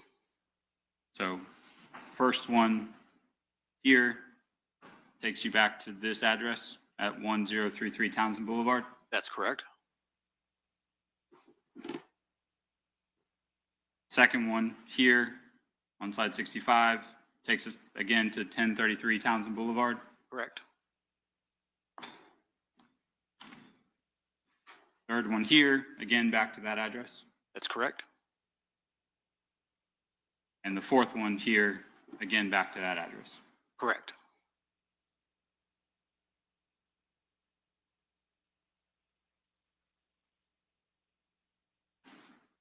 You were asked to pull the calls between those 2 numbers, the ones that we just looked at with the shared locations. Yes, I was. So here on slide 72. These are multiple calls between the 2 parties. In this case, all of them are in outgoing direction. So these are calls to the 803-3671 number, all between 5:44:01 a.m. and 6:44:06 a.m. Some of them were answered, but it appears most of them were not. Here on slide 73. So it's again more calls between the 2 numbers using the FaceTime application. In this case, we see calls from and to, both incoming and outgoing. Some of them were missed, some of them were answered, but they all occurred between 6:59 and 53 seconds a.m. and 8:07:07 a.m. Eastern Time. 74. 74 is more the same. The call logs in this case, 8:34 and 56 seconds a.m. to 10:24 and 53 seconds a.m. Eastern Time. Again, some of them incoming, some of them outgoing in various states have answered and missed. Slide 75.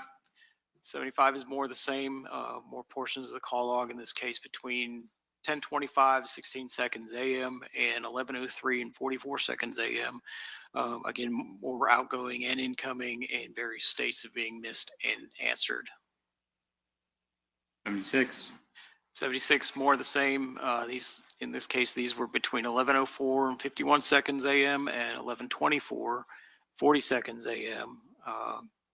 All between the two numbers as previously stated, all incoming and outgoing, and in this case, all of these were answered. 77. It's more the same. Contacts between the two parties, in this case, one incoming and the rest are outgoing. They all occur between 11:27 and 19 seconds AM and 11:50 and 59 seconds AM. Some of them were answered and some were not. 78. It's more the same. Contact between the two parties, both incoming and outgoing. One incoming, the rest were outgoing. And these all occurred between 11:52, 16 seconds AM and 12:20, 47 seconds PM Eastern Time. And it looks like all those were answered. And then finally 79. The next one is more the same, outgoing calls and incoming calls. All of these were answered. I'm sorry, one was not answered. The rest were answered. They all occur between 12:21, 24 PM and 11:19 and 42 seconds PM. All right. You were asked to look at contact between this phone and the first phone that we looked at. That's correct. Let's see here on 81. Correct. It's portions of the call log between these two parties. These were all calls on January 15th, 2020 between 11:35 and 13 seconds AM and 12:48 and 41 seconds PM. What is low key? Low key is the name that this person saved that number in their address book under in the contacts. 82, more calls. More calls between 12:49 and 5 seconds PM and 4:14:33 PM. And this was Eastern Time. 83, more calls. More calls between 4:16:04 PM and 5:26 and 55 PM. And 84 more calls. More calls between 5:28:01 PM and 9:36:57 PM. Okay. Same idea. You were asked to look for messages on January the 15th from between this phone and that first phone that we looked at. That's correct. And here we see the same thing we saw earlier. Yes, correct. Just in the inverse. In the inverse.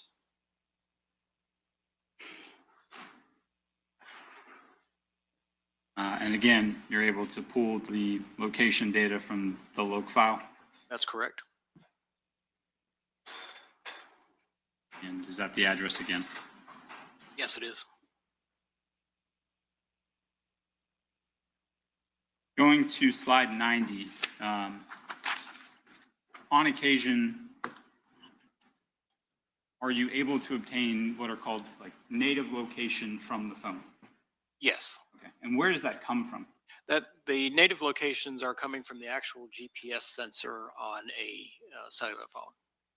So the phone is recording location events for where it thinks that it is? Yes, that's correct. All right. Nowadays, is that pretty prevalent information that you can get from phones? Yes, it is.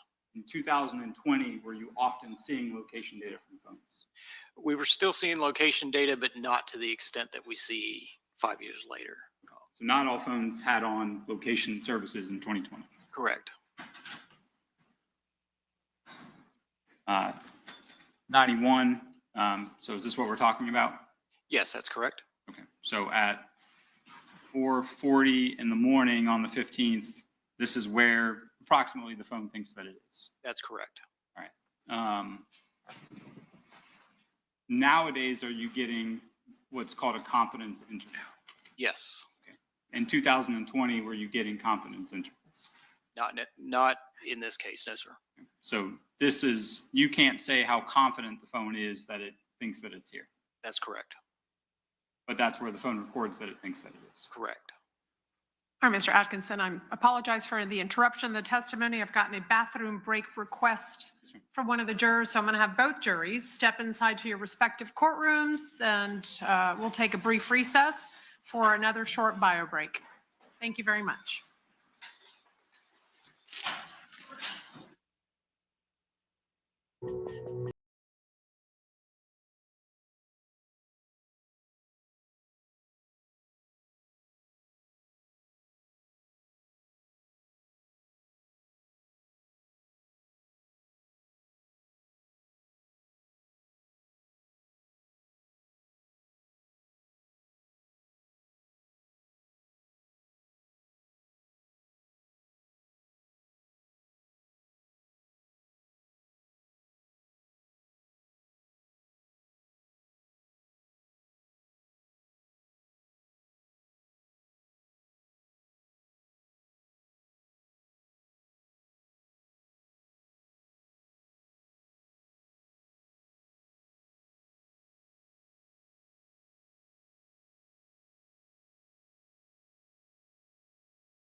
All right, thank you, ladies and gentlemen. You may take your seats.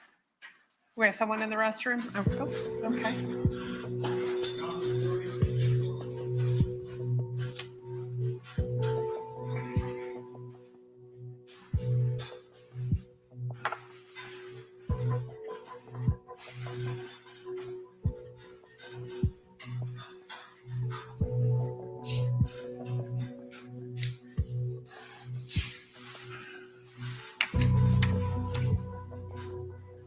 All right, thank you, ladies and gentlemen. You may take your seats.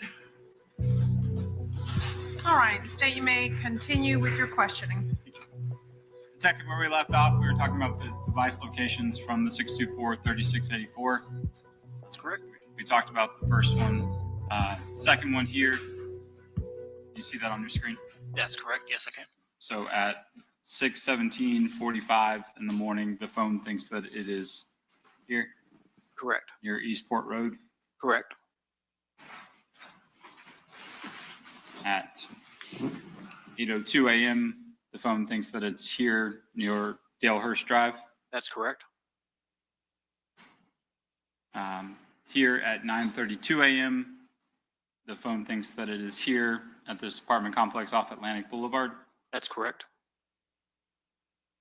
Here at 11:45 a.m., the phone again thinks it's back on Dalehurst Drive. That's correct. Here at 1:22, the phone now believes it's back where it started at Brown Jersey Court. That's correct. In addition to location data, are you also able to determine like what searches somebody has searched for on the phone? Yes, that's correct. So here on the 16th of January, 2020, this phone searched for how to delete map history off your phone. That's correct. And also asked how to transfer messages from my phone. Correct.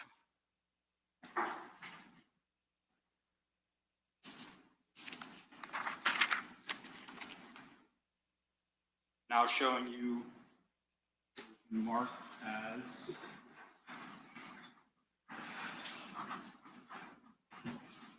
it's Exhibit 10H for identification purposes. Take a look at this.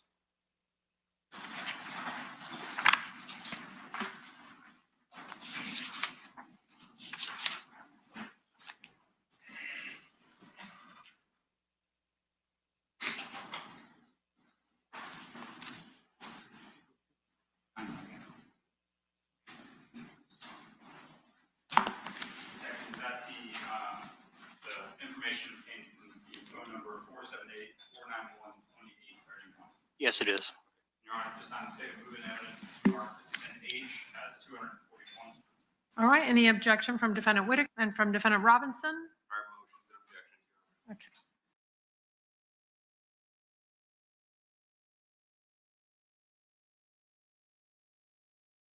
Phones, but we're on 241. Same idea. Yes, that's how it was received. And there's the phone. Front and back of the phone. There's the SIM card tray. SIM card tray and the SIM card. And the device information. Yes, that's correct. Okay. And the Apple ID now is bigatk13@gmail.com. Correct. And we've got the MSISDN number, the phone number that we're talking about here. Yes, that's correct.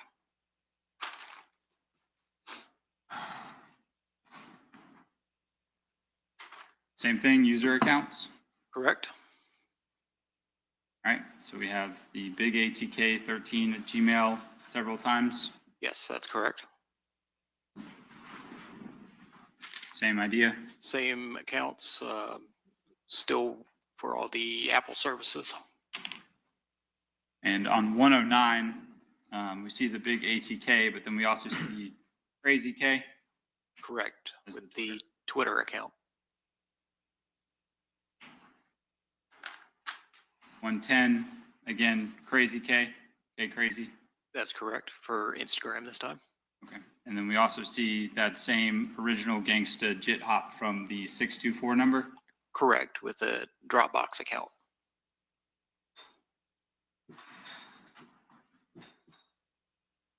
You were asked to look for a timeline between the two different 478 numbers.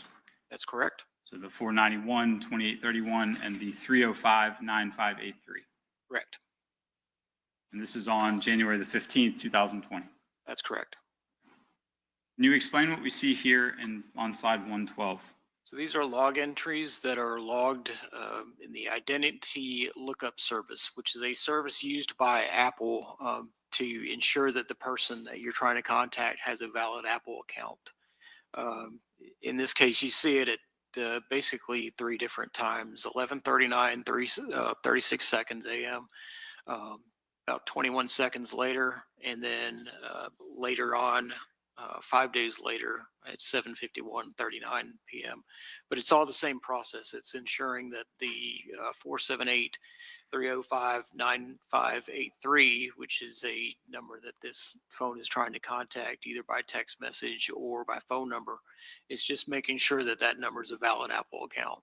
Okay, so if I am trying to call you, the first step that the phone is going to do is say, is this a valid number? Correct. And then this is Facebook or this is the phone indicating that the number has been authenticated. So my attempt to call you is allowed to go through. That's correct. All right, and so we've got at 11:39 a FaceTime audio call and 11:39 a FaceTime video call. Right, and to further that point, FaceTime can only be used between Apple users, so that process has to run in order for a FaceTime call to be successful. All right, so we're going to go into an item located on the 478-491-2831, a location preview. Correct. So I'm showing you on slide 114.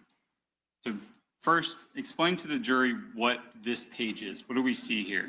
This is a file details view. It's a screenshot from the Cellbrite program itself. But is this what you see on your computer when you're performing a Cellbrite extraction and validation? Yes, that's correct. Okay. All right, go ahead. Sorry, I cut you off. No problem. So this is a file details page. The name of the file in this case is that phone number, the 478-305-9583-preview an identifier number .jpeg. So it's a JPEG photo. The created date, created, modified, and access time are all the same on this photo. It's at January 15th, 2020 at 12:07 a.m. PM Eastern time. So on the left-hand side, we have some clues as to how that particular photo gets here. It's in the mobile SMS folder here. These are pictures that are associated with a text message. And then we go down here to previews. It's a preview photo. And then the type of preview photo is a location. So based on research with several different devices, I've determined that that particular photo is only present on the phone if someone shares the location via text message. Okay, so that I understand, if you text me your location, it brings up like a little map in my text messages where I would click on it to go into it. That's what this is. Correct. If I was to share my location with you via text message, a small map in this case, very small picture, as you can tell on the resolution, the 144 by 144 is a very small thumbnail image, but it's a preview photo of the location where I currently am. Okay. Did you ever find a corresponding message that goes with this photograph? No, I did not. But obviously, does the user have the ability to delete messages? They do have the ability to delete message, correct. This is located in the preview. Can you explain what a cache file is? A cache file is a background function of cache files are created as a background function of the phone, and it's primarily used so photos and videos can load quicker on your phone. But in this case, a small version of that photo is saved on the phone. A user, I can't go into my phone and try to delete this message out of the cache. So the original message, corresponding message may be gone, but the cache file, the user doesn't have the ability to control. That's correct. Okay. And this is at 1/15/2020 at 12:07 p.m. And this is from this number, from 478-305-9583 to the 478 number that we're looking at. Objection leading. If you'll re-ask your question. Which number sent the message? The phone number we're looking at here, the 478-305-9583. Sent the message to? Sent the message to this device. All right. And here on 115, is this what you're talking about? That is the cache file itself. So this is the preview image that's on the phone where somebody shared location. That's correct. All right. And we see Lone Star Road. Correct. All right. Going forward, we talked earlier about searches, how somebody's able to, you're able to look at the websites. First, Core. Are you familiar with Core? Yes, I am. What is Core? Core is the clerk of the court website, contains information about cases and both current and historical cases. Okay. You can have a login to access Core? You can have a login. There's also public access for it. When you run a report for like a website like this, is it going to show you exactly which page is visited as opposed to like the domain? Not necessarily in most cases. For a search engine like Core, it's not possible to see what was actually searched. It just stays on the home page itself. Okay, so you can't tell what I'm looking at. You can just see that I looked there. That's correct. Oops, sorry. All right, so slide 117, web history, is that what we're talking about? That's correct. All right, so this phone is accessing Core on all these different occasions. Objection leading. Sustained. What's happening on this slide? Those are separate visits to this core.duvalclerk.com website. Okay. And what do we see here? You see the Core website being accessed via public access mode. Slide 118, what do we see? It's more the same, the public access being accessed, as well as more visits to the Core website. 119, what do we see? More visits to the Core website using public access. 120, what do we see? More access to the Core website using public access. 121, what do we see? Additional visits to the Core website. 122, what do we see? Additional visits to the Core website. 123. Additional visits to the Core website. And 124. Additional visits to the Core website. And specifically at number 26, what time do we see that? That was on January 15th, 2020 at 3:43 and 32 seconds a.m. Eastern Time.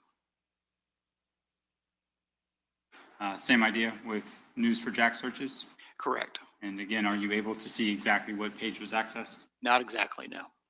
126, what do we see? On page 126, we see visits to the News4JAX website on January 15th, 2020.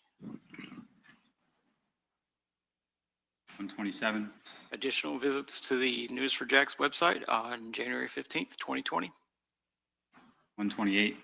And the following day, January 16th, 2020, those are additional visits to News4JAX. Same idea, but with the JSO inmate search page. That's correct. Can you see exactly what inmate is searched for? Not exactly, no. 130, what do we see? So these are all visits on the inmate search website that the Jacksonville Sheriff's Office hosts. These are all on January 15th, 2020, going to January 16th, 2020. 131. These are additional visits on January 16th, 2020 to the Jacksonville Sheriff's Office inmate search page. 132. These are additional visits on January 16th, 2020 to the Jacksonville Sheriff's Office inmate search page. 123, or 133, I'm sorry. These are additional visits on January 16th to the inmate search page for the Sheriff's Office. Slide 134.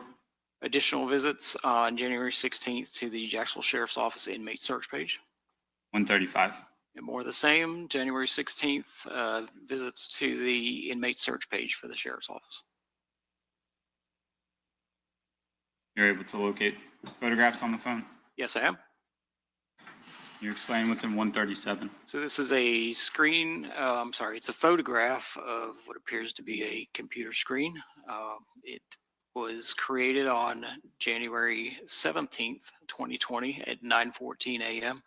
and appears to be a photo of the inmate search page of the Jacksonville Sheriff's Office. What name do we see there? Genera Smith. This is the first time I think the jury has seen metadata on a phone. Can you explain what this is? So metadata is basically data that concerns other data. In this case, this is data that contains attributes about this particular photo file. In this case, it shows the make and model of the phone. In case it's a Apple iPhone 11, but it also has a capture time, which is what the actual time that the photo was taken. And then in this case, it was taken on January 17, 2020 at 9:14 and 2 seconds, which also matched the modified and access time of this photo. And in this case, it also contains a latitude and longitude coordinate.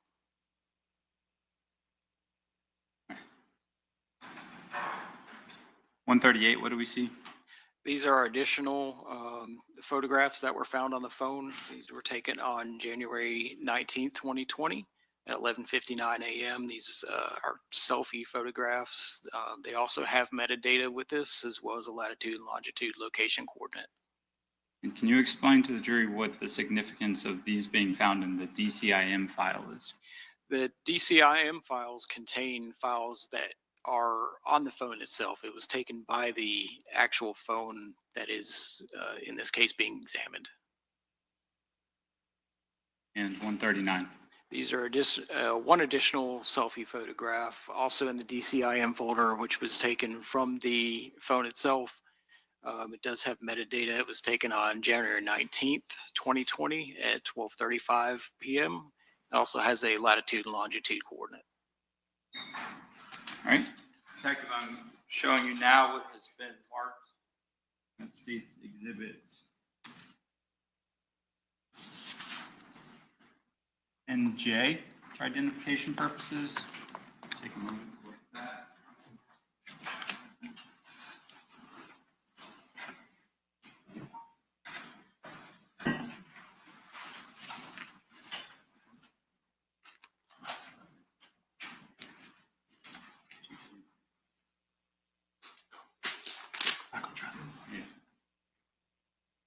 Is that the investigative folder for the phone number 904-704-1595? Yes, it is. Your Honor, at this time, the state will move evidence marked as NJ as states 243. Okay, any objection from Mr. Whitaker? Subject to prior objections, Your Honor. And from Mr. Robinson? Previous motions and objections, Your Honor. Okay. This being overruled, 10J will be marked into evidence as State's Exhibit 243. And publish? Yes.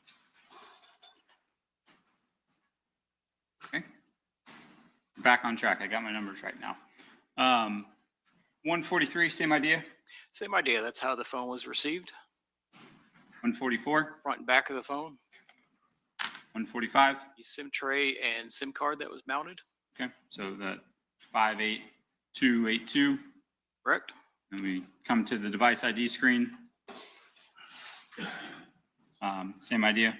Same idea. It's listed as the IMEI number for that phone. Okay, so that same 58282 there? Correct. All right, Apple ID? The Apple ID is S08198442 at yahoo.com. And the last used MSISDN? The last used MSISDN, which is the phone number for this phone, is 904-704-1595.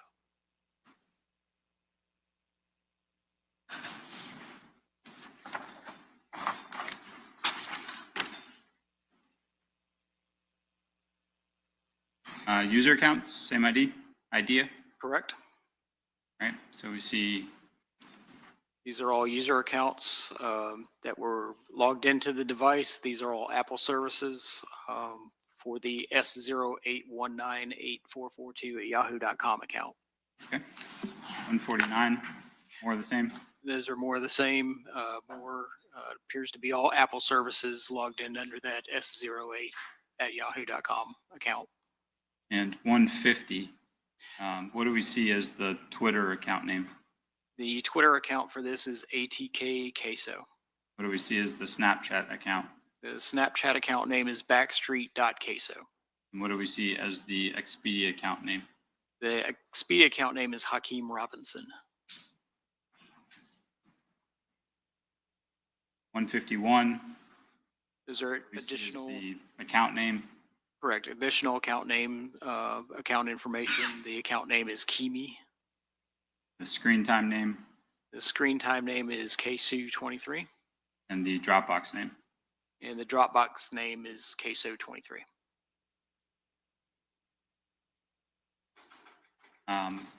Based on your review of this phone, were you able to obtain some media files? Yes, I was.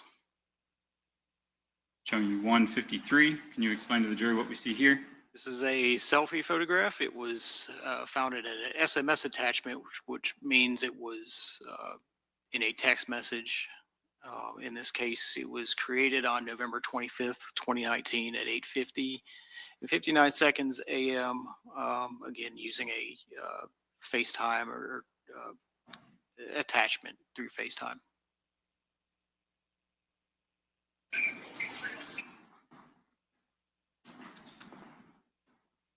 $154. Can you explain what's on slide 154?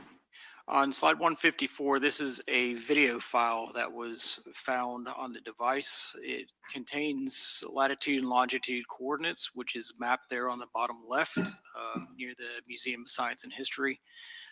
This was found, it was created on December 11th, 2019 at 3:50 and 34 seconds a.m. The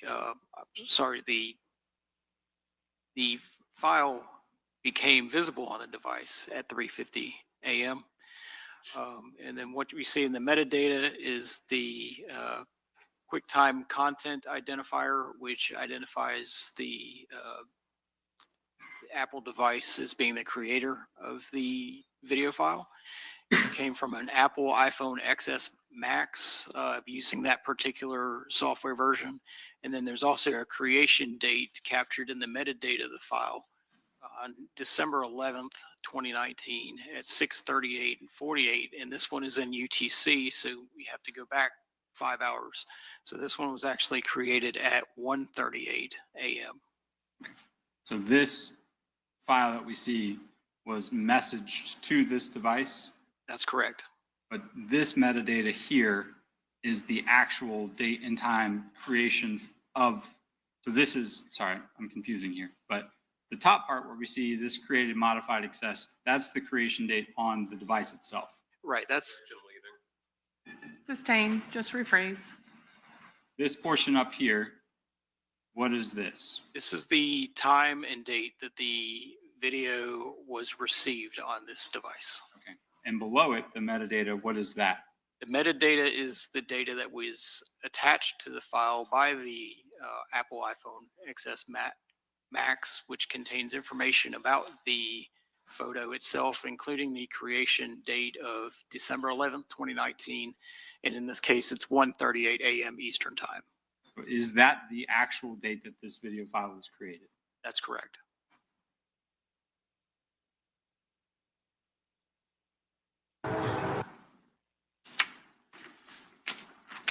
Going to 155, 156. You found a message there. Can you explain this? This is an outgoing text message from the 704-1595 telephone number to 904-380-1471, which is saved in the contacts as Diamond Duval. The body of the message says, I just got to Jacksonville. This shit here so boring. It came from the native text message app from the phone.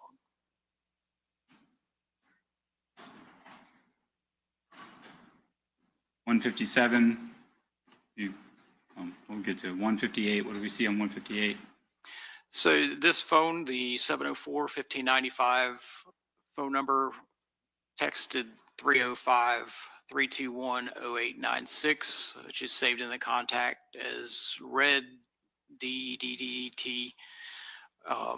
asking what's B thing number. It was sent on October 16th, 2019 at 9:54, 17 seconds. In this case, it's Eastern Daylight Time. It was delivered at the same time. And then the person replies with a phone number 702-918-4911, which we've already seen. That message was sent on October 16th, 2019 at 9:58 and 24 seconds PM. Again, that's Eastern Daylight Time. Were you asked to look for all contact between this device and that 702-918-4911 number? Yes, I was. So here, 160, is this the timeline of that content? Correct. That's the timeline view of all the contact between those two numbers. Can you tell the jury when it begins and when the last message that you saw was? The contact began on October 19th, 2019, 11:32:17 Eastern Daylight Time, and it ended on November 27th, 2019, 11:09:27 PM Eastern Standard Time.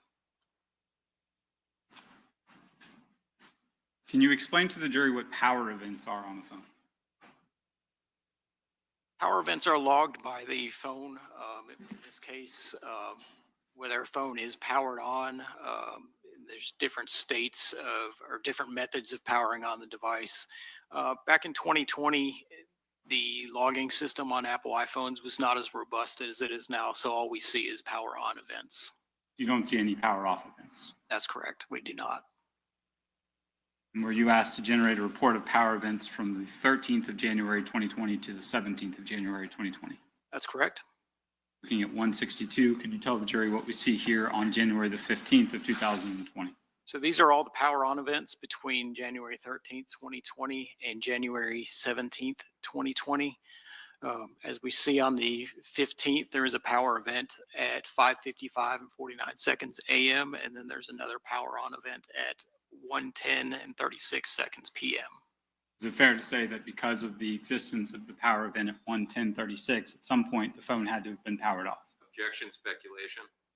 Overruled. So on this case, phone has to be powered off in order for it to be powered on again.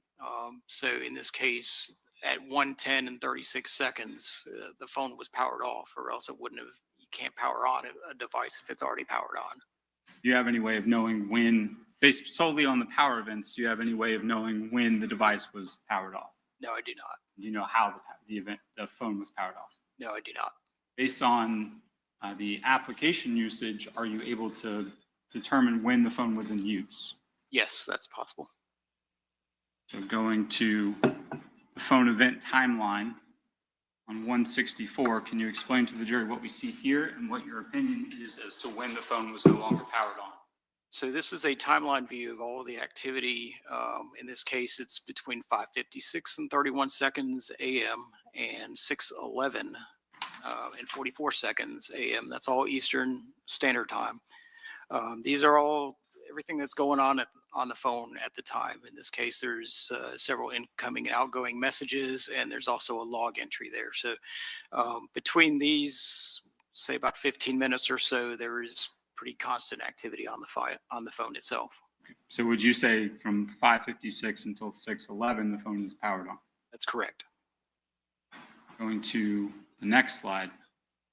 So that's more of the same, more incoming and outgoing text messages indicating that the phone is powered on, and these are all between 6:11:57 AM and 6:26:52 AM.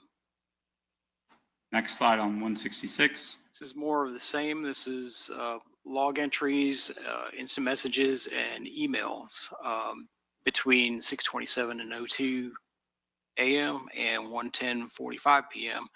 But you'll see that there is a little bit of a gap in time there. The timestamps on the emails are the time that the email reached the person's email server. So in this case, the yahoo.com account received an email at 6:43. That doesn't necessarily mean that the phone received it at that time. That just means the account received it at that time. And then again, the same at 9:23 and 48. the person's email account received an email message from Apple News at that 9:23 and 48 a.m. time. So you see the reliable indicators here being the instant messages at 6:27, and then the other reliable indicator at the log entry at 1:10:45, and there's basically no activity in between, aside from the person's account receiving that, but not the phone itself.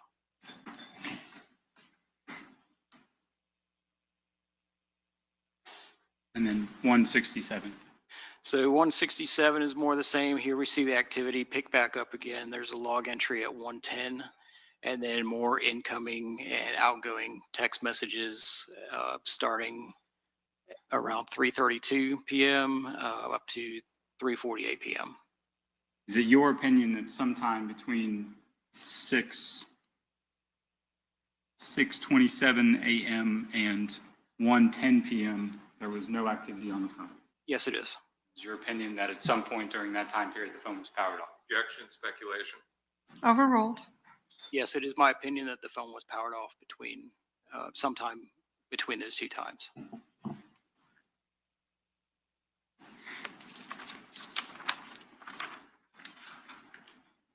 Detective, I am now showing you Exhibit 9U for identification purposes.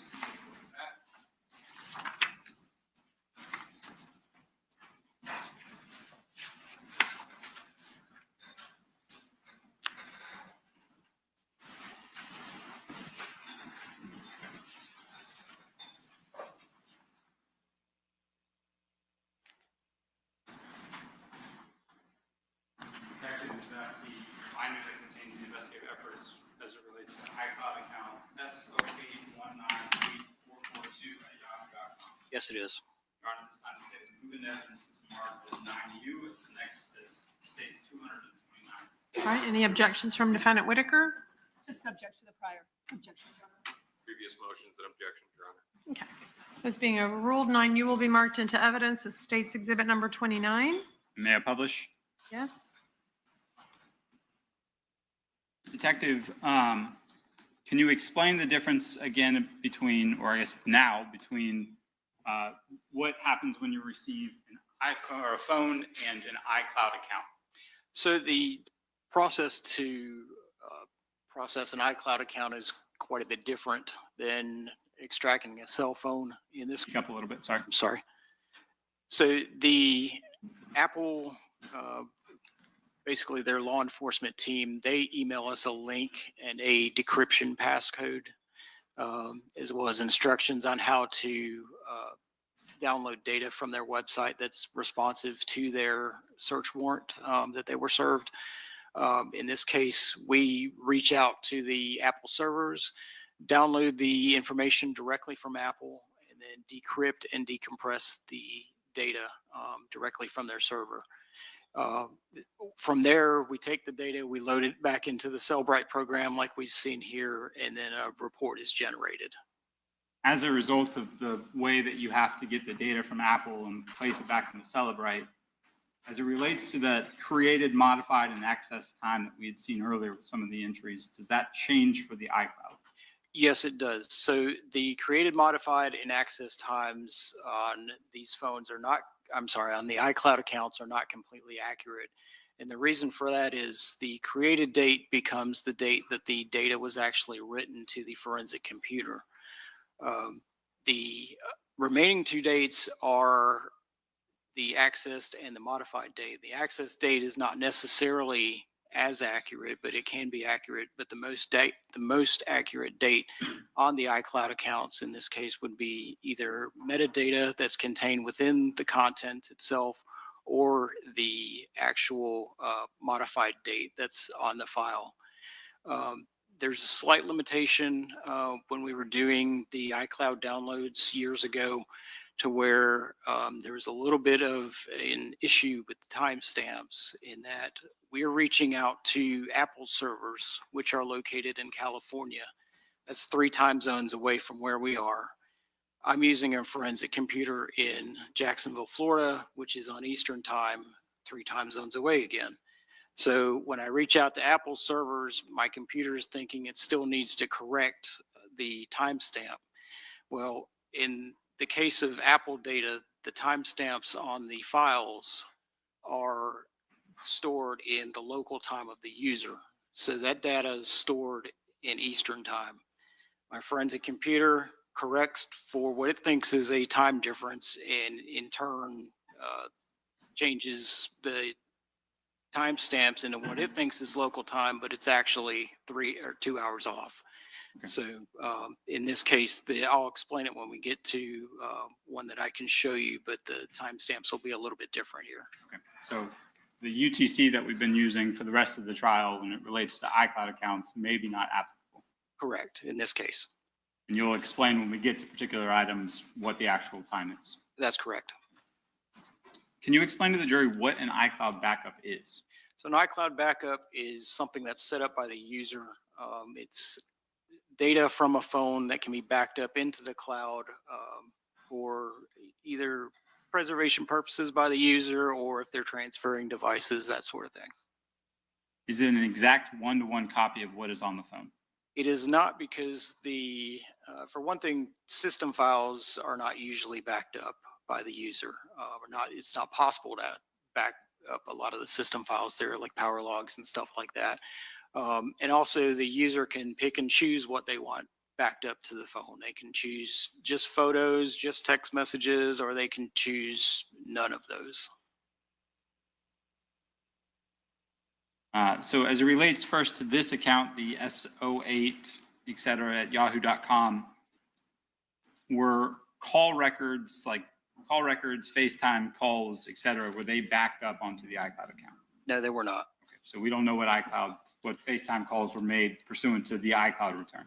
That's correct. We do not. And were there messages backed up onto the iCloud? Yes, there were. Were there any messages backed up onto the iCloud prior to the date of January the 27th, 2020? Yes, there were. Prior to the date of January 27th? Prior to the date, no, sir. Okay, so the relevant date here, January the 15th, that date was not selected for backup onto this iCloud account. That's correct. Going into it, counts, is that one of the things that a user can choose to back up onto an iCloud account? Yes, it is. And for the S08198442, was that one of the things selected? Yes, it was. Can you explain what we see here? These are the user counts that are backed up. In this case, these are all Apple services here pertaining to the S08198442 at yahoo.com Apple ID. And 173, can you explain what we see here and specifically what we see at 11? So this is the user information. In this case, they backed up a SMS phone number. In this case, multiple phone numbers. First one being 704-8910, the other one being 704-1595, and also 563-1260. And this is that number or the phone that we just looked at? Yes, it is.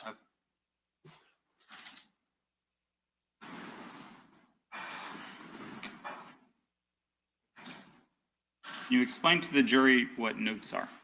Notes are it's a feature on an iPhone where you can type in notes to yourself. You can share them with friends and contacts, as well as you can create and delete messages on those particular notes, just a form of documentation. Okay. Based on the iCloud return, does it give the date for when the notes were written? Yes, it does. Sorry. Do we have the times for when the notes were written? Not in this case, no, sir.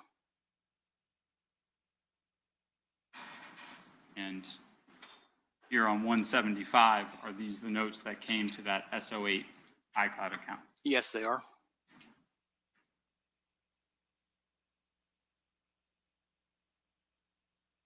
Here on 176, What do we see here? Those are additional notes that were found on the iCloud account.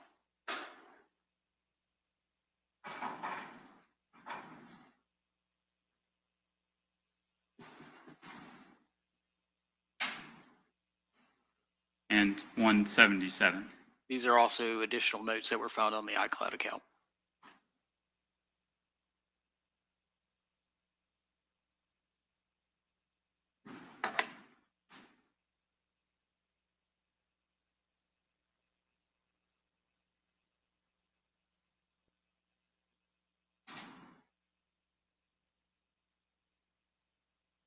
Going forward to 178. If a user chooses to back up media files, they can be recovered from an iCloud account. Yes, that's correct. 179, what do we see here? These are video files that contain audio. They were found in the iCloud warrant returns for the SO8198442 at yahoo.com Apple ID. In this case, we do have modified dates.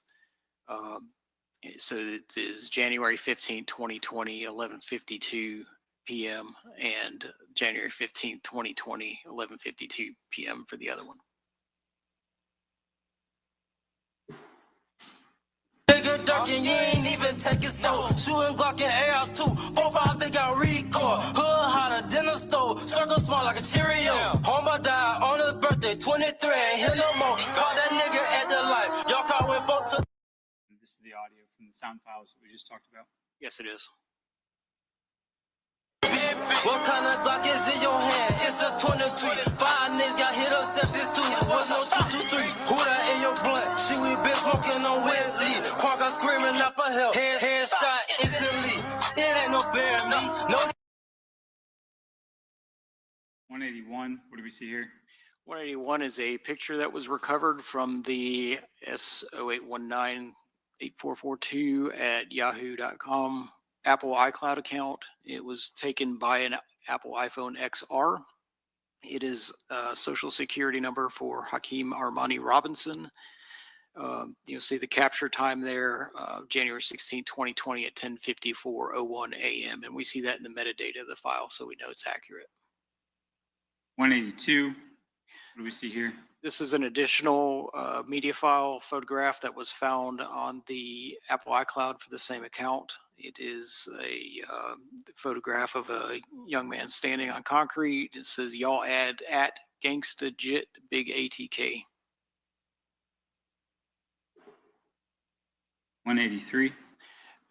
183 is another photograph that was recovered from the the .red3 at yahoo.com iCloud account, and this was 3 gentlemen standing around a headstone. And just to clarify, these are the extractions from the SO8 iCloud account? That's correct.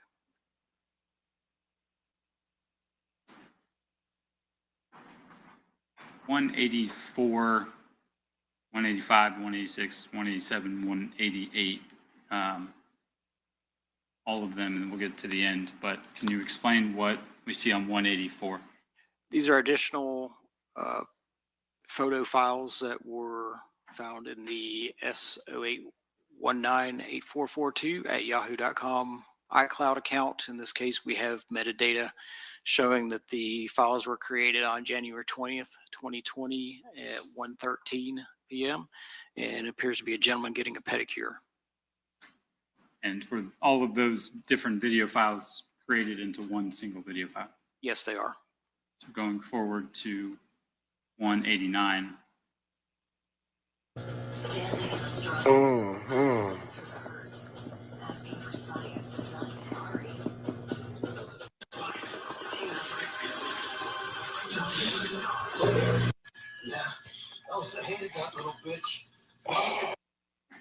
And you said the metadata from that was on January the 20th?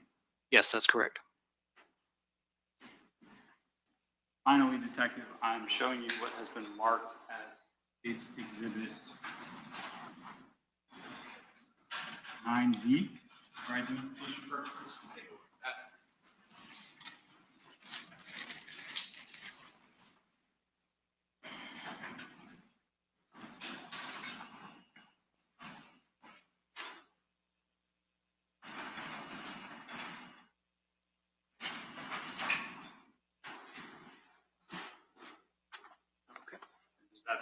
the investigative efforts as it relates to the iCloud account, House Payne 904@gmail.com. Yes, it is. Your Honor, this time the state moved in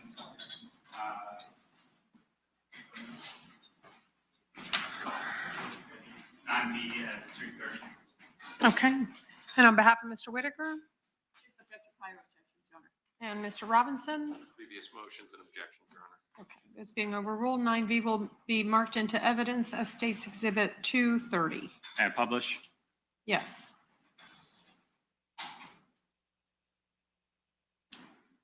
Okay. The House of Payne 904 Gmail account, what was backed up onto this account? In this account, it was primarily account information. There wasn't a whole lot of information on this account. There were some pictures, media files. Okay. So just the account information and some photographs, media files? That's correct.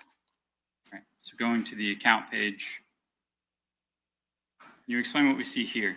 So this is the user account information for House of Payne 904@gmail.com. It gives the account name as House Payne.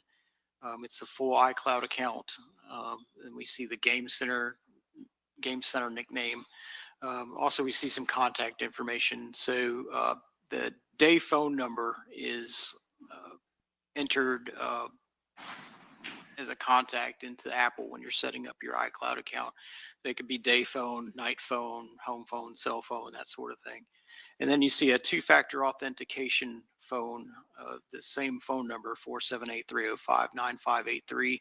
And what that's used for is whenever you need to log into your iCloud account, Apple will send you some sort of notification asking you if it's actually you logging into your iCloud account, and it's requesting authentication that way. In this case, it's sending a text message to that phone number requiring some sort of response by the user in order to log into the iCloud account. Do the day phone and the two-factor authentication phone, are those from different places? Those are in different places, that's correct. It's basically this phone number was entered as both the day phone and the two-factor authentication phone. And so somebody who wants to log into the iPhone account to set up the phone would have to use the authentication to then say, yes, I got that code. Yes, that's correct.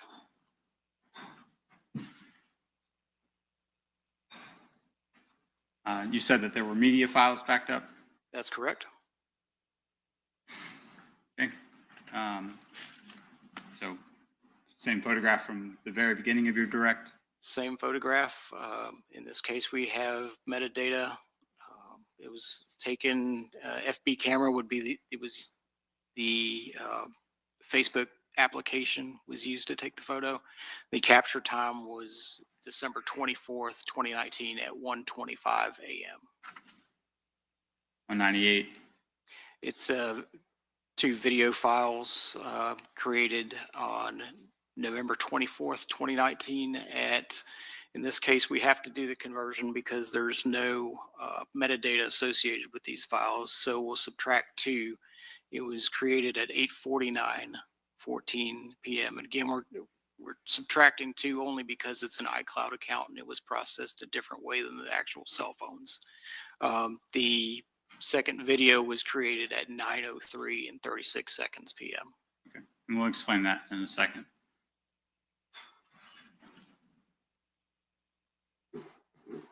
(201), you explained kind of this whole series, what we're looking at here, and then this photograph, what you see inside the photograph. Okay, so we see in this 4 different images, and it has details about those particular images. In this first image here, it is a screenshot of an Instagram application. And what we see here is on the top left of the Instagram where it says your story, that is the person that's logged into Instagram, and that is their profile picture. And then that particular photograph was it was modified on January 14th, 2020 at, again, we're subtracting 2, is 2:09:16 p.m. Okay, and I think the next slide will make more sense about the UTC distinction, but again, for iClouds, the modified date is the most reliable date. That's correct. So using this time reference here and this time reference here, explain UTC when it relates to iClouds. So when it relates to iClouds, because there was that discrepancy that I referred to previously with the computers here reaching out to the servers in California, there is that discrepancy. So instead of normally subtracting 5, and this only applies to iCloud accounts, you subtract 2 hours to get the actual time. So we see here, screenshot obviously was 1:55 p.m., but the modified date here is 3:55. So that correlates to the 2-hour difference between the time zones. But on either case, we're still on January the 14th. Correct, January 14th. And then what is this photograph? That is a screenshot of the home screen showing active T-Mobile service on this cell phone. 203. 203 is another screenshot of the Instagram app, but from the Ksoo 23X account. And that was modified on January 13th, 2020 at 7:11. And we'll do the conversion back 2 hours. It's 5:11 p.m. And then 204. On this, it's another screenshot from Instagram. It was modified on January 11th, 2020 at 4:14 a.m. And what's it say on the shirt there? It says House of Pain on the shirt.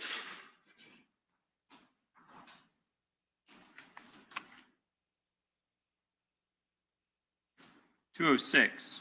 What is this?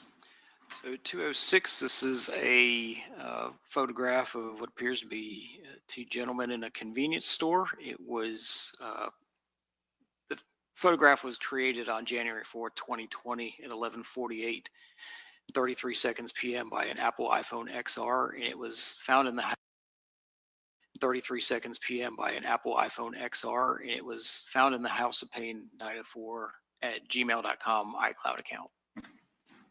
The metadata here is the time and date that this photograph was actually taken.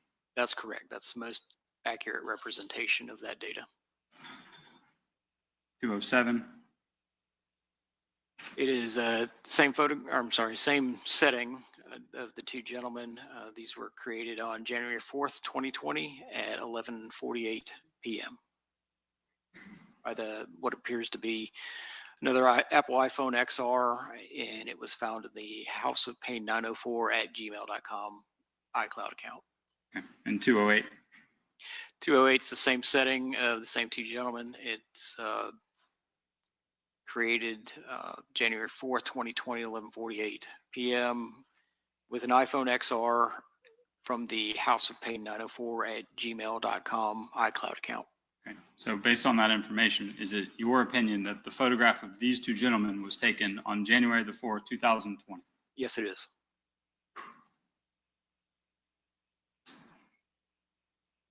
Finally, Detective, were you asked to review the photographs in the iCloud account House of Pain to locate what appeared to you to be selfie photographs? Yes, I did. All right. So can you tell the jury the modified date here, which you said again was the most accurate? In this case, yes, it is. All right. The modified date is December 23rd, 2019. Back up 2 hours is 3:47 and 18 seconds a.m. This is another one. In this case, we do have a capture time in the metadata, which is the most accurate. It's December 27th, 2019 at 4:06 and 25 seconds p.m. Is another selfie photograph. And in this case, we don't have a metadata field, but it's December 28th, 2019, back up 2 hours, 1:37, 10 seconds a.m. It's two gentlemen in what appears to be a self-shot video file, and it was found in the House of Pain 904 at gmail.com iCloud account.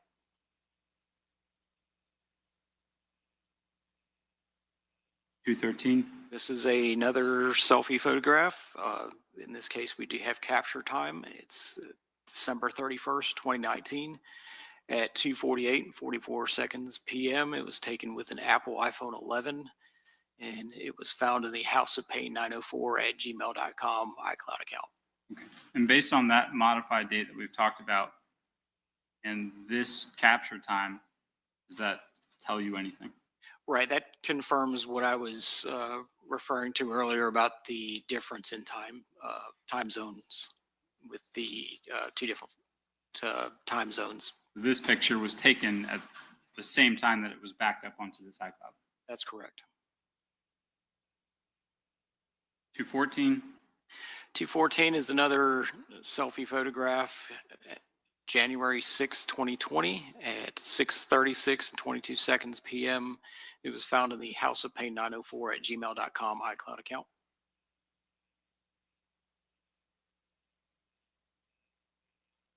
215. This is another photograph that was found in the same account. It was taken on January 8th, 2020 at 11:02 and 13 p.m. with an Apple iPhone 11, and that's found in the metadata of the file. Okay. And same thing with the metadata and the modified date matching. So same time the photograph was taken, it was uploaded to the iCloud. That's correct. 216.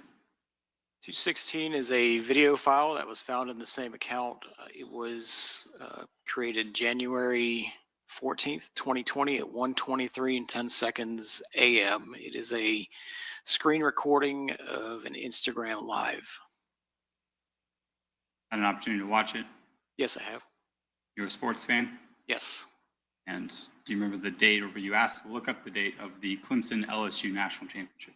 I looked it up. It was January 13th, 2020.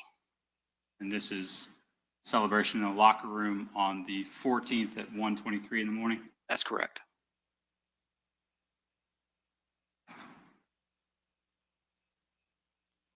Couple more questions, Detective. You said as part of your responsibilities, you were assigned to review the search warrant, so you know kind of the parameters of what you're allowed to do?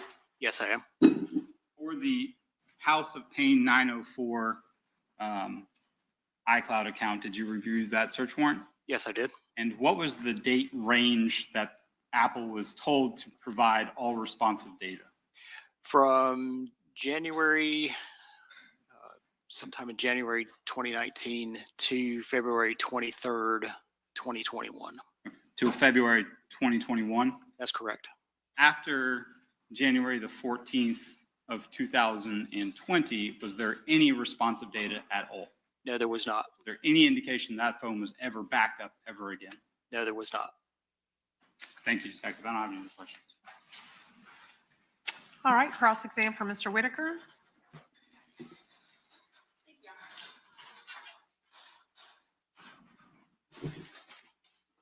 Good afternoon, Detective. Good afternoon, ma'am.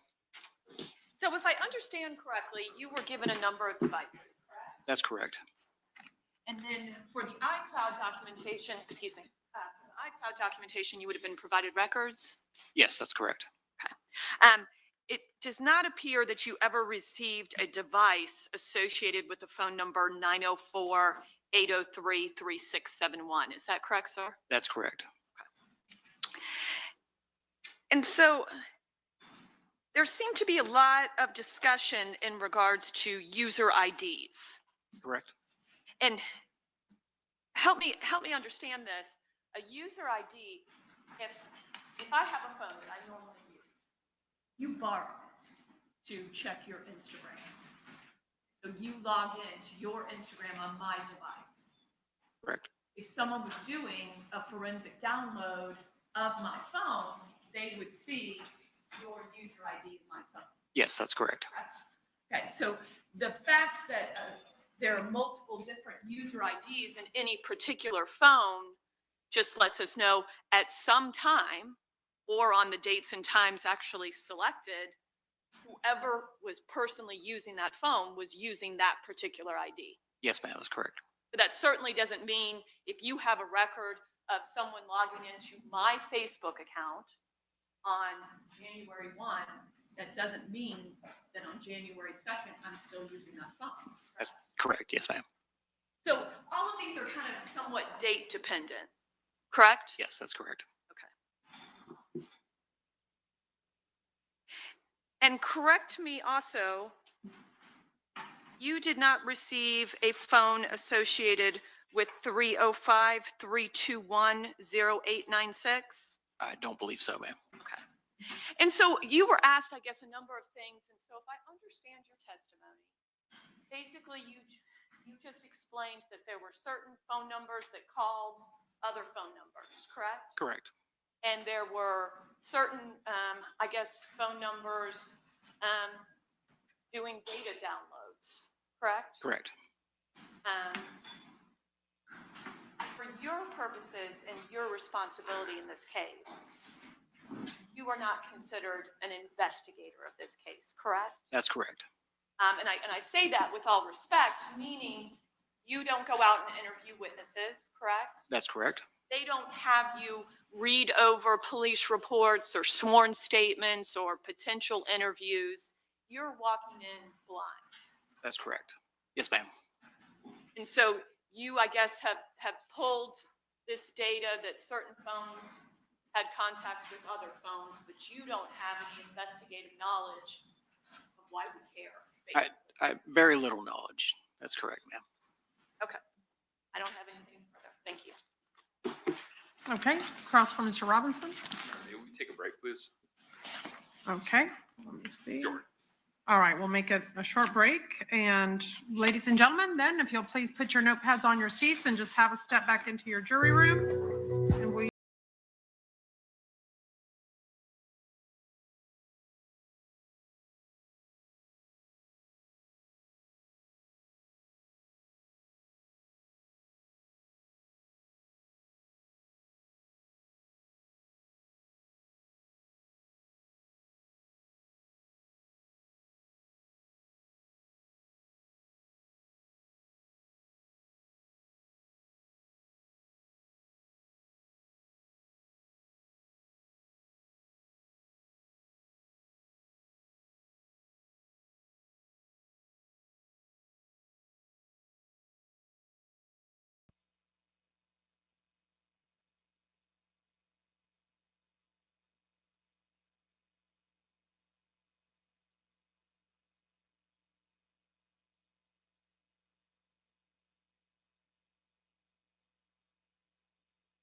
phone numbers here, a little bit of organizing to do. The fact that my client, Hakeem Robinson, knows the other people that have these phones, does that make him involved in this murder? I can't testify either way, sir. I'm a digital forensic guy, so I would say not necessarily. All right. The fact that he communicated with people, does that mean that he's involved? No, sir. The fact that he raps about a life that they live, does that make him involved? No, sir. You saw a phone call, he was talking to somebody on the championship LSU team, right? That's correct. Yes, sir. Doesn't make him part of the team because he's talking to him on the phone. Correct. Now, second topic, and we're focusing on the phone number 1595. We embrace that's our client's phone. Sure. You were asked questions by the state, by the government, about whether the phone was powered off. Correct. Okay. So if my phone runs out of battery, it powers off, right? That's correct. If it's running updates, and they can be done automatically, it powers off, correct? That's correct. You, as the expert witness on this topic, you can't say why the phone may or may not have been powered off, right? That's correct. So like I said, there's no record of power off entries at this point. It's just the power on entries. So that with there being no record of it being powered off, I would have no way of saying how or why it was powered off. My client could be asleep, right? Well, the phone would have to be powered off. It would be irrelevant to if your client was asleep or not. We're talking about the reasons why it may be off. We have, it could be the updates, could be the battery died, could be he turned it off because he's asleep, right? That's correct. Yes, sir. The government believes he turned it off because he was involved in this case, right? To my knowledge, yes, sir. It could also be out of range. No, because there would still be user activity, or there would still be log entries in that case. Not necessarily user activity because it would be off the network, but there would still be background functions happening during that time period. If I get onto a boat and go fishing, it's going to look the same, right? No, sir. It would look, like I said, there'd still be background activity evident in the log entries in that case. All right. If I'm offshore and I'm not communicating with the tower, there's no activity that's communicating with the phone, correct? No, sir. Once again, there would still be background activity on the phone. There would be stuff written to the logs because if the phone was powered on and not on the network, then... I understand what you're saying. I'll agree with you. I'll withdraw that one. You're saying that on the phone that you look at, it's going to have something on there for that time frame. Correct. Independent of it being connected to the network or not. But as you sit here as the expert witness, you can't say why it was off that day. No, sir, I can't. Or if it was intentionally turned off. I can't say that, no, sir. Next topic. Now, I just want to clarify this, and again, you're the expert, so correct me if I'm wrong here. You testified and you said that the phone was not selected for backup that day. Do you remember that line of questioning? You'll have to specify what you count, sir. All right. The 1595 account. Okay. There was questions about the phone, whether it was backed up. You remember that question? Yes, sir. Okay. The backup of a phone to iCloud, that can be done automatically, correct? That's correct. Where the user isn't going, I want to back up today. I don't want to back up today. Well, it's an automatic function or it could be a manual function. It's user selectable. You're not able to say sitting here, say that that there was a choice made not to back it up that day? No, sir, I can't. You're just saying that it wasn't backed up. It wasn't backed up any time after that time. It could be an Apple situation of why it wasn't backed up, correct? That would be something for them to say. It would be speculative to say that it was a decision by my client not to back up the phone. Correct. Next, and I believe this is slide 179. There was a song that was on the phone.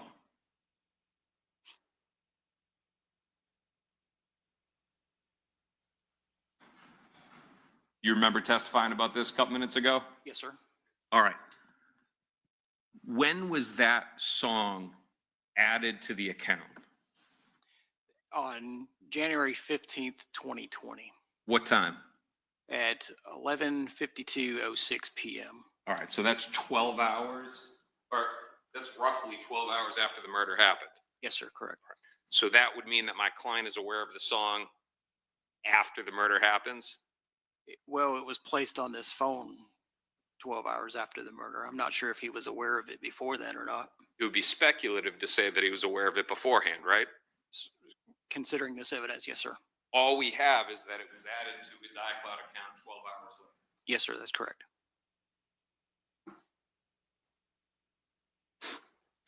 Now, the next topic,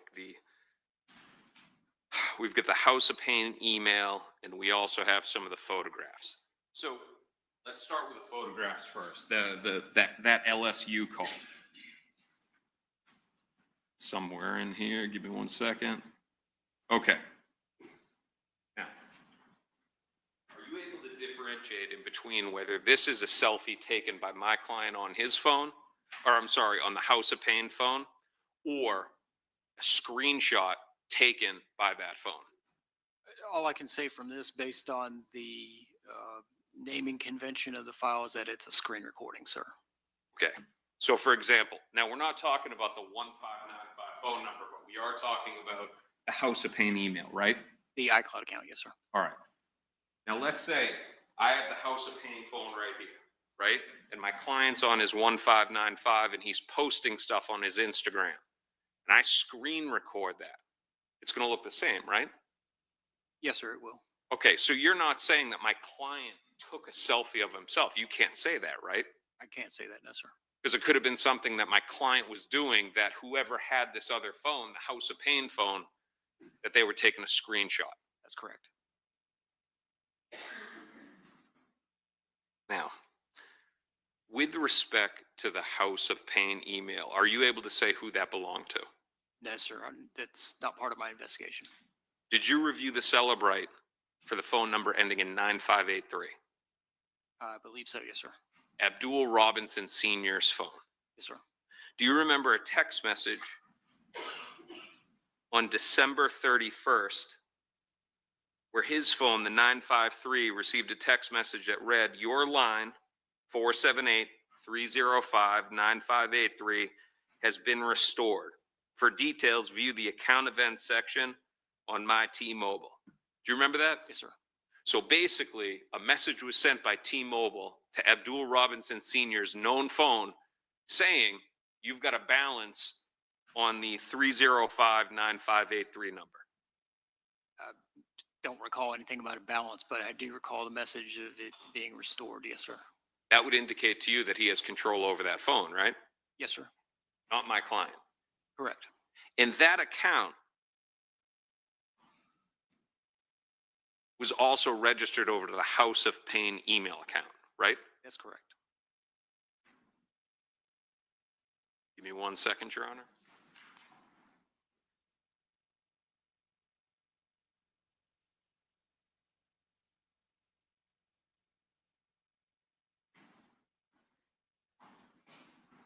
Now, the different lines of questions that we just talked about, the payment by Abdul Robinson Sr., the registering of that email address over to his accounts, the fact that they could have been screenshots, the reasons why it was powered off, is that anywhere in the presentation the government just did? Yes, sir. All right. Now, last line of questions, and I'm going to go out on a limb here and say that you're not a huge fan of drill rap. Correct. Big drill rap guy? No. All right. The notes that you saw in the slideshow, you can't say when those notes were left, right? Right. There's no timestamps on those. No times, no dates. Right? Correct. Yes, sir. And are you aware that one of them, or let me withdraw that, some of the notes you notice that they rhyme, right? Correct. Does that indicate to you that it may be lyrics for a song? That it could be. Yes, sir. Are you aware that one of them, when it's bang and thang, that has to do, those are lyrics from his very first song years prior in a compilation with a late rapper named J.D. Youngin? I'm not aware of that, sir.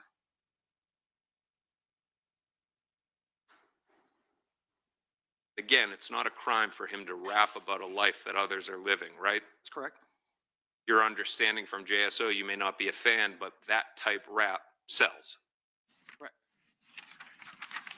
One brief moment. Okay.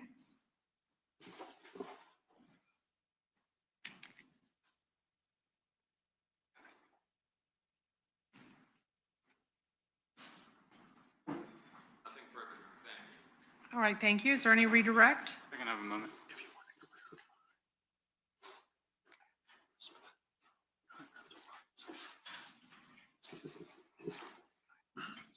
Detective, I just want to back up a little bit. Council asked you about the LSU video. Yes. There's no metadata on that one, right? No, there's not. Okay, but on this one, on 215, with the capture time at January the 8th, 2020, 11:02, 13 p.m., and the modified date, you said you subtract 2 hours, so that would be 11:02, 12 p.m.? That's correct. And so the picture is being captured and then effectively recorded on the iCloud at the exact same time. That's correct. And that's on an iPhone 11? Yes. Okay. And we have that again on December the 31st. That's correct. Where they're being captured and taken and posted to the iCloud at the same time. Yes, that's correct. And again on December the 27th, 2019. Yes, that's correct.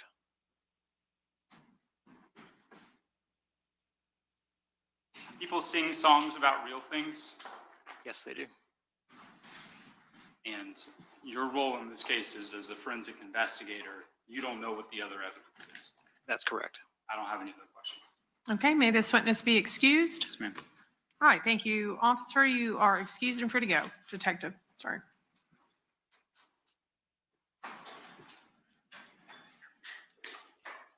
Okay, State, you may call your next witness. Abdul Robinson Sr. All right, let's bring out Mr. Robinson Sr.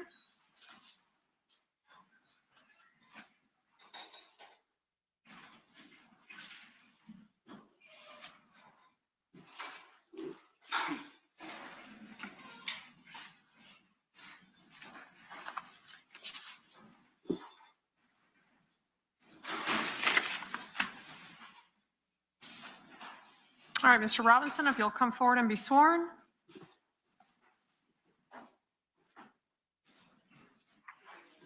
Do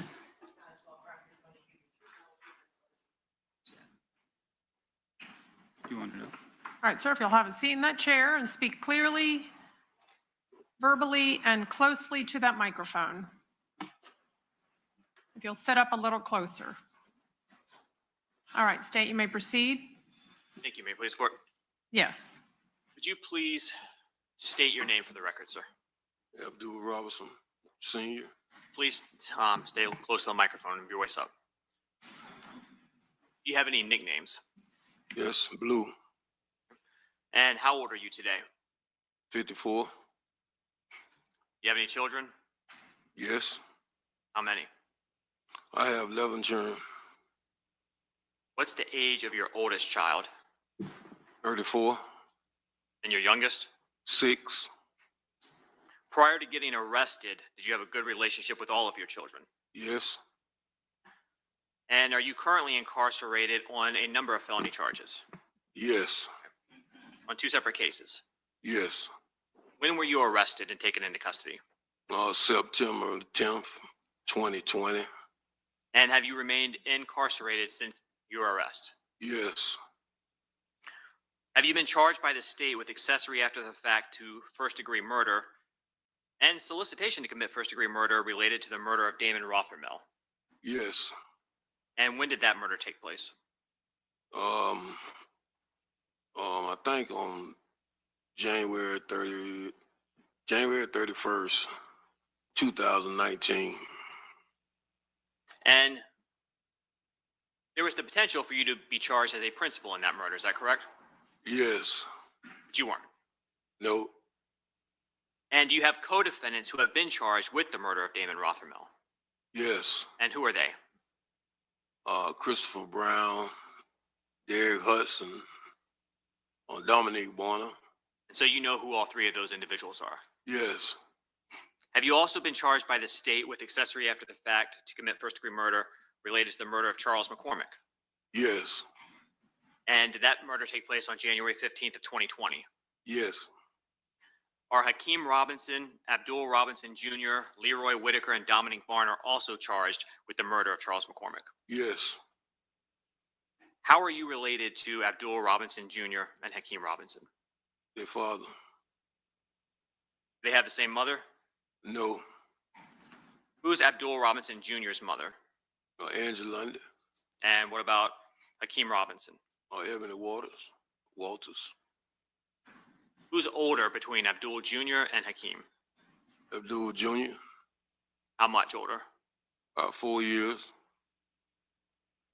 Do you recall what Abdul Robinson Jr.'s birthday is? Yes. What is it? November 9th, 94. And what about Hakeem Robinson? November 9th, 98. So same day, just 4 years apart. Yes. Does Abdul Jr. have any nicknames? Yes. What are they? Little Blue. Crazy K. Does he also go by his middle name sometimes? Kareem. Does Hakeem Robinson have any nicknames? Yes. What are they? Keemy. Ksoo. What's the Ksoo nickname for? It's an entertainment name. The rap name? Yes, rap name. Now, prior to getting arrested, who was Abdul Robinson Jr. living with? With me? And for about how long had he been living with you?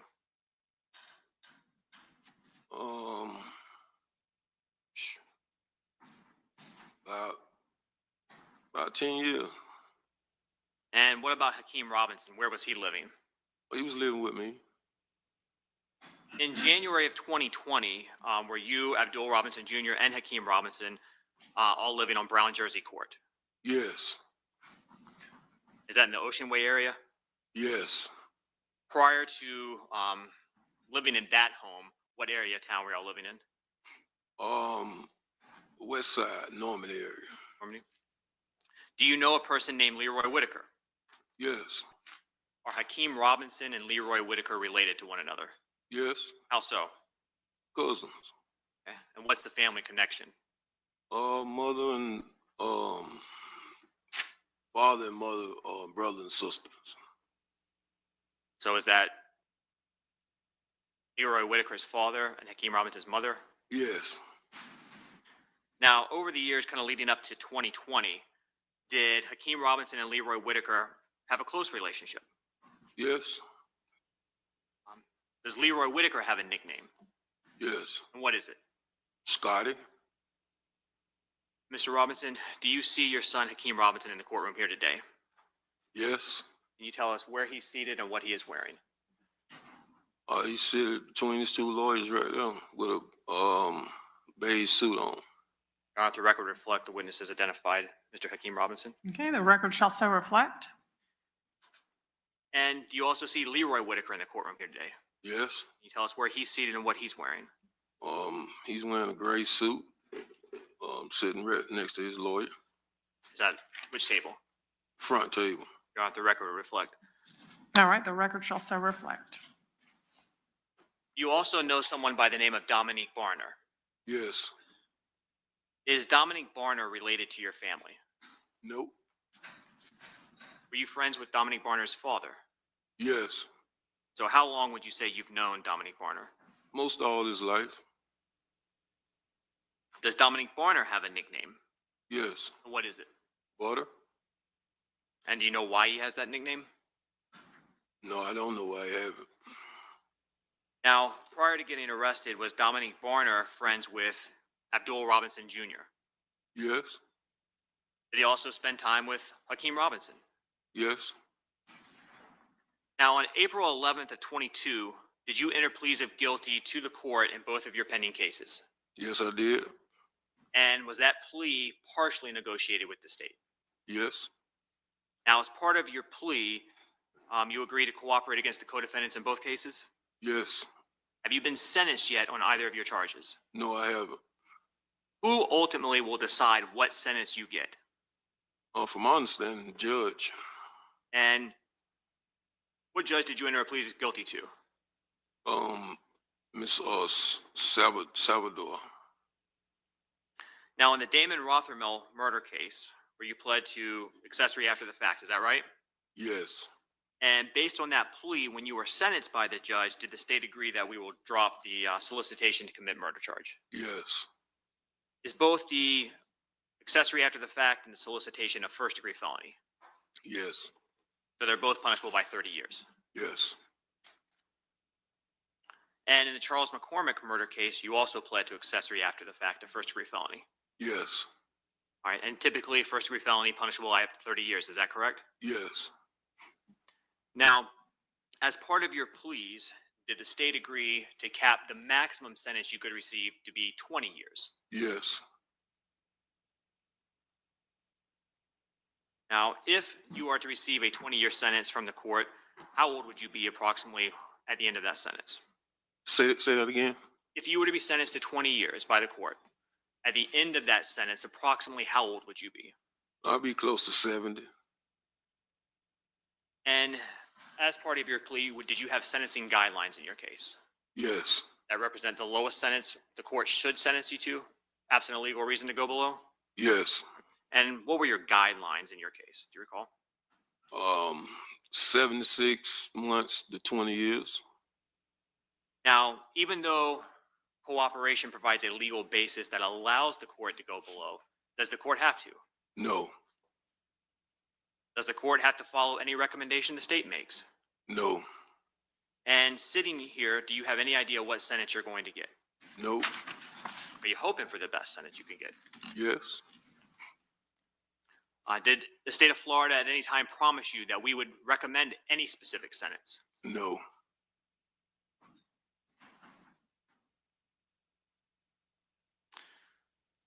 On January 15, 2020, prior to the murder of Charles McCormick, were you aware of what was going to happen to him that day? No. Did you participate in any of the planning of the murder of Charles McCormick? No. Were you present when Charles McCormick was murdered? No. Did you know that was going to happen before it happened? No. When did you find out Charles McCormick was going to be murdered? Or, excuse me, when did you find out Charles McCormick had been murdered? After I picked up Scotty and Butter. So that would be Leroy Whitaker and Dominique Barner? Yes. You indicated you picked them up. How did you know that they needed a ride on January 15, 2020? My son called me and asked me to go give Scotty a ride. Which son? Kareem. Abdul Jr.? Yes. Do you recall what Abdul Jr.'s phone number was that he communicated with you on that day? I think it's 904 624 3694 84. 3684? Yeah. Do you recall what your phone number was back on January 15, 2020? 904 866 2370. Now, sitting here today, you realize that you are testifying against not only co-defendants, but family members. Yes. Why are you doing that? I have a number of reasons. What are they? I got some health issues. I got 2 6-year-olds and an 8-year-old daughter. And, when my 8-year-old daughter asked me when I'm going to come take her to the daddy-daughter dance. Objection, hearsay relevance. Overruled. You can answer. When she asked me over each year when I'm going to come take her there, and I keep letting her down. Then my 6-year-old son, when he asked me if I'm going to come to his football games, come take him fishing.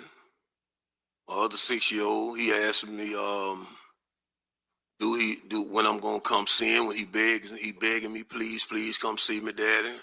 He want to teach me how to play the game, but he don't know where I'm at. Things like that. My health issues. What health issues do you have? I have diabetic. I'm diabetic. I'm on high blood pressure. I suffer from congestive heart failure. I just found out June 25th that my kidneys is failing rapidly. Has becoming a witness in this case negatively impacted your relationship with your entire family? Well, I really don't have no more relationship with my family besides one person. So if parts of your family completely cut you out. Yeah. When people know that you're cooperating, does that make it easier or harder for you when you're incarcerated? Well, it make it harder for me. What about when you get out? Extremely harder. Is cooperating in this case something that is easy for you to do? No, this is the most hardest decision I've ever had to make in my life. The day that Charles McCormick was murdered on January 15, 2020, does that specific day hold any significance for you and your family? Yes. And why is that date significant in your mind? It's the date that my son got killed. Who was your son that got killed? Willie Addison. Is he your biological child? No. Do you still consider him to be your son? Yes, I consider him to be my son. Did Willie Addison have a nickname? Yes. What was that? Lil Willie, Boss Goon. Who was Willie Addison's mother? Angie London. Same as Abdul Jr.? Yeah. What was the age difference between Willie and Abdul Jr.? I think about 2 years. Before Willie Addison was killed on January 15, 2019, where was he living? He was living with me. And what area of town was that? Normandy, off Normandy. Who else was living there at the time? Hakeem, my daughter, and Abdul Jr. Were Abdul Jr. and Hakeem Robinson close to Willie? Yes. How close would you consider him?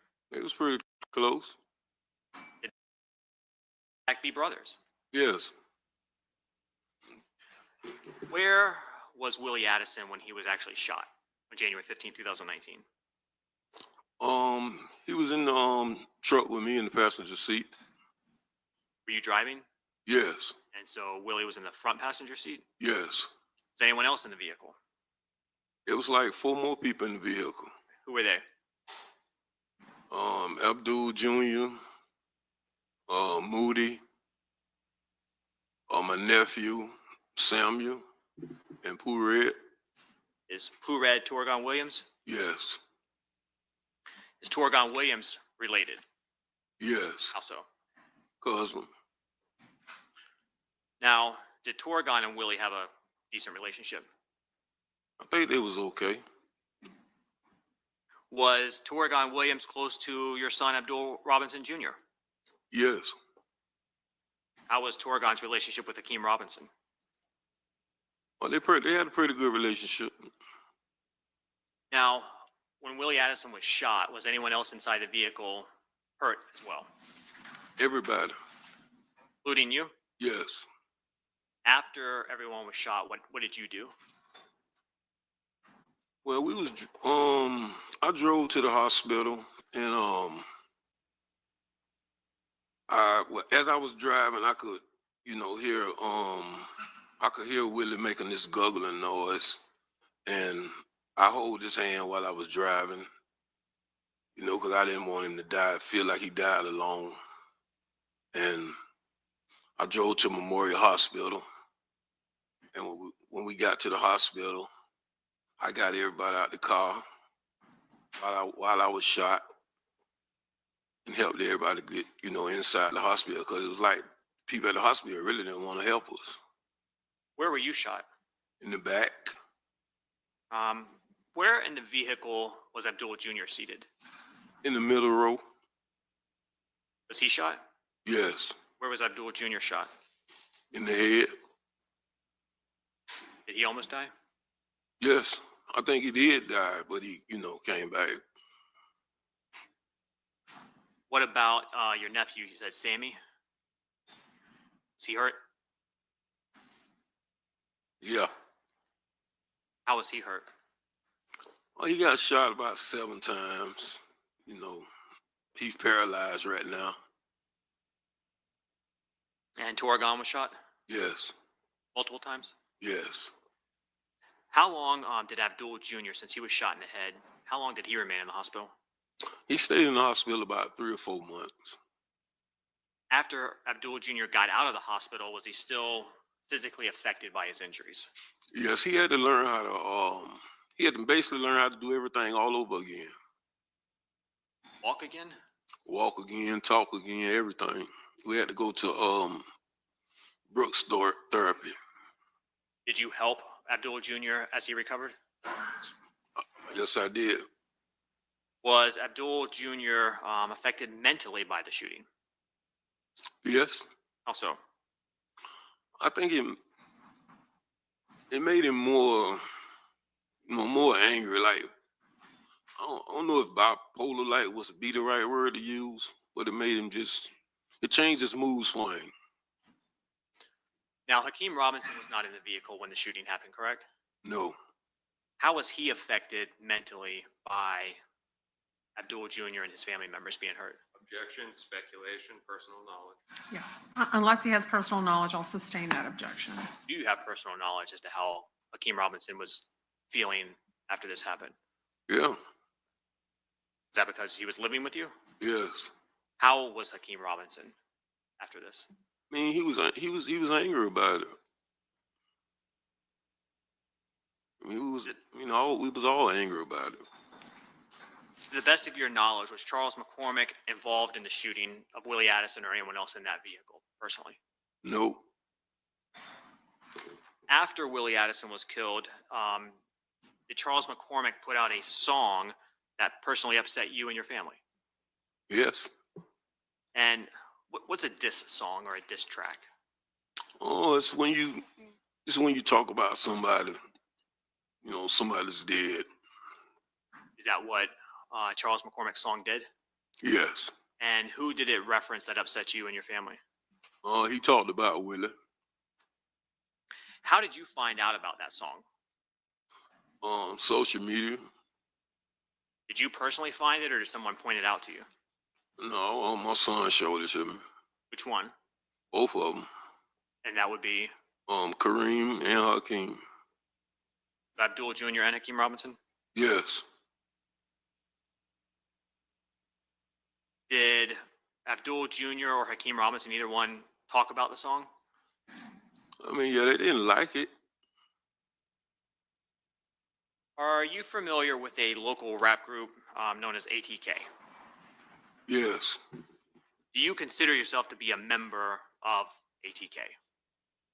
No. Is Abdul Robinson Jr. part of ATK? Yeah. What about Hakeem Robinson? Yes. Leroy Whitaker? Yes. Torgon Williams? Yeah. And is Dominic Barner affiliated with members of ATK? Yeah. Was Charles McCormick part of ATK? No. Who was Charles McCormick affiliated with? 6 Block. All right. Another local rap group here? Yes. Did Charles McCormick have a rap name or a nickname that you're aware of? Yeah. All right, and what was that? Little Buck. How would you describe the relationship between the group 6 Block and the group ATK? They didn't like each other. Did they get along? No. Do they consider one another to be ops? Yes.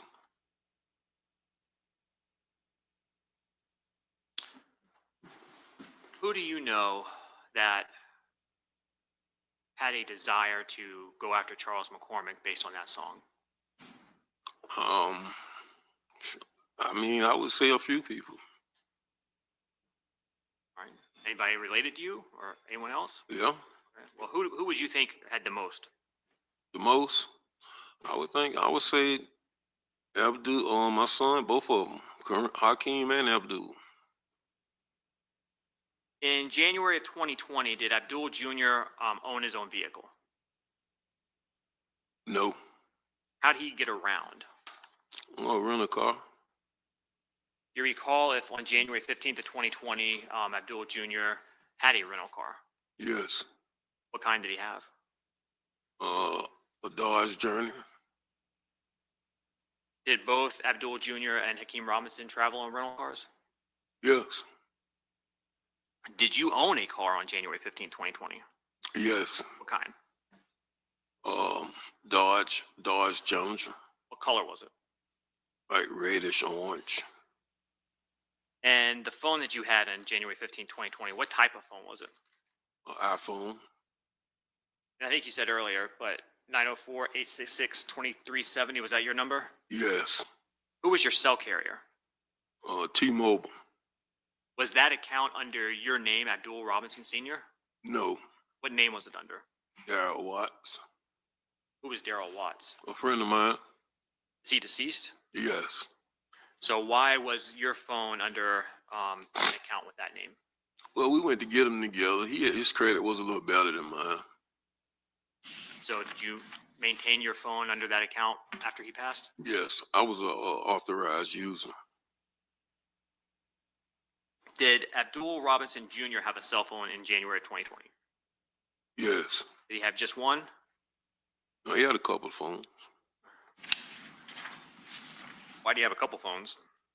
I mean, you got, your work phone, your phone for your ladies, or something like that, different phones. What was Abdul Jr.'s primary number back in January 2020? Was that the 624-3684 you mentioned? Yes. Is that the number you typically would communicate with him on? Yes. Did he have a second phone number that you helped get it? Yes. Do you recall what that number was?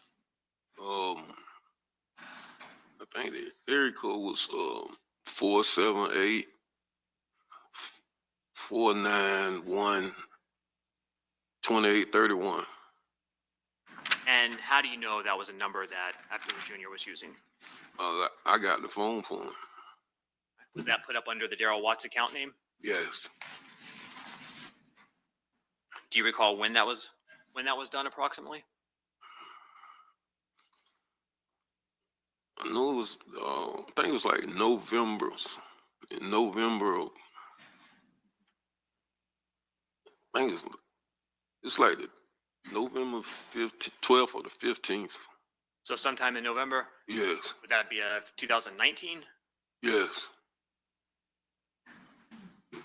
Did Hakeem Robinson own a cell phone in January of 2020? Yes. Did he have just one phone? He had a couple phones. What type of phones did he have? iPhone. And what was Hakeem Robinson's primary number back in January of 2020 that you would communicate with him on? The phone number? Yes, sir. 904 704, I think 1595. And was that phone number under the Daryl Watts account? No. What account was that phone number under? I don't know. I think his mother got that phone for him. Miss Walters? Yes. Do you recognize phone number 478-305-9583? Yes. Whose phone number was that in January of 2020? Hakeem? Hakeem Robinson's? Yes. And how do you know that?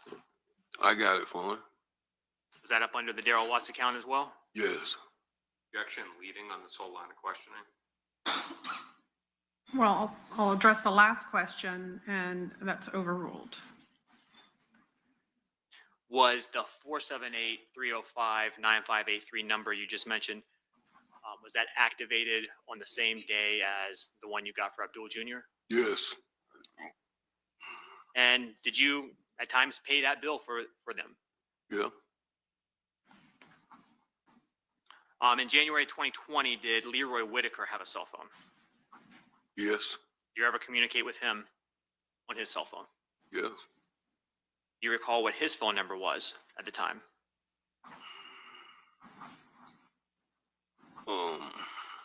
904 803. I think 3671.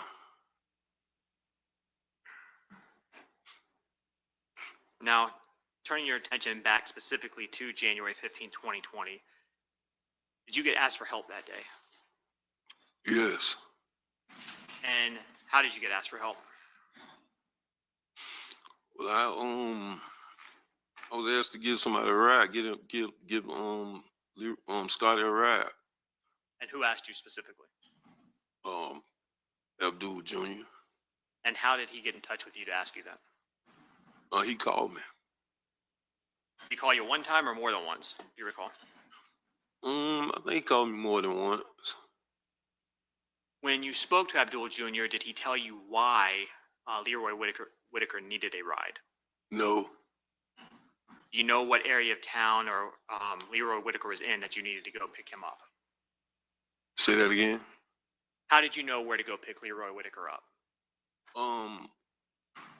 Abdul Jr. He sent me a pin drop, a location.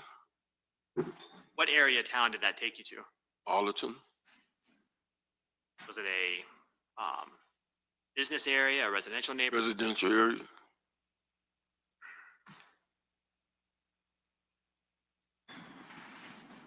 When you went to pick Leroy Whitaker up, what were you driving? Dodge Challenger. And you had your phone number, the 866-2370 number with you? Yes. When you drove that Dodge Challenger over there, is that a car that's actually in your name? Yes. Prior to picking Leroy Whitaker up that day, did you ever speak to him on the phone? Yes. You get any information from him as well? Yes. I called him and I think the location thing took me past the location, and I called him, asked him where he was at, and he told me what house he was in. What it was, a car in the yard, a certain car. I can't remember what the car was though. You recall what the name of the road was where you actually went? On Townsend. When you were driving on Townsend, did you see any police in the area? Yes, I seen one police. Where was that? Say that again. Where was that? Where did you see the police? It was about a block or two from where I picked him up from. Now, when you got to the correct location, what did you do? Well, I pulled in the yard and like called Scotty, asked him, where they was at. Now, you said you pulled into the yard. What was at that location? Hmm? Was that a home? Yes, it was to the house. Did you recognize that home? No. Did you have any idea who was living there? No, I didn't. Did Leroy Whitaker come out immediately? No.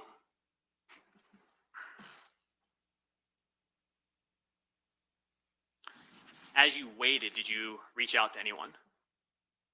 I reached out to Scotty, and I got a little impatient, and I just asked him like where he at when he coming. He told me they was coming. Did you reach out to anybody else? Yes, I called my son, Abdul.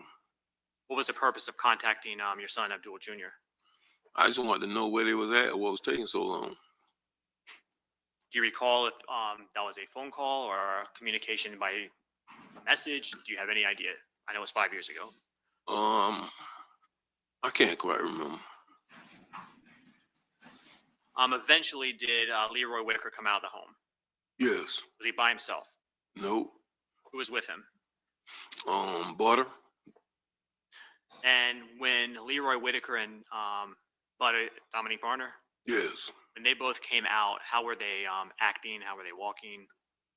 I mean, I would say a little urgent. Do you recall what either one of them was wearing? Yes, they had on some pajamas. Do you remember any details about the pajamas? Some Mountain Dew pajamas. Did that look like clothes that you typically would see Leroy Whitaker or Dominique Barner in? No. Once they came out, did you let them into your car? Say that again? Did you let them both into your vehicle? Yes. After they got in, what direction did you drive towards? Towards Arlington Expressway. And were there still police in the area? Well, I only seen that one. Now, as you were driving away, did you ask them or were you concerned about anybody in particular? Yes. Who? Hakeem. And why were you concerned for Hakeem? I know that's his circle of friends. Was it unusual in your mind for him not to be with them at that point? Yeah. Now, as you were driving Leroy Whitaker and Dominique Barner away, did you find out what had happened to Charles McCormick? Yes. And you found out the details about who was involved? Yes. And did you continue to drive both Leroy Whitaker and Dominique Barner away? Yes. And after getting away from that neighborhood, did you make a stop? Yes. And where did you stop? We stopped in Grand Park. And what was the reason of stopping in that area? Switch cars. And were you able to do that? Yes.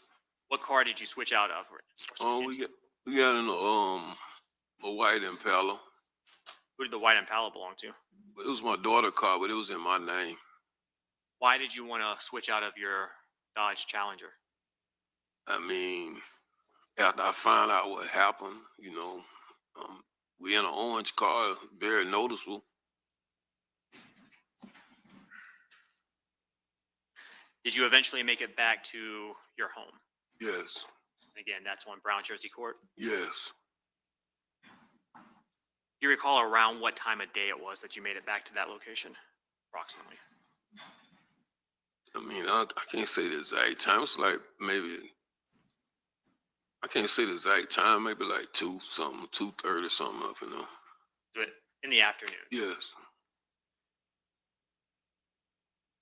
After you got back to your home, did you do anything else to assist either Leroy Whitaker or Dominique Barner? Yes. What did you do? Well, I took the clothes they had on and left with them. Where'd you go? I went over there off Kings Road behind Burger King, put them in this fire barrel. Did you set them on fire? Yes. And why were you doing that? It was just my way to help. Did you take either Leroy Whitaker or Dominique Barner with you when you did that? No. Do you recall if anyone else was at your home prior to you leaving to set those clothes on fire? No. No, there weren't, or no, you don't recall? No, I don't recall nobody though. Did you return to Brown Jersey Court that night? I can't remember. Are you familiar with an address, 2203 West 12th Street? Yes. And why are you familiar with that specific address? That's been my address. That's my grandma's address. Has that house been or stayed in the Robinson family? Yes. Are you also familiar with the name House of Pain? Yes. Who came up with that name? I did. When was that? It's back in the 90s. What did you want to use the House of Pain name for? Entertainment. Is that a name that is still kind of used by the Robinsons? Yeah. Your family? Was Hakeem Robinson aware of that name, House of Pain? Yeah. Did Hakeem Robinson have an Instagram account that he was using back in January of 2020? Yes. Do you recall what his Instagram account name was? It was Ksoo 23 times. What about Abdul Jr.? Did he have an Instagram account? Yes. What was that? K Crazy. Do you know someone by the name of Shifan Hogan? Yes. Who is he? That's my baby mother's brother. Are you also aware of a music video called Bang It Out? Yes. And whose music video was that? Hakeem. Do you know where that was filmed? Yes. Where? Downtown by the Chop House. Were you there when it was filmed? Yes. Was it filmed prior to Charles McCormick's murder? Yes. Your Honor, may I publish some items that are already in evidence? Okay.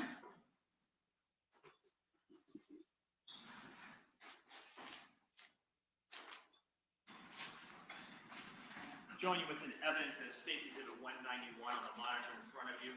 You see that? Should be on the monitor right away. Oh, yeah. Did you see that vehicle? Yes. That your red Dodge Challenger that you were driving on January 15, 2020? Yes. This is State's 193.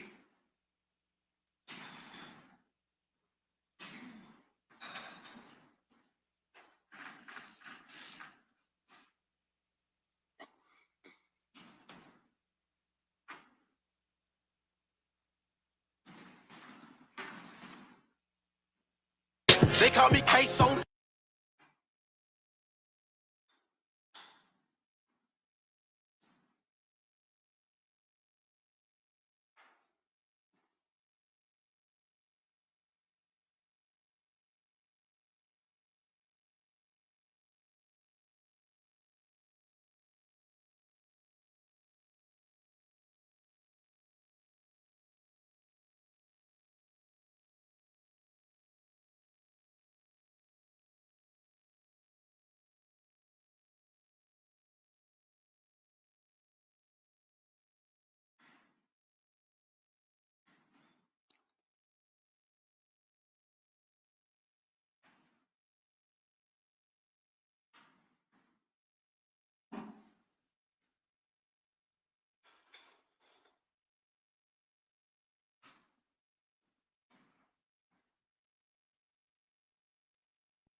Sir, in that video, the two firearms that Akeem Robinson was holding, do you recognize those? Yes. Whose firearms who do they belong to? Ksoo. Were they real firearms? Yes. Did he typically use fake guns in his music video like that? No. After the murder of Charles McCormick on January 15, 2020, did you ever see Hakeem with that black AR-style rifle pistol again? No. Are you aware of a dash cam video that recorded the murder of Charles McCormick in this case? Yes. Have you seen that video? Yes. And the person captured. Objection, sidebar. All right, let me see counsel and court reporter at sidebar.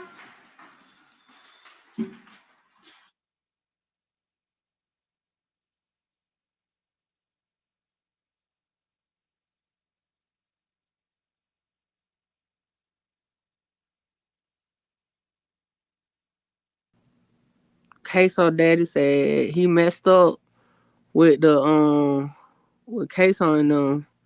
He trying to get home to his other kids. He said he ain't got time for all that. Shout out to everybody for pulling up. Ksoo daddy is currently on the stand. And we just here watching it all unfold. All unfold. That man said, I ain't got no family no more. I kind of just feel like his cooperation or his telling ain't even worth it though, because you still ain't about to see your kids until they grown. He said he got 2 6-year-olds and an 8-year-old. Hell, they're gonna be 26, 28 minimum by the time he come home. And then he said he got all these health problems. So 9 out of 10 times he probably gonna, I can't count nobody's life, but shit, life expectancy with all that, doesn't make sense. Unless he was gonna get like 5 years or something. They wasn't worth it. I'm gonna tell the truth, like, to be real, I would have respected the fact once he found out, turn him in that way instead of, some other, because you done burnt clothes, you done did all that. So you embedded yourself in it and then gonna, tell. It's crazy. Thought they was coming back. But yeah, that was crazy. Like crazy. It didn't make sense. But a lot of times when I cover these, cases, it just don't make sense. Like the information that he said so far, hell, Butter had more information that more worthwhile. So I don't see them really giving too much leniency for him. It's just crazy. I mean, immunity don't even matter in this situation because he's charged on a case. He's charged on a case, so he gonna still get time. He didn't even get no deal where it's time served or nothing. He still don't even know what he's about to get. And he still has to testify against his other son and against the other people charged in the other case that him and Butter is on. And hell, he may not make it through all that. He talking about heart failure and all that, Yeah, this is crazy to see it play out, Yeah,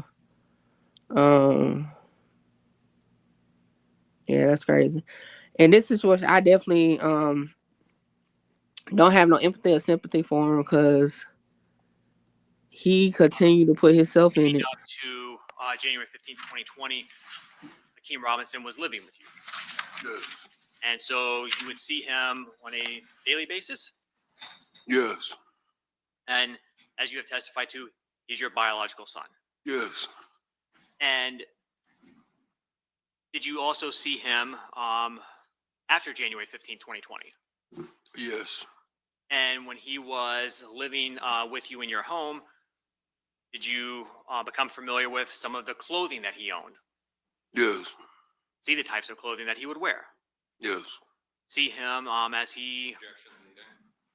Okay, Phil, rephrase your questions. Did you ever see him walking about the house? Yes. Did you see him in music videos? Yes. Are you familiar with the way he moves? Yes. Are you familiar with, or 5 years ago, were you familiar with the way his build was, his physical characteristics? Yes. And after January 15th, 2020, you became aware of a video recording that captured the murder of Charles McCormick. Is that correct? Yes. And you've had an opportunity during the pendency of your case and the discovery to see that recording. Yes. Correct. Okay. Did you, when you viewed that recording, recognize the person depicted in it? Yes. Who is the person that was captured on the video recording shooting Charles McCormick?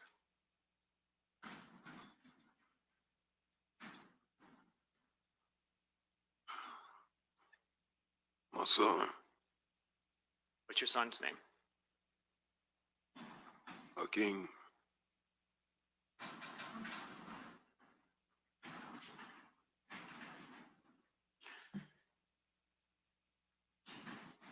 After the murder of Charles McCormick, did you become aware of a post on Hakeem Robinson's Instagram account referencing something that happened? Yes. And was that posted from a nail salon? Yes. And after seeing that post, did you reach out to Hakeem Robinson, your son? Yes. And what did you want him to do? I want him to remove the post. Are you aware of any other posts Hakeem Robinson made to his social media around that time that concerns you? Yes. What was that? It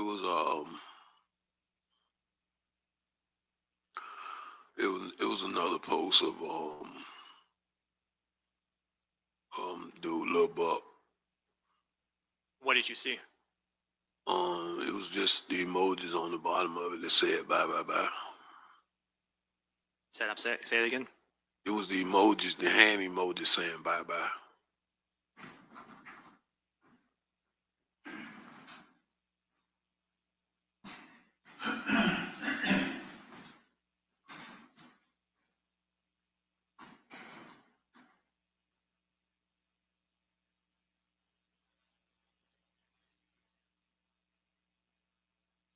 States 227. Is that the nail salon place that you reached out to him about? And by him, I mean Hakeem Robinson. Yes.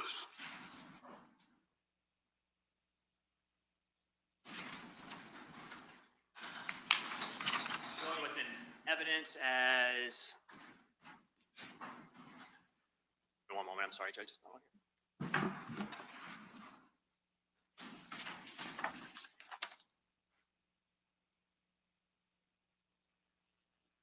I believe it's States 240, a composite.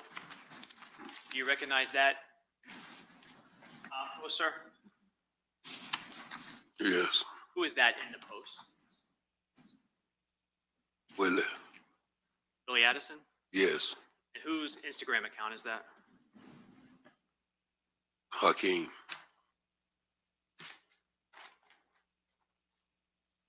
I'm showing you States 229. Do you recognize this photograph? Yes. And whose marker is there that at the bottom of the photograph? Willie. Who's surrounding it? Hakeem, Pooh Red, and Kareem. Is Pooh Red again? Is that Torgon Williams there in the middle? Yes.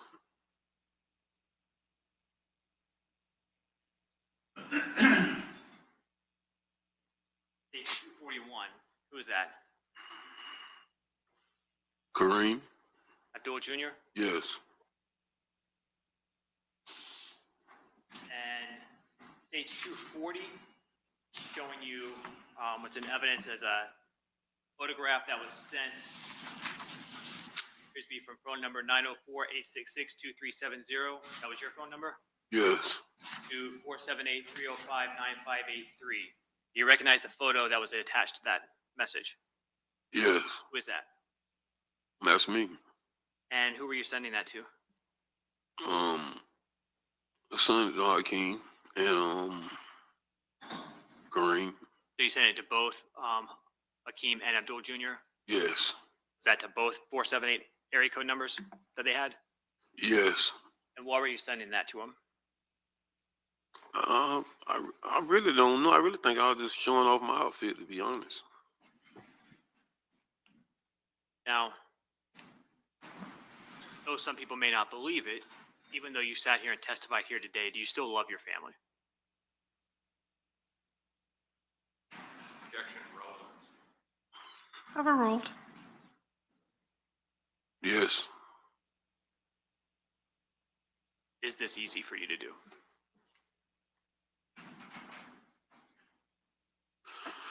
No, this is the hardest thing I ever had to do in my life. Judge, I don't have any further questions. Okay. Cross-exam from Mr. Whitaker? Your Honor, may I please the court? Yes. You love your family, Mr. Robinson. That's what we just heard, right? Yes. I guess you love yourself. Right? Yes or no, sir? Of course. Self-love first, right? Over your children. That's the law of nature. Love yourself first. Okay. You're cooperating in this case, correct, sir? Correct. This is not your first cooperation, is it? No, You've somewhat made a career out of it, have you not? I wouldn't say career. Well, you first testified against an officer, Officer Eric Sinclair, back in Relevance. Overruled. 1999, right? Did I do what? You testified against Officer Eric Sinclair back in 1999. No, I didn't. Came forward with information. Yeah. The officer evidently didn't take it to trial, correct? Correct. But your cooperation, your testifying to the federal government caused him to enter a plea, right? I'm not going to agree with that. Okay. Well, what you probably will agree with is that your sentence was dramatically reduced, right? Yeah. I mean, isn't it true that before you talked to the federal government, what you were facing back in 1999, you could have gotten up to life imprisonment, correct? Yes.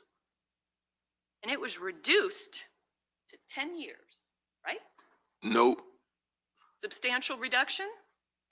My time was reduced to 22 years. How much did you serve? About 10 years and 3 months, 4 months.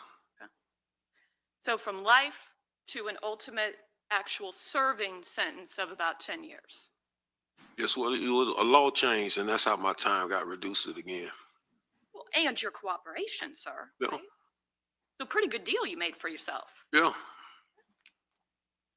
You've also worked as a confidential informant for police, haven't you? Yep. And you're cooperating in this particular case because it will help you, right? Right. And you were arrested, I think you told us roughly September of 2020. September 10th, 2020. September 10th, it sounds like you remember the exact day, Yes. right, sir? I imagine that was an important day to you, correct? I ain't gonna say important. Well, it did cause you to be incarcerated, sir, right? Right. Where you've remained, correct? Right. And that was for your involvement in the McCormick homicide, right? Yes. When did they hit you with the Rothermel homicide? 2021. Okay, so in 2020, you're facing an accessory after the fact charge for your involvement in the death of Charles McCormick, right? Right. And when they brought you in, you've agreed to cooperate, right? Right. But that didn't happen until 2022, correct? Right. That would have been after they put the second homicide on you, right? Right. Now, in the Rothermel homicide, you're aware that Dominique Varner originally was going to testify against you, right? Right.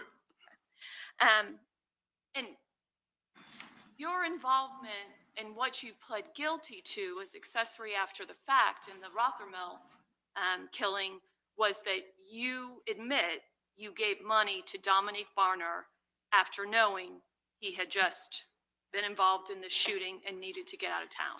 Yes. And you're willing to admit that, correct? Yes. You do not admit, you do not agree with Mr. Varner's claim that you provided a gun and a car to accomplish that drive-by shooting. Right. Okay? You don't agree with that, No. right? No. Because based on your knowledge, sir, you understand that if you and I plan to do a crime together, whatever crime, we're both considered principals, right? Yes. And so you can stay at home. But if you and I agree to do a crime and I do everything, but you help me, you support me, you do something, say some word that actually inspires me, that encourages me to commit the crime, you can be punished as if you did everything I did, right? Right. But you weren't charged as a principal in the Rothermel killing, were you? No. And so you were left with solicitation for murder. I guess you were originally arrested for that charge, right? Yes.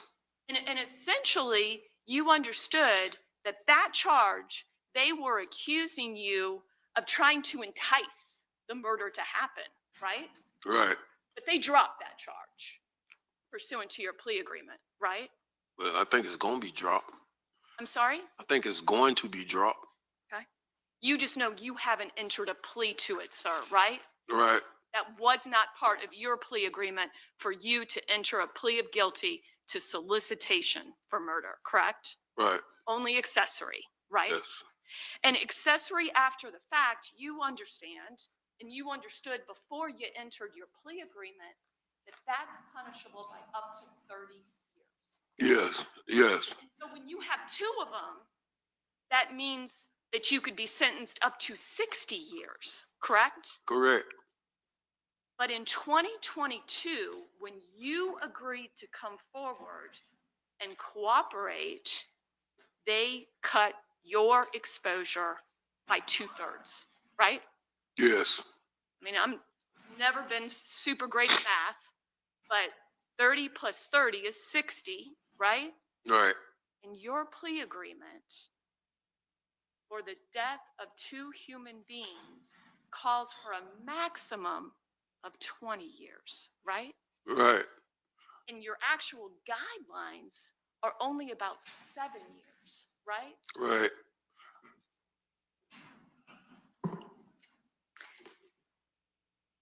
And I think you told us that that was based on your age, your health issues, and you want to be there for your younger kids, right?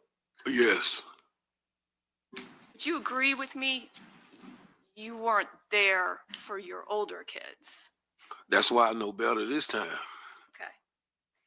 You did grow up with quite a bit of respect on the streets, sir, didn't you? Yep. And you personally never met Charles McCormick, Nope. but you did know who he was, correct? Yes. And you knew in spring of 2019 that he had put out this rap song, correct? Yes. And you, as you've told us, you were physically in the car when Willie Addison was killed, correct? Yes. And your son, Abdul Jr., was in that car, correct, sir? Yes. And Torrigan Williams was in that car, correct, sir? Yes. And all of you got shot, correct? Yes. And you explained there was somebody else there that was actually also shot and paralyzed as a result, right? Yes. And who was that again? My nephew, Okay, and what's his name, sir? Samuel Cooper. Samuel what? Cooper. Cooper. Yes. Samuel Cooper. Yes. Also shot with Willie Addison, with you all, and is now paralyzed. Yes. And then you also mentioned somebody named Moody. Yes. Do you know Moody's full name? I think it's Antonio McLaurin or something like that. Antonio McLaurin. Yeah, I think that's it. Were you aware that Antonio McLaurin wore a wider on Objection, Mr. Barner? Yes. Do we need to speak sidebar about that?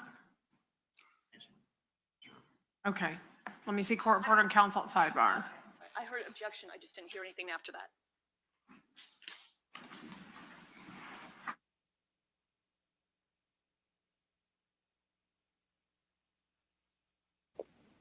Y'all know I ain't felt good all day. Hey, my head hurt, but boy, that woke me up. I said, this man was a federal informant. Like, that part took me out. And y'all, just look at the screen when y'all want to know who's talking. I put up who's talking at that time. Right now, Scotty, lawyer, is doing the cross. But Jesus, this man been telling since the 90s and was an actual federal informant.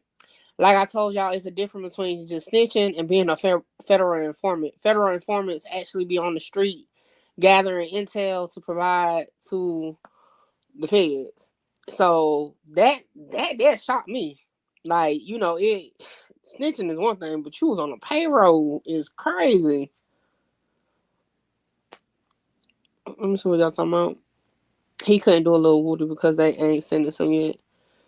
Hell, you can't do a little woody being an informant. Lil Woody wasn't no informant. He was just telling in so many ways, or not telling, depending on who you ask.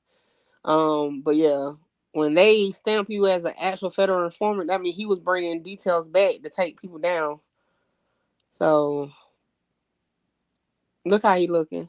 I ain't gonna tell y'all no lie. I don't think he got no remorse for none of this ish. I think he was just playing into the jury. That man look evil as hell to me. That's just my opinion. You know what I'm saying?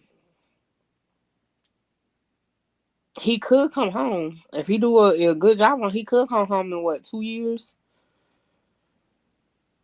To sit there and look at your son is crazy. Telling on him, like, it's crazy. But to me, I don't feel like he a good witness because he ain't like everything he testified to is just what he found out afterward. You know what I'm saying? It's like he wasn't there. I think Butter was a better witness because he was actually there, but it's crazy. Yeah, I think when he paused, when they asked him like who to identify him, I think that was a play. I'm just saying because you heard when the defense was like, "You care about yourself more." He said, "Yeah, that's how I go, ain't it?" Like he playing a part for sure.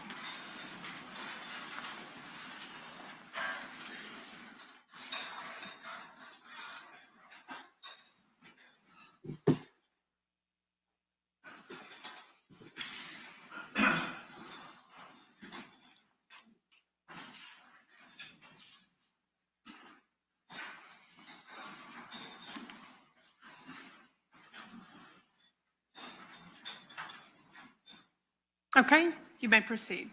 Thank you, Your Honor. And so I'm sorry, you told us another person that was in the car with you all when Willie Addison was killed and you all were shot was a person with the nickname, I'm sorry, give it to us one more time. Moody. Moody. And you believe Moody's full formal name is Antonio McLaren. Yes. And my question to you was, were you aware that Antonio McLaren wore a confidential wire on Dominique Varner? Yes. In jail. You were? Yes. Okay. It's fair to say that you were vengeful after that shooting, is it not, sir? Yes. And that is, in fact, is why you were willing to be involved in what would become the attempted murder of someone named P. Money, and that resulted in the Rothermill killing. Yes. Because P. Money, and do you happen to know his formal name? No, I don't know his full name. Okay. But you know who I'm talking about when I say P. Money, Yes. correct? Yes. He was a target for you, correct? Yes. Because you did believe he was responsible for not only killing your son, Willie Addison, but hurting everybody else, correct? Including yourself. Yes. You were not personally there during the actual shooting of what ended up being the death of Mr. Rothermel and the attempt on P. Money, correct? Correct. But you have pled guilty to accessory after the fact for that death. Yes. And you have admitted to providing Varner with money in order to get out of town, correct? Yes.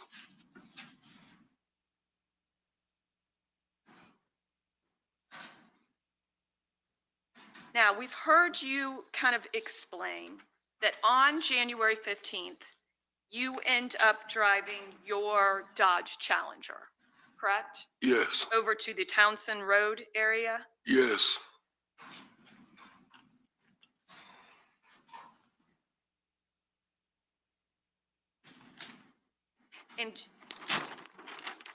And you claim that you then picked up Dominique Varner and Leroy Whitaker, correct? Yes. And I apologize for skipping around a little bit, but I just realized something I almost forgot to ask you about. How long have you known Leroy Whitaker?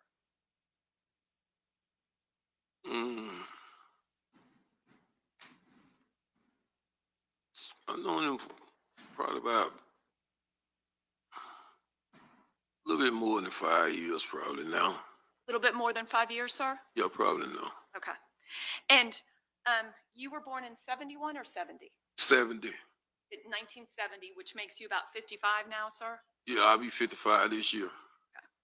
Now, back in 2020, I think you've already told us your son, Abdul Jr., was 25? That sound right? It might be. Yeah. Okay. Well, you told us, I mean, we can, if we have to, we can do the math. Yeah, Not do very the good math. at the math, but we can certainly do it. What year was Abdul Jr. born? 94. Okay. So that would appear to make him 26. if my math is correct. Does that sound right? 26 now? If you subtract, what month? 2020? November.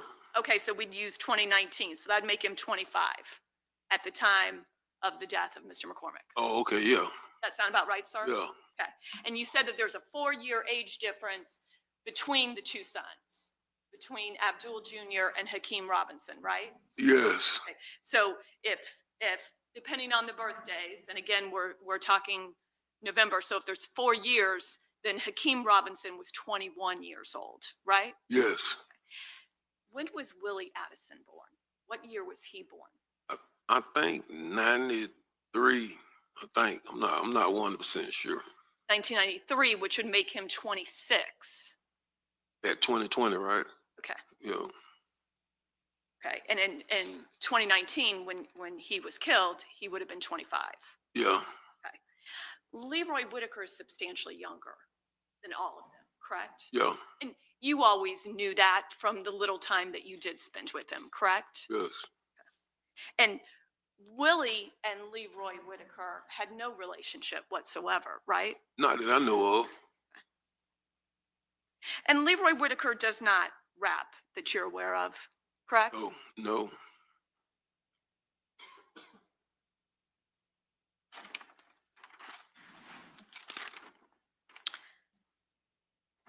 And with all of your testimony, though, you have not heard Leroy Whitaker specifically ever make any kind of statement that he wanted Charles McCormick dead, correct? Correct. And you have never heard Leroy Whitaker ever say anything to suggest he knew anyone was going to get out of a car and shoot Charles McCormick, correct? Repeat that question. You never heard Leroy Whitaker say anything that he would have any knowledge that anyone was going to get out and shoot Charles McCormick. No, I haven't. And sir, have you ever been convicted of a felony or a crime of dishonesty? No. You said a crime of dishonesty? And I'm sorry, let me make it easier. Yeah. Have you ever been convicted of a felony, sir? Yes. How many times? 2. Nothing further. Okay, cross for Mr. Robinson.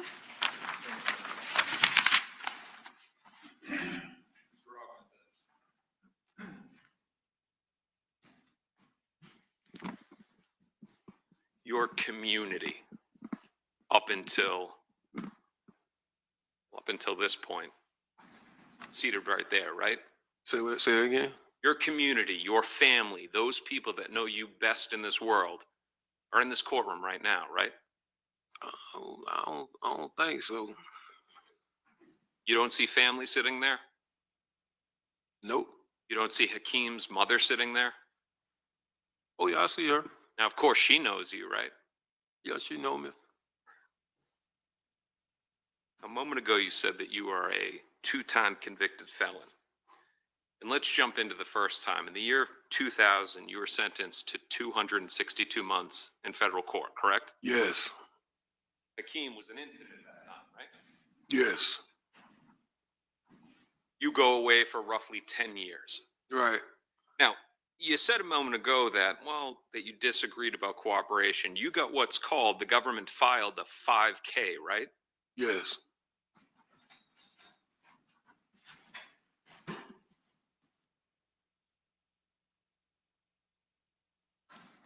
And a 5K specifically is when somebody has provided substantial assistance in the investigation or prosecution of others.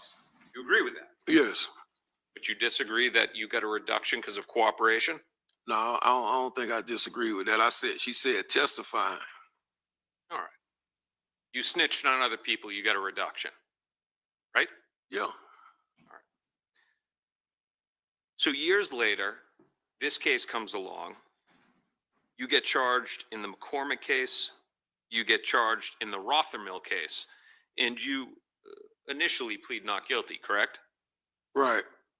You fight the McCormick case for a period of time, right? Right. You have your attorney involved in depositions knowing the facts of the case, correct? Yes. And then your attorney comes to you and says, they're threatening to charge you as a principal. Objection, Judge. And the grounds? Privileged communications. Okay, For him to waive, Your Honor, not the government to say. okay. Well, then I'll leave it to Mr. Abdul Robinson Sr. There was a point in time when these two murder cases are pending that you learn that the government is now trying to leverage you, threatening you with charging you as a principal in the Rothermill case, right? Yes. And that would have meant a life minimum mandatory for you, right? Yes.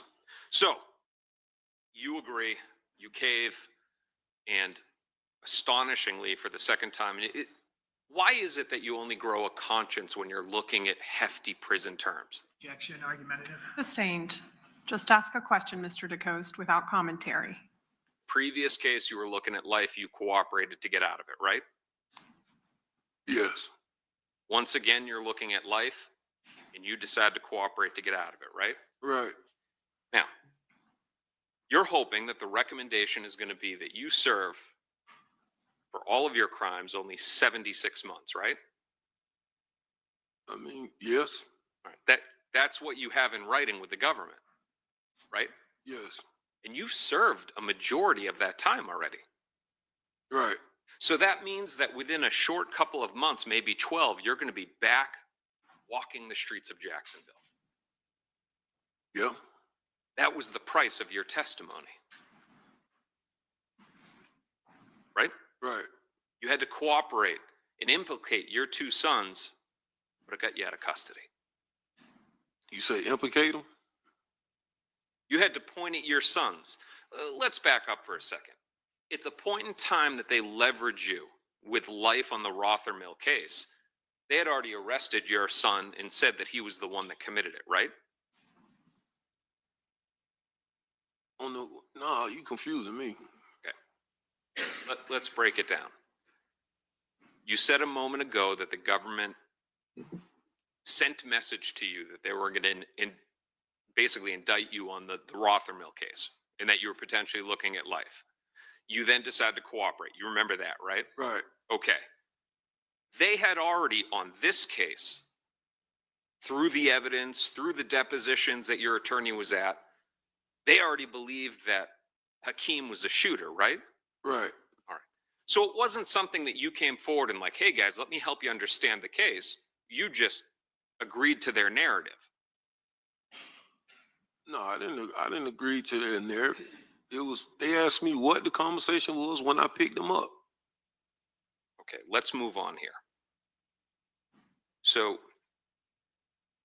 at that point, though, they had already pointed the finger at Hakeem, right? Right.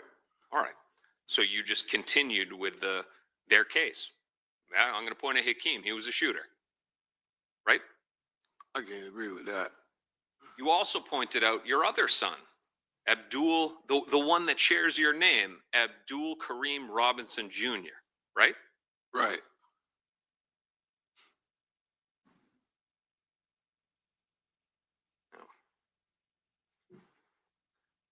Before you decided to cooperate, you had also reviewed all of the phone records in this case, correct? Yes. So you had knowledge of what the government believed was happening in the case. Yes. Now, let's talk about Dominique Barner. Your words, he's a reliable hitman, right? Yes.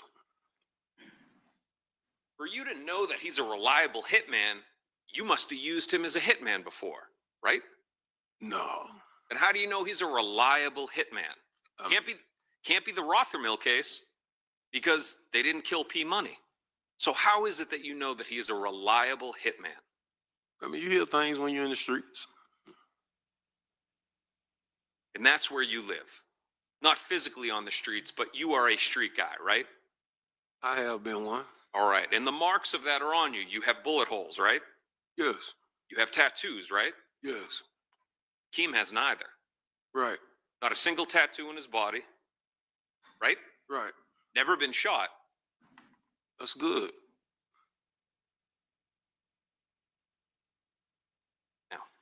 let's get back to Barner, your reliable hitman. In the Rothermill case, it's Blue. That's you, right?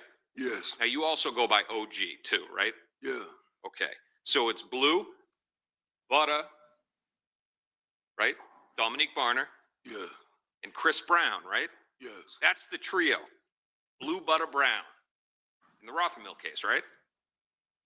Right? Yeah. Now, Chris Brown, his nickname is Crazy Chris. Right.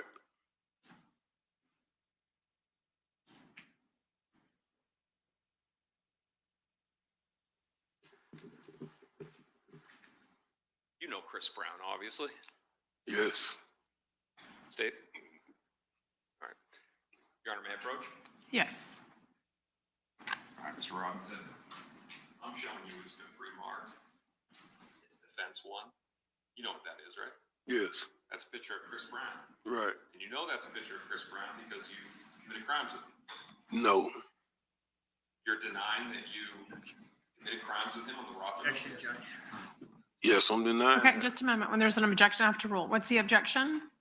I will draw based on the way it was then phrased. Okay.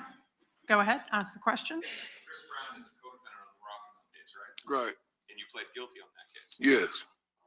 Now, this photo fairly and accurately depicts what Chris Brown looked like in January of 2020.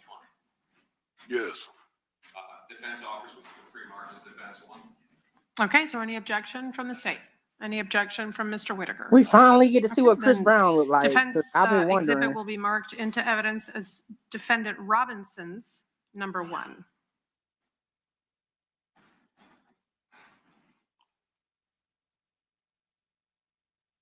That's Chris Brown, right?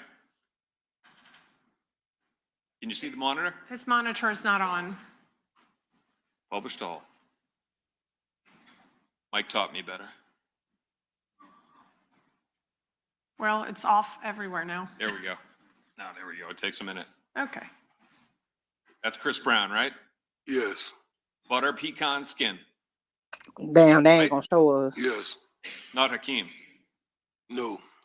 Dreads down to his chin, right? No.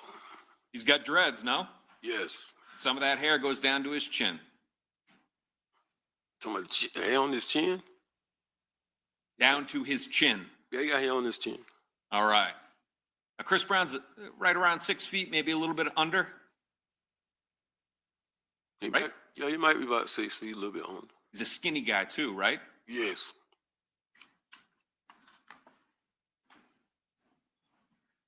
He's also best friends with Butter. Yes. Crazy Chris, Chris Brown, and Butter Dominique Barner. Right? Right. Now, Dominique Barner, he lives that life too, right? He's got wounds, he's got tattoos. Yes. He doesn't have a future in the entertainment industry. No. None of them do. No. Now, let's talk about work. Been out of custody since, roughly 2009, July 2009, you get out of custody on that federal case. Yes. In your life, you have never filed taxes, right? No. Judge, relevant. Yes. Sustained.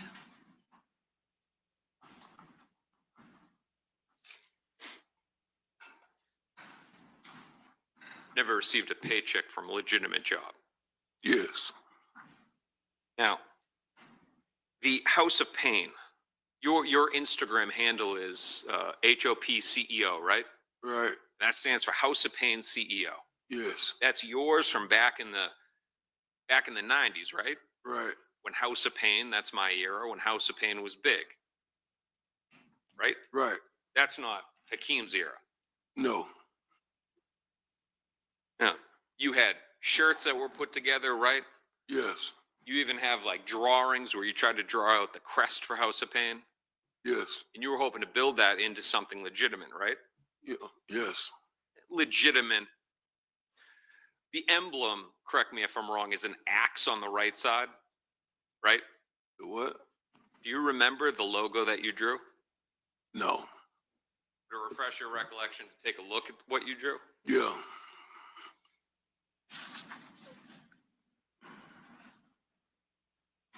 a moment, Your Honor.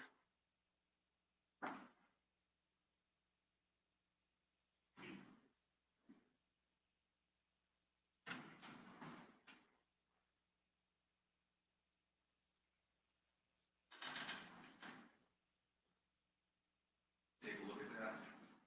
You know if that refreshes your recollection. Oh, yeah. All right, so the House of Pain logo that you created, it's got a house with bullet holes in it, right? Yeah. Below that, stacks of money, right? Right. A microphone. Under relevance. Yeah, how is this relevant? Your Honor, do you want me to go sidebar and explain? No, I'm going to sustain. Okay. A House of Pain email that the government has talked so much about today, that's also yours, right? No. So House of Pain and everything about it is yours except the email address. Yeah, I can't remember making no email address for House of Pain.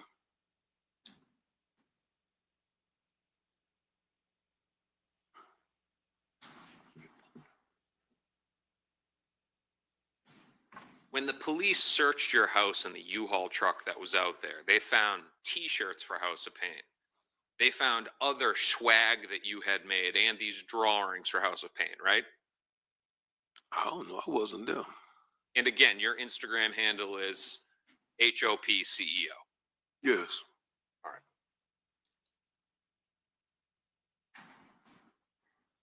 Now, let's talk about Hakeem Robinson. Hakeem is 6'2", 6'3", your words? Yes. Well over 200 pounds? Yeah.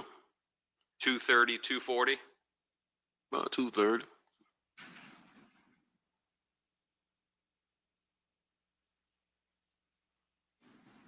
In 2019, an opportunity came his way, right?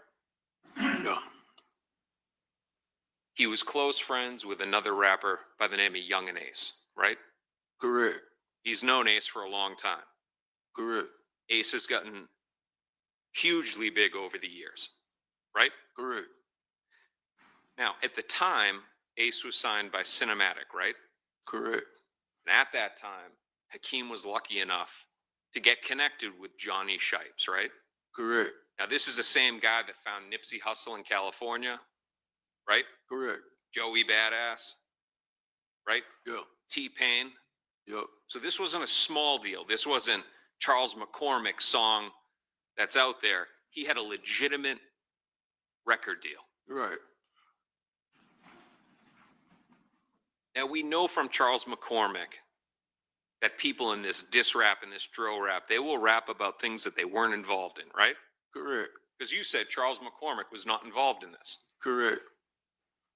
Now, you also agree that drill rap, the type rap like the video, Bang It Out, that sells, right? Yes. And I asked you, and I think I asked you, and it was a couple years back, sells a lot better than happy rap, like Will Smith rap. Right. Right? Yeah. Now, you had hopes prior to manage Ace, right? Yes. But he didn't take you along. No, he already had a manager. And then your son gets signed in 2019, right? Right. He's off in California shooting a music video in December, right? I can't remember. He didn't bring you along either. That ain't true, man. That's not true. He did not agree to let you manage his career. Or is your testimony that he did? He wanted you to manage it. Of course. Of course not. He didn't want you to manage it. Of course, he did. Yet you weren't with him on any of those trips, right? I was with him on a lot of trips. You have no credits on any of his songs? No, I don't want no credits on this song. And Johnny Shipes is the one that is in the records as his manager, right? I would assume.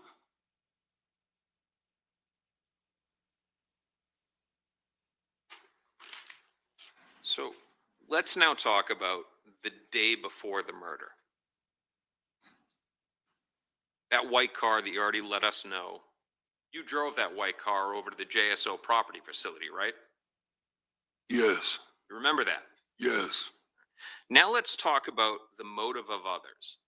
Your testimony is that Hakeem Robinson, who was not shot, who is not biologically tied to Willie Addison like you, that somehow he had more motive than the other people that were actually shot. Right? Say that again. We're talking about the people that would have had a motive to be upset at Charles McCormick. Okay? Right.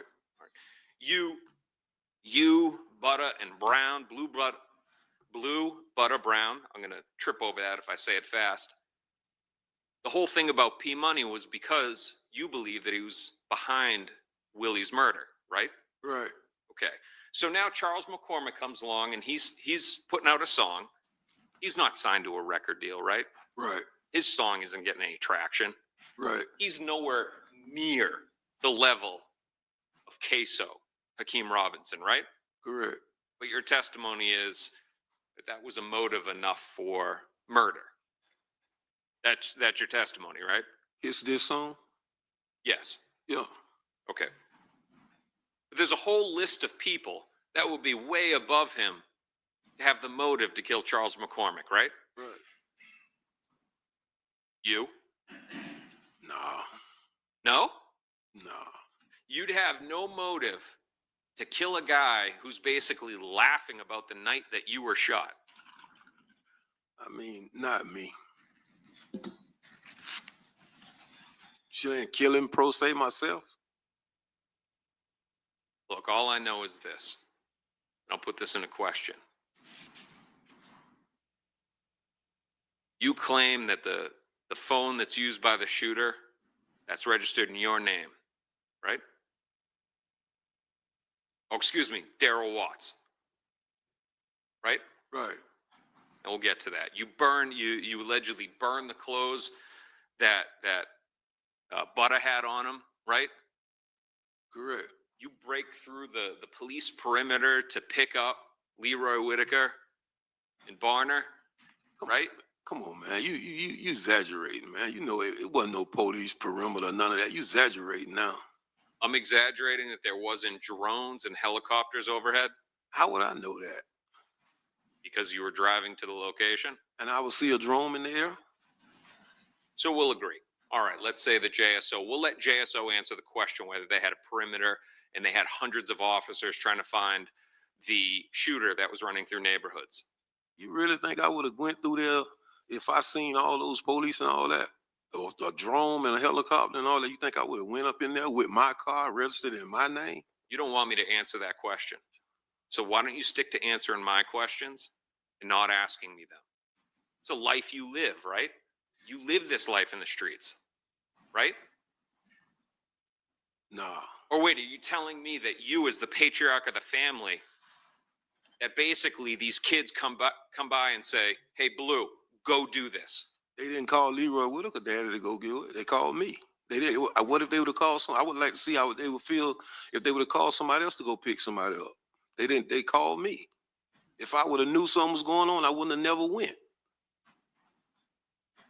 All right. Think I'm gonna go over there in my car with my phone and knowing something going on? I would like to been. If I would like to been involved in a crime, I'd like to know that I'm involved in a crime. Let me know that, okay, it's a crime happening now. Let me know something. I was in the blind. So you're a victim in this case, right? I ain't gonna say I'm a victim, but I would like to know that I'm being involved in something and just ask for a ride.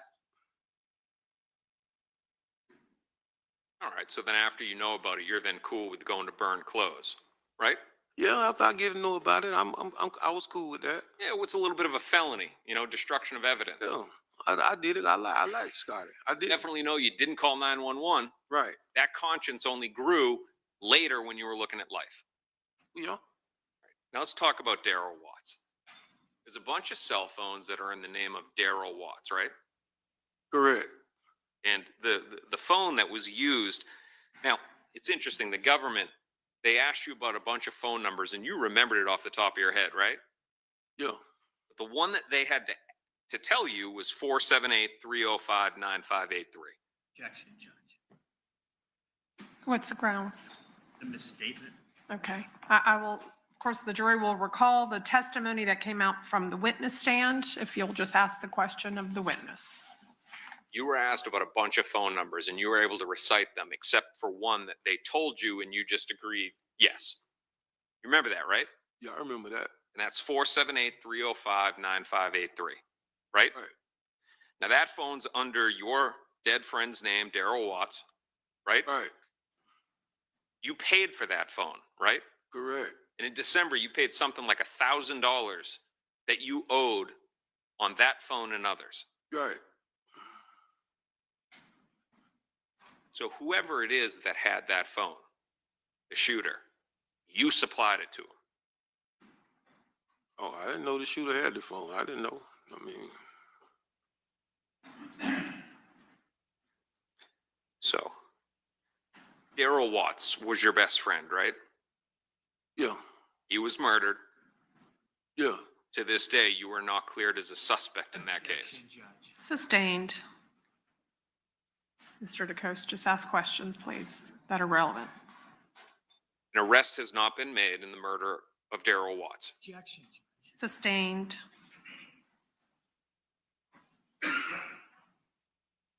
Now, you've also learned that Torgon Williams was involved in the murder of Charles McCormick, right? He was involved? Yeah. Oh, no.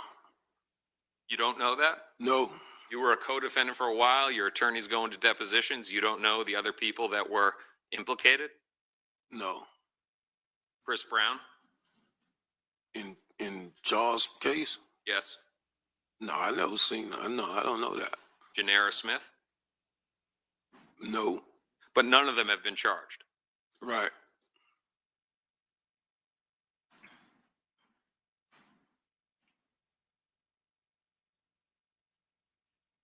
Now let's focus on the specific day of January 15th, 2020.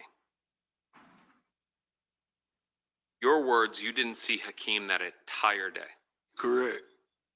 Didn't see him before, right? Right. Didn't see him after. Correct.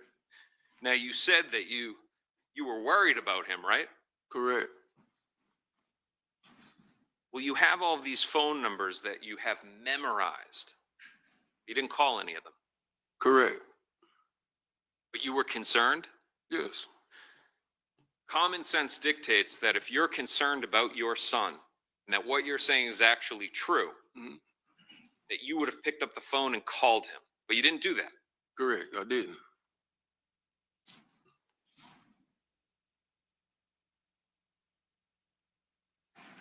Chifton Hogan. First time we've ever heard it's somebody you're related to. I'm not related to him. Okay, but it's somebody that's a couple degrees of separation, that's tied to the family, right? He's my baby, mother, brother. And you know from this case that he was never charged, right? Correct. Yet his DNA is inside of the car. Right? Oh, I guess. I'm not asking you to guess. I'm saying, do you know about the evidence in the case to which you pled to? Some of it. All right. Are you aware that Chifton Hogan's DNA is found inside of the car? Yeah. So you are sure now? Yeah. That would stand for the proposition that DNA can end up inside of a car without somebody ever being in it, right? I'm not sure. So, your other son, Abdul Jr., he's not here anymore, right? Correct. Your hope, something that has been discussed, you're hoping that in exchange for your testimony here today, that his case would be dropped. Right? No. You're not hoping for that? I mean, if it do, it's good. I mean, but I can't say that. So you're saying that that's not true, or you're saying it's not, or you're saying you do want your other son to be convicted? No, I'm not saying I want him to be convicted. I'm not saying that I want him to be convicted. If they drop his case because of what I'm doing, great. as long as you're protected. That's the most important thing for you, though. When you say protected, what you mean? The same thing that Ms. Schlax asked you. You said, well, you know, if they drop his, well, that would be great.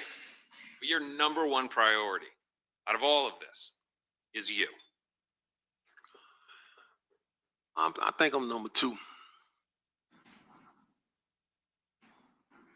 Sir, you come in here as a 2-time convicted felon. Because of these other cases, you'll be convicted at least 2 more times, right? Right. Correct. A lifetime of crime, right? Objection, Judge. Sustained. You'll be a 4-time convicted felon. You've already spent 10 years in prison and approximately 5 in custody on this. Correct. For a total of about 15 years in custody. Correct. Let's not forget about the 10 years that I was out free and no trouble. But then you got into trouble again. Right. I was out free from 2009 to 2020, no trouble. I understand, but coming in here today and going back to the question, your number one objective is protecting yourself. Of course. One brief moment, Your Honor. Okay. Now he want a cookie for being out for 10 years. That's crazy.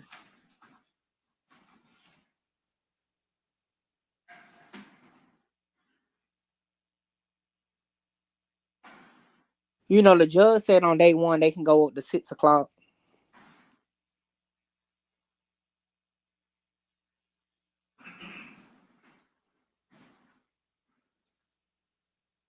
Mr. Robinson, one more thing.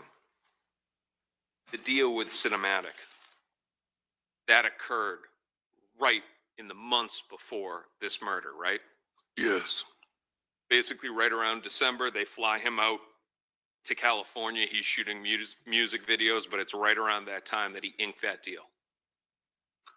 I'm not sure. I don't remember him going out to California, so I can't say. But you can say that that deal was inked right around that time.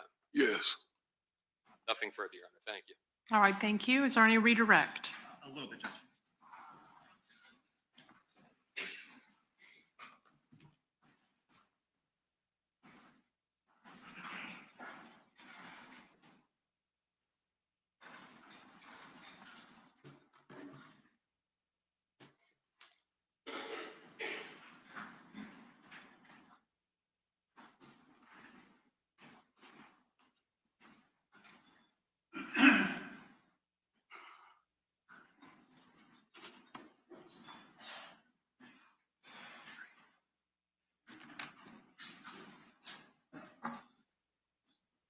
Yeah, police court. Yes. Mr. Robinson. Yeah. That 478-305-9583 number that you were asked about, that was under Darrell Watt's name. Yes. Did you give that number to Chris Brown? No. You didn't let him use it? No. Sure. Positive. Now, on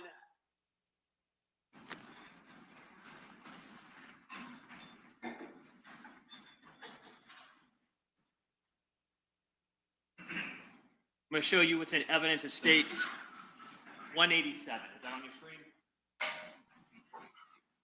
Yeah.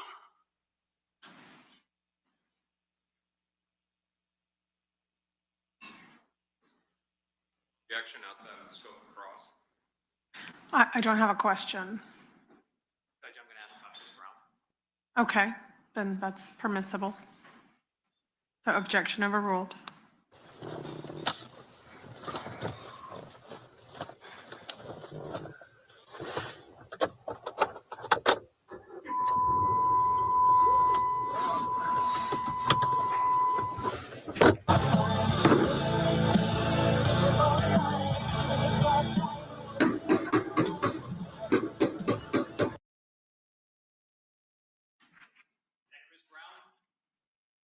That was shooting?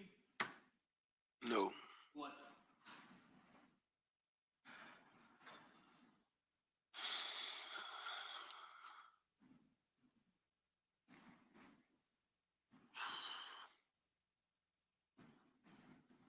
So Hakeem.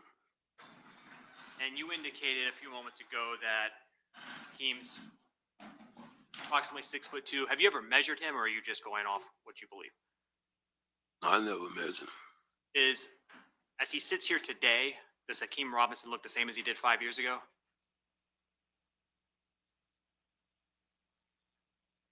No. Overruled. What's that? Does he look different today, Hakeem Robinson, than he did 5 years ago? Has his build changed in any way? Yeah, a little bit. I mean, he look a little grown, like, you know. So he was smaller 5 years ago? Objection, leading to strike. Okay, sustained. Just rephrase your question. You said bigger today? Yes. Objection, leading to strike. Okay. There's no evidence to strike, so I'm not striking. It's because the attorney's questions are not evidence.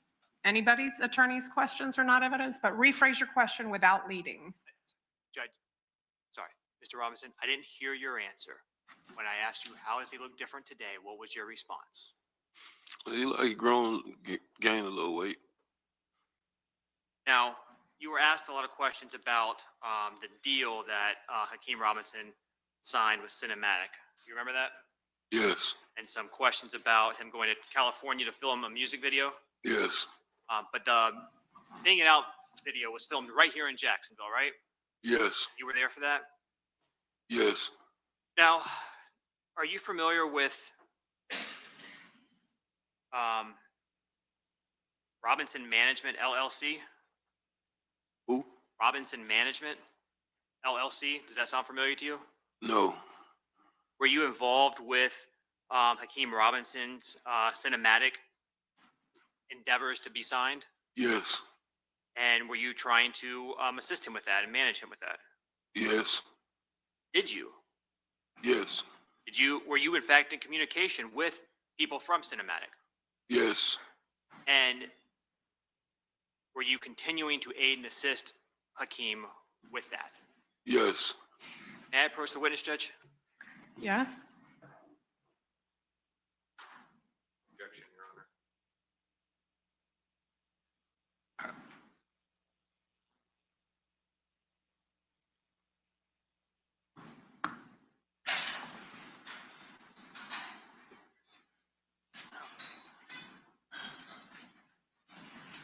Contract.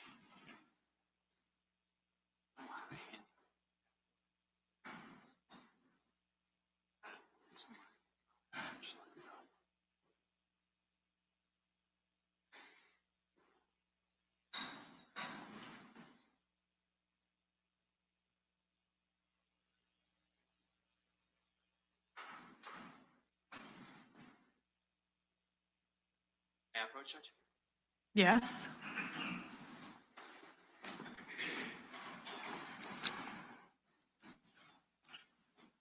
When you a document, take a look at it yourself. Let me recognize it.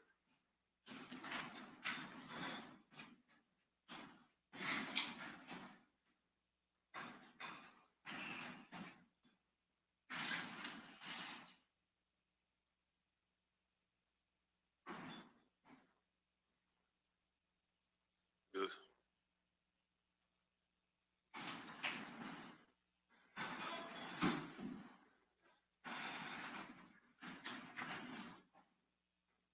Part of that agreement with Cinematic Music, were you actually on that contract?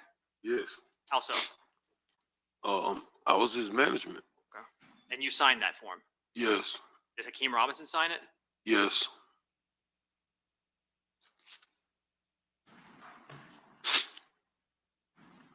One moment, Judge. All right.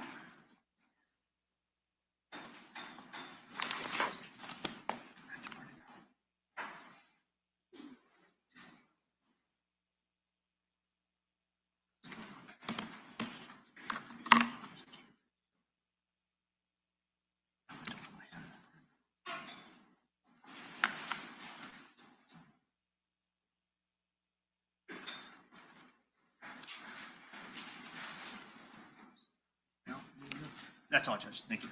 All right, may this witness be excused. Request for recross, Your Honor.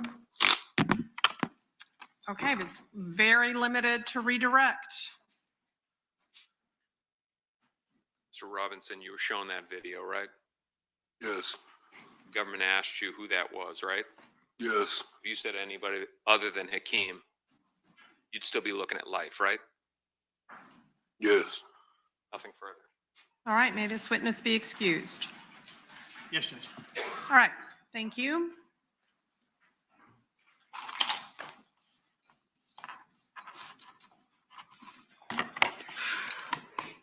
All right, it's 5:34. I think we're going to recess for the evening, ladies and gentlemen. So I'm going to ask that you leave your notepads behind. We will lock them, secure them, and return them to you when we reconvene tomorrow morning, 9 o'clock, here in courtroom 407 for the continuation.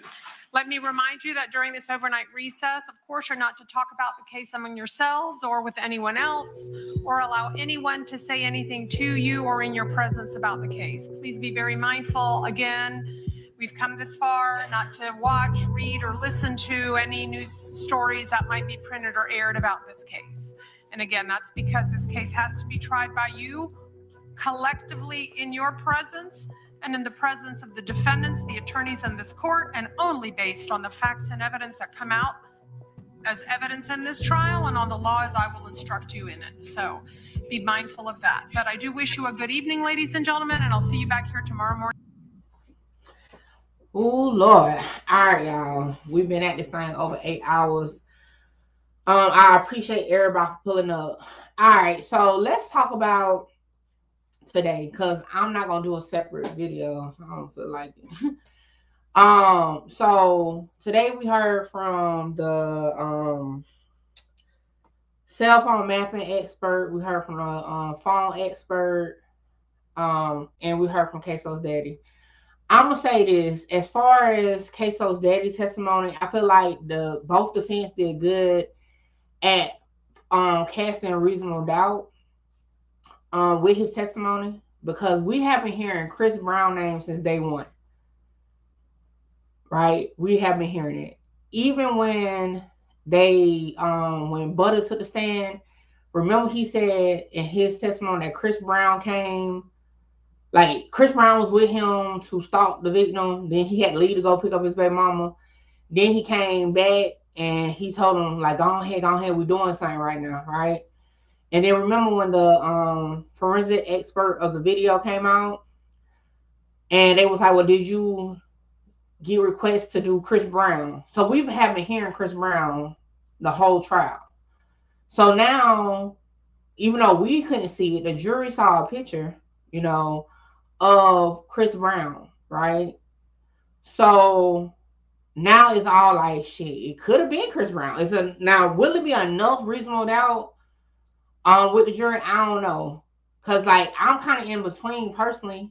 But as far as it does have you scratching your head, like, could have been, Chris Brown, right?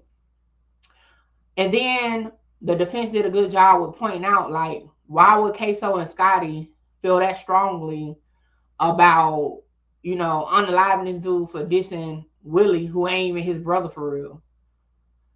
And then I looked at it like he cared more for, I feel like he cared more for the junior mama than he do Ksoo mama, because Willie was her son. So you was trying to hitman out to get revenge when her son got killed. They brought up the fact that, his other son may get cleared by him testifying and stuff like that. So it did have me thinking like, Ksoo is the odd one out. Now, y'all know up until Blue testimony, I feel like they did enough to prove that, Ksoo was the shooter. But after Blue testimony and how the defense went in there, I'm kind of like, shoot, maybe it is Chris Brown, So now I'm still on the fence, like, which way? But all you need is a little bit of doubt to get off on the case. And I feel like today they put a little bit of doubt on Ksoo being a shooter. That's just how I'm looking at it. Y'all may feel differently, but that's just how I'm looking at it. A lot of ish came out. Being a federal informant took me out. That's when I really woke up, because y'all know I fell asleep. So yeah, I feel like Blue wasn't the best witness, but he was a good witness as far as the defense caused doubt, because now it all coming together. When they say, well, the only people that really had an angle would be blue, butter, and brown. That stood out to me, okay? But yeah, that's how I feel about what happened today. We're gonna be back at it tomorrow for day 5. If you missed out on any of the court dates, all of them are on my live. I also do a daily recap, so those videos are there. So yeah, hey, I wish we could have saw the picture of Chris Brown, like for sure. But if y'all, another thing stood out before I go. Another thing that stood out with me with Blue testimony, you can tell his deal was highly on placing Ksoo as the shooter. Because when the defense started cooking with the whole Chris Brown narrative, he was looking like, yeah, really, y'all? You know what I'm saying? Like, really? Like, y'all really trying to do that? But he stood firm on Ksoo being the shooter. That may stand out to people in that way. To me, it stood out like his deal is set on Ksoo being the shooter, which can cause doubt too, because then you look like, what really is causing you to turn on your son? Is you that evil, right? Where you putting this on your son or whatever, right? So I do know Chris Brown is charged on the other case. And remember I said it on the day that Butter testified. I said, it is crazy that Chris Brown was around with the other case and got you told on him on that case. And now you saying he was around, you know what I'm saying, on this case, but he wasn't involved. And I feel like if he was stalking the victim with you, he probably should have got charged with this case. So that stood out to me too, because you know the witness already stated that he was with him that morning stalking the victim. So I kind of wonder why he didn't get, the Chris Brown dude didn't get charged in this case, but got charged in the other case. So it's little things like that that's popping out as far as a doubt with the storyline. And again, you don't got to have much, because if you can't for 100% sure go with he's a shooter, all the defense got to do that it's a possibility of another shooter. And today they did that. You know what I'm saying? As far as I'm concerned, they did that today. Because now I'm like, shit, did Chris Brown do it? You know? And that's all you need for the jury to think that it could be somebody else, and that's a reasonable doubt. And that's about it. I think, you know, as far as Scotty, as far as the murder case, I don't know. It's looking, it depends on what the jury outline is going to be at the end, because it really, the murder itself, because this is just for murder. You know, the home invasion is something different. They really ain't had no evidence for the murder for him besides Butter. So I don't know if that would be enough, you know what I'm saying, to just go off of. Because even with Blue, he was like, yeah, I never heard that he knew about it. So I don't know about, I'm kind of like thinking, you know, maybe something else. There is no reasonable doubt, and there's no reasonable doubt. Okay. Like, we can agree to disagree. I say, as of today, it is reasonable doubt now. Because if you can think it could be another shooter, that's reasonable doubt. But if you don't see that, that's cool. It's okay. I say I felt like it was reasonable doubt. Because it even, y'all know, for day 3 and day 4, I have definitely been saying I feel like Ksoo did it, right? Now, here we are, day 4, second part, I'm like, shoot. You know what I'm saying? Maybe could have been somebody else. You ain't got to think 100% that somebody else did it. You just got to think at all it could be somebody else. And you supposed to vote not guilty or undecided, which it would be a hung jury. I know they would hate that, okay? What said it was someone else from the witness stand on the oath. That is evidence, not the defense lawyer saying it. No, the defense team just got to paint the picture, and depending on the answer from the defense, the witness will go with it. You know what I'm saying? So because when they showed the picture and they said he's brown skinned, right? Blue said yes. He kind of went back and forth about the hair, but ultimately he said, yeah, the hair goes down to his chin. Y'all remember the witness from the apartment complex described the guy. Remember, the girl who said she picked up Ksoo described the guy. So when you put all that together, and mind you, remember, opening statements, the defense team said certain witnesses are getting something out of it to say Ksoo name. So when you think about it, like, oh, okay, So boom, they giving this description of this guy, right? Only these people that's benefiting is saying it's Ksoo, but it could have been Chris Brown since he fit the description. Now again, everybody may not think like that, but that's how I'm thinking about it now. And I've been very you know, up back and forth, but today I'm feeling more so it's some reasonable doubt. You know, that's all I'm saying. So again, every jury, you know, the people on the jury may not feel that way, but that's just how I'm seeing it outside looking in. And y'all know at the end of the day, what we do over here when we watch trials is put ourselves in the jury's shoes how we would go. So like I said, all you need is a little bit of doubt. That's it. I know people gonna hit me up and say is, you know, Ksoo's defense team throwing people under the bus. And I'm gonna say, in my view, it's gonna definitely be up for viewpoints. My viewpoint is no, because these names have been mentioned by state witnesses. It's not that he's bringing new names in. These names have been mentioned by state witnesses. The defense whole narrative is to play on the state's case. So as long as they didn't bring up somebody new, then you can't say it's Ksoo providing names. They use names that was brought up by Butter already. You know, was brought up by the witness that picked up who she said was Ksoo. You know what I'm saying? So it's other, you know, people that brought these names up, you know. So at the end of the day, the defense teams are doing their job. I don't know who else got to testify. I know early on in the trial they said Terrian Williams is going to testify. Unlike other cases, they don't let you know in advance per se they witness list, so we just have to go with it. But I do know Terrian Williams is set to testify. That's the boyfriend of the white girl who picked up Ksoo, who said she picked up Ksoo. Also, that is supposed to be a close friend with the brother. So damn, it's thundering bad. So I'm about to get ready to get up off of here because it's a thunderstorm. We've been at this thing all day. We back at it tomorrow, 9 a.m. Y'all get in the comments and let me know what you think about everything. And I'm out of here. Mickey talks the truth. I got truth on my mind. I got truth on my mind. I got truth on my mind. Truth on my mind. Hey, listen, you are now rocking with Mickey Truth. She live up to her name, not the fame. So make sure y'all subscribe to her channel and stay updated on what's real. Bye. Good reporting ass Mickey. We love you, Mickey.